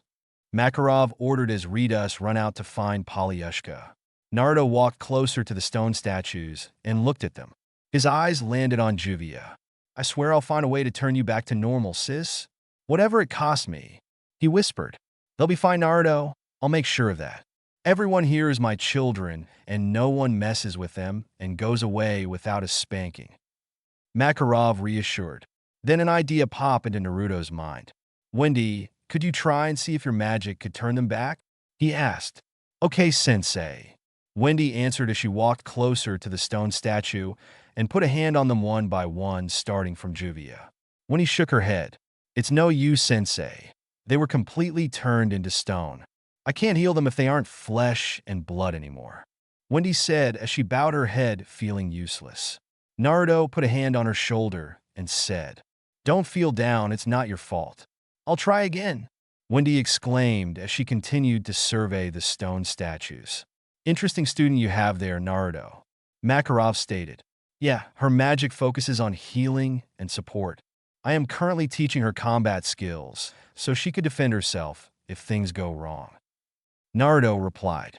Well, she will be one mage to be reckoned with when she has mastered combat techniques, especially with the sensei she got. Makarov complimented. Sensei, come here quickly, Wendy exclaimed. Makarov and Naruto run towards Wendy, who was standing in front of Erza's statue. "What's wrong, Wendy?" Naruto asked. "This one, she still has flesh inside. It's like she was trapped inside a statue instead of turning into one." Wendy answered, "Well, that is quite unusual since Evergreen's magic should turn her into stone like the others." Makarov said, "What are we waiting for then? Let's break the statue to free Erza. I want to fight her too," Natsu suddenly said as he stopped trying to get out of the barrier. "No, you idiot, it's not that easy." When he only said that there was flesh inside, but she couldn't say if the stone isn't a part of her body or skin now. "If we do wrong, then we may end up breaking her and killing her in the process," Naruto said, stopping Natsu's attempt to break the statue. Natsu answered, fearing what Erza might do if he accidentally breaks her. Naruto only shook his head at Natsu's antics, as if she could still hurt you when she is already dead. He said, "But you don't know how scary Erza is. She will find a way to punish Natsu, even if she was only a ghost." Happy said lowly, fearing that Erza might hear him. "Victor," Evergreen the Seal announced. "We weren't able to keep track on the fighting." "What?" Elfman was the one who Evergreen fought, Makarov said, agitated. "The barrier suddenly announces several fights commencing and victors." "Stop this. Just stop it, you fools," Makarov exclaimed. "So there are enchantment traps set up around town, and when mages got stuck in there, they have to fight each other? So this is what that bastard meant about Battle of Fairy Tale," Naruto said with gritted teeth. "I want to join in. What's with this invisible wall?" Natsu shouted as he tried to force himself out. "What good would be joining in, you stupid fool?" Makarov scolded as he hand-chopped Natsu on the head. "This is like a tournament to find out who's the strongest," Natsu answered. "This is no tournament. Comrades being forced to eliminate one another. What part of this is normal?" Makarov scolded. "Well, it's just fighting. We do that all the time," Natsu replied. "Our comrades' lives are on the line. Everybody is deadly serious. Nobody is thinking straight out there," Makarov shouted. "At this rate, everyone who were petrified will become dust and will never come back." Makarov finished. "Come one, Luxus may be an ass sometimes, but he is still a member of Fairy Tale. He won't do that," Natsu said with a grin. "Natsu!" Makarov was about to say something, but Naruto cut him off. "Save your energy and breath, master. I once knew a person like Natsu. Once they made up their mind, reason won't be able to reach them," Naruto said as he shook his head, because for a moment he saw a 12-year-old genin suited in an orange jumpsuit. "Now I know why they call me a dumbass," he thought. "Read us versus Fried." "Victor," Fried the barrier announced. "Shit, they've also taken out Read Us," Naruto said. "Ugh, pretty tough, aren't you, Fried?" Natsu exclaimed. "This is no time to be saying stuffs like that. Read Us was supposed to get Polyushka to help us turn them back." Happy scolded. "There's no point since he's obviously bluffing," Natsu countered. "Oh, you think I'm bluffing, do you, Natsu?" Luxus said as he appeared. "A psychic projection," Naruto said as he stood in front of Luxus, drawing his attention so that he won't notice Wendy. "Naruto? Still lounging in here? I thought you were going to avenge your friends. I guess you're all talk after all." Luxus taunted. "Shut up, we can't get out," Natsu shouted. "I wasn't talking to you, Natsu, but this is rich." With Erza, Natsu, and Naruto out of the picture, nobody out there can stand up against Rei Jinshu. Luxus said, "We still have Gray. He's about as strong as Natsu is. He'd never get beaten by Rei Jinshu." Happy exclaimed, "As strong as me? That guy?" Natsu exclaimed, "Well, he's right," Happy said. "Haha, so you got high hopes for that loser, huh?" Luxus laughed. "A person shouldn't call his own comrade a loser," Naruto said seriously. "A loser is a loser no matter how you look at it. There's no point of having high hopes from a loser, Phantom Boy." Luxus countered. "I wouldn't underestimate anyone if I were you. You'll lose half the battle if you do that," Naruto answered calmly. Gray is currently walking along an alley, but he suddenly bumped into an invisible wall. "What the?" he said. He punched the invisible wall, and words started to print out of it. Whoever is trapped inside this enchantment is automatically eliminated until the game is finished or the rules were changed. What the hell? Luxus, you coward, Gray said as he started to use his magic to destroy the seal. Gray is eliminated due to being trapped inside an enchantment, Makarov said as he read the report. Ha ha ha, there goes a loser for you. What did I say, huh? Luxus laughed. You're celebrating a win just because you were able to eliminate a potential threat without even lifting a finger? Brilliant, very brilliant, just goes to show how much of a threat he is to you. Do I hear a sigh of relief from you? Oh great, Luxus-chan. Naruto mocked while clapping his hands. You have the gall to mock me when you can't even get out of this simple enchantment? Luxus said, Oh, if this is really that simple, why couldn't you do it yourself? After all, this is a magic that could be learned by anyone, and yet you needed Fried to do things for you. No, scratch that. You needed the whole Reijinshi to do your dirty works for you. Tell me, Luxus, how much had you already done in this game so far? Because as far as I could remember, all you did was talk. Naruto mocked. No matter what you say, who's going to beat Reijinshi now? Luxus countered. Well, you better hope I don't get out of here, because I'll be your worst nightmare. Naruto said with a smirk. Hey, I'm here too. I can beat the crap out of Luxus too. Natsu shouted. And what are you going to do? You can't even get out of here, Natsu. Luxus said.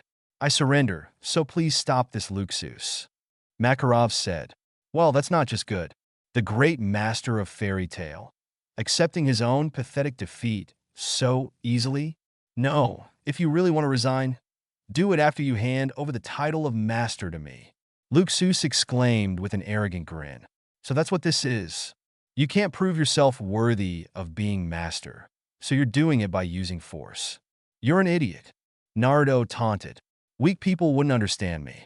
I wonder where you get your confidence when you can't even beat Natsu. Luxus said. Huh? So you're telling me that just because I was beaten by Natsu, I am weak? So if I beat you, then will you be weaker than me and Natsu then? Naruto laughed. I assure you that won't happen. Luxus said. Well, yeah, because you don't have enough balls to stand up against me. You don't even have enough balls to stand up against anyone. You needed Reijinshi for that, right? I mean, you even celebrated just because Gray, Erza, me and Natsu can't fight. Know what? I think you can't do anything without the Reijinshi. You can't even show yourself in person. What's the matter? Afraid that we see you piss yourself when we retaliate? What a pussy. Naruto taunted. He was cut off, though, as a lightning struck coming from the sky and hitting the roof of Fairy Tail's guild house and towards Naruto. Naruto, though, didn't move and just swatted away with his left hand, directing the lightning towards the barrier. It just passed through the barrier and destroys the wall behind it. That all you got? Then you really should be afraid, because Natsu's magic stung more than yours. Naruto said, If you really want to taste my magic, then come to me and fight me. Luxus shouted angrily from Naruto's, continually mocking him. Why so angry? Did I strike a nerve, or did I hit a home run? Honestly, I think you only have that false bravery just because you know that I can't go out of here. So what now? Oh, great fairy tale master. Naruto mocked. So, what is your decision, Ji-chan? You only have an hour and a half left. I'd give it some thought if I were you. What's more important, your position or your brats? Just announce it to the whole of Magnolia that you are handing over the title of fairy tale to Luxus, and this will end. Luxus said, doing his best to disregard Naruto, since he is already getting to his nerves. Wait right there. Stop disregarding me. Natsu said as he charged towards Luxus, but he just passed through Luxus and smashed into a wall. I did say that he was only a projection. Naruto muttered. His brain is almost like brand new, isn't it? Wendy asked, which surprised Naruto, since Wendy isn't a person who mocks someone. Well, he uses some, but he fights more on instinct. Alright, yeah, he doesn't use it much.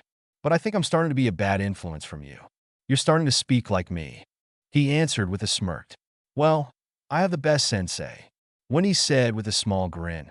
Damn it, trying to act like he's the strongest without even fighting me. Trying to take the master's seat. Natsu was cut off by Makarov. To be honest, I wouldn't mind giving up my master's seat. However, I cannot place Fairy Tail in the hands of Luxus. He is far too lacking in conviction and in heart to take the seat from me. Makarov said. Number of combatants left. 2, the barrier announced. What? There's only 2 left? Don't tell me the only ones left are Naruto and Natsu. Makarov exclaimed with wide eyes. We weren't even included. Happy exclaimed. Has the whole fairy tale fallen through friend fighting friend and the Rei Jinsha taking out the rest? We have no mages left to do battle. Is this the end? Makarov said. Oh, there's nothing left but to revive Erza. I wanted to fight with her too. Natsu said as he marched towards Erza. Wait a moment. How do you think you'll do that? Makarov asked. If I burn it, it'll come off, right? The stone, or whatever. Natsu answered. Are you crazy? Makarov said. We don't have any choice. She's the only one who could fight against Evergreen or Fried to free us or the Stone Girls. We can't know until we try. Natsu shouted. Well, I have to agree with him on this one, Master. Erza's our only hope now. But we do it right and not hastily, you idiot. Naruto said. What did you call me? Natsu asked as he charged in, and Naruto pissed of being called an idiot. Naruto dodged, but he realized it too late that he was standing in front of Erza's statue because he was trying to stop Natsu from burning her. Shit! Naruto exclaimed as Natsu bumped into Erza's statue and it stumbled down and cracks started to appear on it. Oh crap, I cracked her. Happy hurry, we need glue. Get a glue! Natsu shouted. Idiot, that won't fix her. Don't shake the statue too much because more cracks will form. Naruto trailed off as he watched the crack of the statue become worse. Oh, I'm so sorry, Natsu said as he let go of the statue and closed his palms together. Natsu, don't let go, Naruto said with wide eyes as Erza's statue again hit the ground and it broke down into several pieces, but it did successfully free Erza. I feel like I was bumped into so many times. Was that because of you, Natsu? Erza asked menacingly. What the hell were you playing at? She shouted as she punched Natsu, and Naruto got out of the way.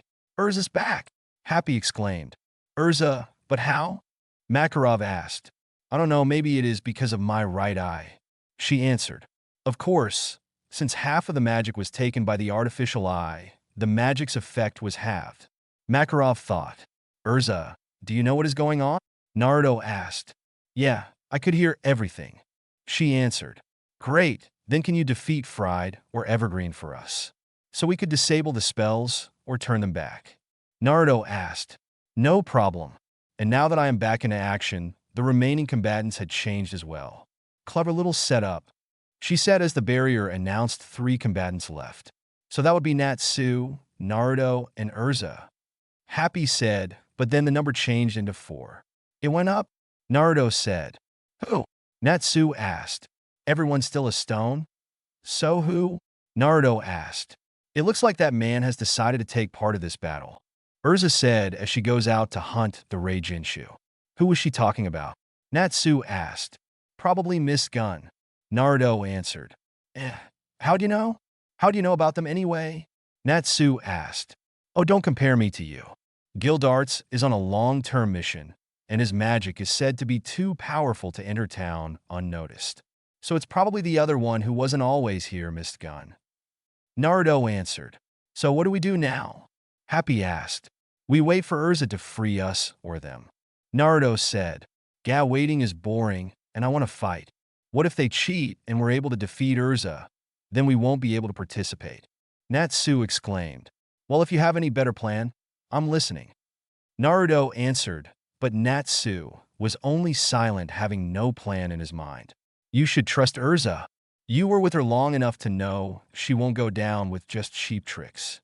Naruto finished as he sat on one of the chairs and waited while thinking of a plan himself. Naruto, if only you had joined our guild so much earlier. If only I found you first and Jose. Then maybe I wouldn't be having a problem at choosing a new master. If I factor out all the things you have done in the past, and that curse you are carrying, you're probably the best choice for a master. Makarov thought as he too waited. They waited patiently for a while, and then suddenly, all the maidens turned back into their human form, and the barrier announced. Erza versus Evergreen. Victor. Erza, what's going on? Lucy asked. What has Juvia been doing? Juvia was cut off as a shadow was cast over her. She looked up and saw Naruto in front of her. Then, to everyone's surprise, he put a hand on her head and ruffled her hair. Naruto ni? Juvia asked, startled. What were you doing getting caught up on a cheap trick like that? You had me worried that, he said as he let her go. Lose Juvia? No, Juvia won't die easily, she assured. Yeah, I can see that now, he said with a grin. Everybody smiled at the heartwarming scene. Everybody knew how much Naruto cared for his surrogate sister, but one of them felt something different inside. What's wrong with me? Am I jealous? Why? She's only a sister to him, right? And why should I care? She thought. Makarov then proceeded to update them on what's happening. The Battle of Fairy Tale? Lucy asked. Luxus pulled something like that? Kana said. It's all over now. Now that you are de-petrified, he can't keep up this stupid game any longer.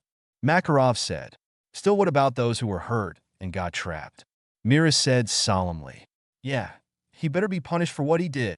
Visca exclaimed. Oh, you can be sure he would be punished for his actions, and it won't be light. Makarov stated. Hold it a second.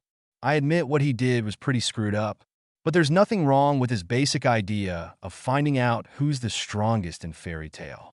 Don't be too harsh on the guy, everyone. Natsu cut off. Natsu, you're really something sometimes. Makarov thought. So let's start round 2. Who wants to battle with me? Natsu exclaimed as he dared anyone to fight him. He then settled on chasing Lucy, daring her to fight. Naruto, Wendy, and Juvia just looked at them. What's wrong, Naruto and I? Juvia asked as she saw Naruto with a faraway look. No, nothing, Naruto answered. Your guild looks very fun. Wendy said. Yeah, Juvia answered. No, they're just crazy, in a good kind of way. Naruto said. Suddenly the guild was engulfed with so many enchantment display board. They were instantly on guard. Can you hear me, old man? And everyone on the guild. Luxus announced. When he was sure he got everyone's attention, he continued. It looks like we lost one of our rules, so I'm going to instate a new one to keep this battle of Fairy Tale moving. I've activated the Hall of Thunder. The Hall of Thunder? Makarov exclaimed. Only 1 hour and 10 minutes left. Can you defeat us, or will you play nice and retire, master? Luxus taunted. Damn you, Luxus. You're going to drag even the civilians to your scheme? I can't let you do that. I promised Master that I would stop you. Gray said as he heard Luxus' announcement. Ice make, hammer. Gray exclaimed as he produced a hammer made of ice and was about to strike the wall, but instead of striking the invisible wall, his body and hammer passed through it. I passed through? He asked, startled, but then when he remembered the rules of the enchantment, he smirked. Oh, right. The enchantment is only effective until the game was finished or the rules were changed. Since Luxus changed the rules, I was freed. Gray deducted. Damn it, now it's time to hunt down those Rage-Incha bastards. He exclaimed as he started to hunt them down. Are you trying to drag even the innocent civilians?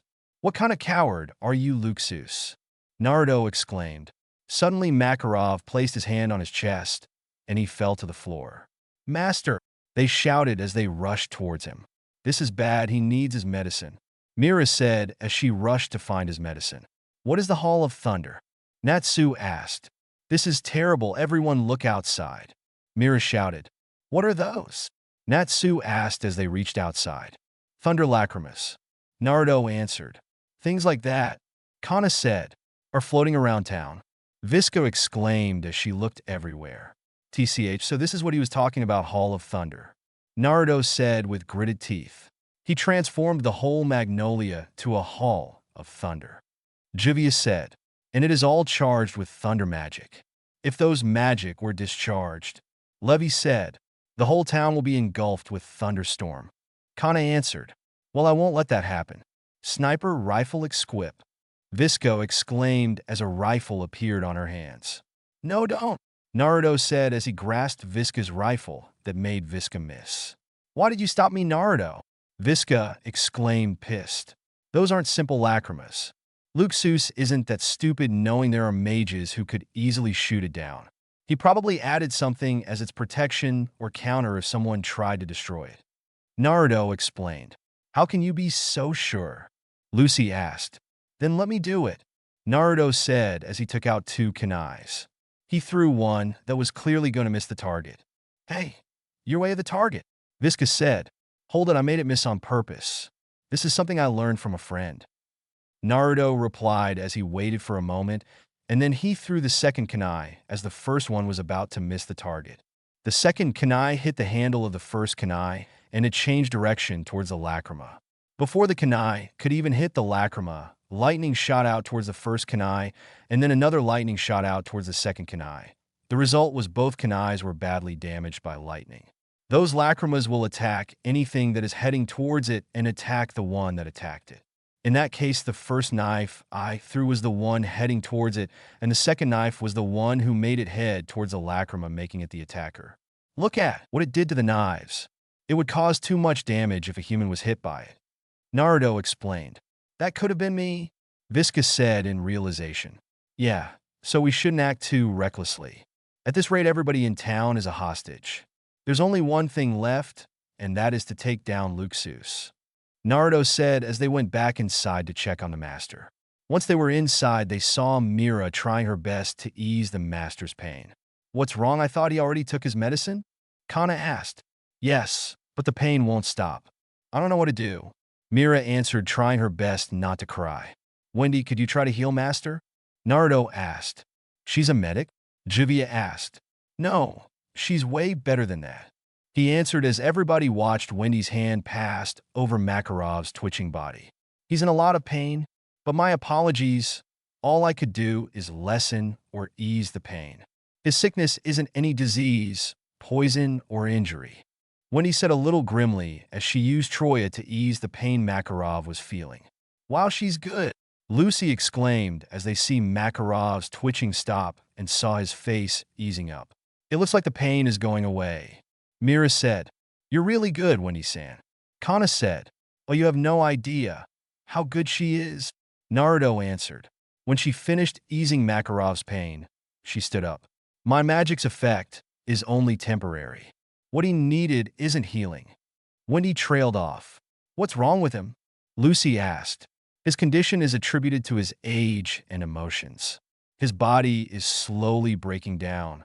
I can only heal wounds, poisons, and diseases, but I can't make a human's body younger. I'm sorry I failed you, Sensei. When he apologized, it's all right. You did what you could. Thank you, I'm proud of you, Naruto reassured Wendy. Yeah, look at Master. His face looks more peaceful, and he is not in pain anymore. So we should thank you, Mira said as she bowed a little while carrying Makarov towards a room. Suddenly, they heard Natsu run out and heard him shouting at how cowardly Luxus is. Levi run out to stop him, but Natsu won't listen. Inside, Naruto started to walk out towards where Natsu and Levi is. Where are you going, Naruto? Kana asked. Stopping Natsu's madness was the only reply she got. Natsu, come on, stop it already. Get back here now, Levi shouted, but Natsu just wouldn't listen. She suddenly felt a hand on her shoulder. She looked back and saw Naruto shaking his head. I'll talk to him, he said almost in a whisper, and all she could do was nod. Natsu was punching the invisible wall, trying to somehow destroy it, and from frustration, he was about to pound the wall again when his fist was stopped by a hand catching his wrist. He looked at the one who stopped him and said, What the hell, Naruto? Don't stop me. We must end this. We must save Ji-chan. He needs treatment. Luxus should come and see him. He will be happy if Luxus comes. This game must be postponed. We must. Natsu's voice died out as Naruto never let his fist go. Natsu, fierce bravery and determination are great things to have, but there are times that you need to calm down and think instead of repeatedly banging your head on a wall. Naruto said. But you don't understand, Natsu exclaimed. Believe me, I do. And I want to stop this stupidity and beat Luxus to the inch of his life. But as of now, recklessly doing things will only consume our energy and time. Calm down and conserve your energy.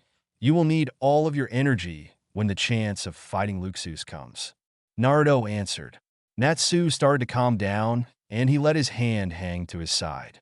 So, what's the plan? Natsu asked. It's an enchantment, right? That's a form of written magic. I might be able to do something about it. Levi exclaimed, stopping the conversation between the two. Oh yeah, I forgot your magic is about words. Naruto said. Seriously, Levi? Natsu asked. I believe that the two of you could defeat Luxus. Levi exclaimed as she ran inside and started studying the enchantment. Lucy, Juvia, Mira, Happy, and I will go around and see if we could help our guild mates and maybe evacuate the townspeople. Visca stay here together with Levi to protect Master, and Wendy if ever Natsu and Naruto are able to go out. Kana stated, Sensei, would Juvia be able to go out? I mean, she's like us, right? Wendy whispered, she will. Unlike you and Natsu, she only lived with a dragon for a year. She was living with her family until she trained with a dragon, and when she came back, only a year had passed. Unlike you and Natsu, who lived with a dragon from day one on a secluded area. Naruto whispered back, I see. I wonder how old is Natsu-san and me? Or you? Wendy asked, who knows how long were you living with your dragons before they left? And who knows, I may be older than Earthland's history. Naruto answered, I really find it hard to believe that we may be older than Master Makarov and possibly Master Rabal. Wendy said solemnly. They watched as the girls were able to go out of the enchantment until a problem occurred. Juvia stood in front of the enchantment, perplexed. Juvia is confused. Juvia said. Naruto was suddenly at her side and asked, what's wrong? Juvia is being held back by an invisible wall. She whispered, impossible. Was my deduction wrong? Was there really a problem with Fried's enchantment? No, Luxus would have made sure that nothing goes wrong. Then, my only mistake was the deduction on the Dragon Slayer's age. But how? Juvia wouldn't lie to me. She said that she only lived with a dragon for a year. She was born and raised from a family prior, and then was able to come back to her family after that. He thought. Juvia listened to me, transform into water, and pass through it. You should be able to pass through it by then. He whispered as Juvia nodded. She transformed into water and passed through it with no problem. Everyone be careful, Naruto said, to which they nod. Juvia, why did you lag behind? Lucy asked. Naruto and I just had to tell Juvia something. Juvia answered. Naruto looked around and saw Levi working on some books. At first, he hesitated to come near for fear of disturbing her or making her feel uncomfortable, but his curiosity won out. His previous senseis, Kakashi, Jiraiya, and Valendil, they were all good at magic or jutsu that pertains to seals. He walked carefully so as not to disturb her. He tried to take a peek at what she was doing, but discovered that he would need to move closer to see it. He unconsciously moved closer to her materials, not noticing that he was already next to her. He leaned in to take a closer look, but Levi noticed a presence next to her and faced toward him. When she looked at him, she saw that he was reading the runes that she was deciphering. He was engrossed to it that he didn't notice Levi looking at him. Levi looked at his face intently, as if trying to memorize every part of it. This was the closest distance she had been with Naruto. He really changed, so much that I wouldn't even mistake him for that same guy who attacked us. She shook her head to cast those thoughts away, but she forgot the close proximity she had with Naruto, and her hair swayed along and grazed his cheek. Naruto was startled when he felt something like soft silk grazed his cheek for a moment, and by instinct looked at the direction where the sensation came from. It was probably a bad idea, though, as he came face to face with Levi. Their faces so close he could feel her breath hitting his face. Both of them were wide-eyed in shock. They didn't move or say anything, not trusting their mouth to say anything smart or much less coherent. Naruto saw Levi's face grew red, crimson red, thinking that she might be embarrassed or worse angry at him for invading her personal space and disturbing her. Naruto hurriedly scooted away. So sorry. I didn't mean to make you uncomfortable or invade your personal space. I was just curious, was the only things he could say while trying hard not to stutter. Levi didn't answer. She was still in the same position as before and was just looking at Naruto with crimson red face. Totally contrast with her hair. Cute just like Hinata. What the hell am I thinking at a time like this? Naruto thought as he looked at her for a response, but she didn't move or say anything. I was just curious, I swear. My master once taught it to me, but we were only able to finish only the basics. So, I thought that it was incredible, he said, trying to appease her anger. Incredible? She asked. You, you're incredible. To be able to decipher and rewrite runes like this, it was incredible. I could only understand them and find out what they do, but you could change, replace, and make them. It was amazing. I mean, you are, he said, trying to calm her down while looking everywhere except her. He heard a giggle and looked towards the source. It was Levy who was giggling, and at the sight of his red face when he said those things, her giggles became laughter. All the while Naruto was looking at her confused. I'm sorry, it's just that I couldn't stop myself. Your face, it's all red. You're like a child trying to tell something embarrassing. It's really hard to believe that you are feared by many because right now, you looked so cute. Levy said between her laughter. He asked confused. Levy instantly put her hands to cover her mouth. I didn't realize that I said it out loud. She thought. Levy said, trying to form words in her brain. Then they heard Natsu bang his head on the invisible wall. Hurry up, he said. I think I should hurry up and finish this. Levy said as she instantly dived back to her work, inwardly thanking Natsu for bailing her out of that situation. Silence reigned as Levy worked until she broke it. You should try to mingle more to the guild. Juvia told me that you were always a loner, even when you were at Phantom. I believe that you're not a bad person. Instead, I think you were a great comrade, actually. Naruto stared at her in shock at her sudden statement. He sensed for her magic and felt that it was stable. He smiled for a brief moment and then said, I'm glad that you could say those things without that instability on your magic. He said, you really have an interesting ability there. Knowing someone's condition just by sensing their magic. But see, I'm not scared or uncomfortable around you anymore. I have already forgiven you, and I think the others too, she said while continuing her work. I find that hard to believe. After what I have done, I have a long way to climb. Naruto answered, remembering Jet and Droy. I'm sure they would sooner or later. I'm sure one of these days, you will be able to reach their hearts. I hope so, he answered. Are you really sure the problem is them not forgiving you? Juvia said that you couldn't forgive yourself. So she asked me that maybe, if you hear it straight from me, then it would lessen your burden. That girl, I already told her not to. He was cut off by Levy.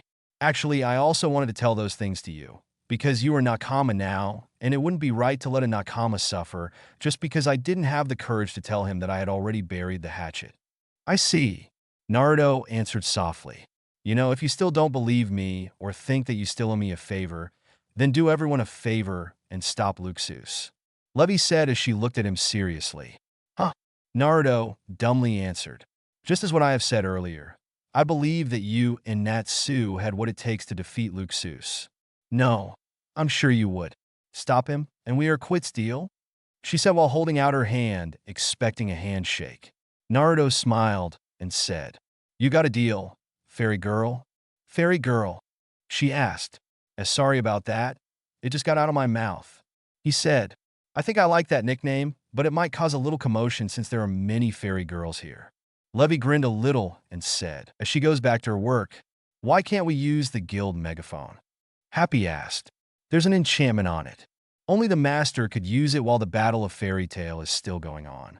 They really have thought this through. Lucy answered as she and Happy are walking around town looking for their comrades. Anyway, we have to get these people out of town. Lucy continued. I've been thinking, maybe we shouldn't do that after all. Happy interjected. Why? Lucy asked. Because there is a festival, there are many foreigners here right now visiting, and it's really busy. It would cause too much panic that may end up causing unnecessary casualties. So maybe it wasn't a good idea after all. Happy answered. That's true, but I'm glad you actually use your brain, unlike Natsu. Lucy said. Happy replied. What should we do then? Lucy said while thinking, not noticing the floating things behind her. Lucy, watch out! Happy exclaimed as he rushed towards Lucy. Juvia, how long until the Hall of Thunder activates? Kana asked. Around half an hour, Juvia thinks. Juvia answered. Battle of Fairy Tail my ass. Just like what Naruto said, you're just hiding and not doing a damn thing, Luxus. Kana exclaimed. Where on earth could he be? Juvia said. Luxus is saving up his own magic. He wants to have an all-out battle with the master. That's why he's saving his power until then. Fried said from a roof above them. Fried, Kana shouted. So, he was the one behind the enchantments? Juvia asked. Lucy versus Big Slow, battle commencing. Natsu read from the barrier. Bunny Girl is gonna fight? And to one of the Reijinshu, will she be okay? Naruto asked. Yeah, Lucy is strong. I'm pretty sure she would be okay. Natsu answered. I see. I thought she was just one of the bunny waitresses here. Naruto replied. What makes you say that? Natsu asked. You know, when I first saw her in here, she was performing a horny bunny dance, right? Naruto answered. Oh, that's just a part-time job for her, I think. Well, anyway, bunnies are strong, you know. Natsu replied. Spare me with you stupid statements. Naruto said while turning away from Natsu. Hey, haven't you heard of the story about the tortoise and the hare? Natsu asked. I do, and if my memory is right, the tortoise won. Naruto answered while walking away. Yeah, the first time, but they had hundreds of rematches and the hare won it all. Natsu exclaimed proudly. Natsu, you're an idiot. Naruto stated slowly. That's it, Levi exclaimed, which got the attention of both mages. I've done it, she continued. You two just wait here, and I'll overwrite the enchantment. I hope both of you are ready to participate in the Battle of Fairy Tale, she said as she overwrote the enchantment. After a few moments, she was done. Hell yeah, Natsu said as he charged outside, moving past Naruto and Levi. Well, he is all fired up, literally. Levi giggled as she looked at the charging Natsu with flames all over his body. Well, time to fulfill my end of the deal now, Naruto said as he started to walk towards the exit of the guild. Naruto, Fried's enchantments are still around town. Be careful not to be trapped inside it. Levi warned, to which Naruto only nods. And take care, Levi said to Naruto's shock, but his shock turned into a smile. I will, he answered. Wait, Naruto, Makarov exclaimed. Levi and Naruto looked back towards the source and saw Makarov standing just outside his room, being helped by Visca and Wendy. I'm sorry, Sensei. He insisted on seeing you off. Wendy apologized. Master, you should rest, Naruto said seriously. I know, but I want to tell you something before you go, Makarov replied. Naruto and the others were silent. Beat Luxus. I know you could. I placed the guild's fate in your hands. Show Luxus what a true fairy tale mage is made of. Show him what it really is to be strong, Makarov stated. Naruto made no response and just started towards the door, but as he took a step outside, he stopped. Don't worry. I don't intend to lose to someone like him, but you better hope the hospital prepared a few extra beds, because I don't intend to hold back if I happen to meet any of them, he said seriously as he disappeared in a blur.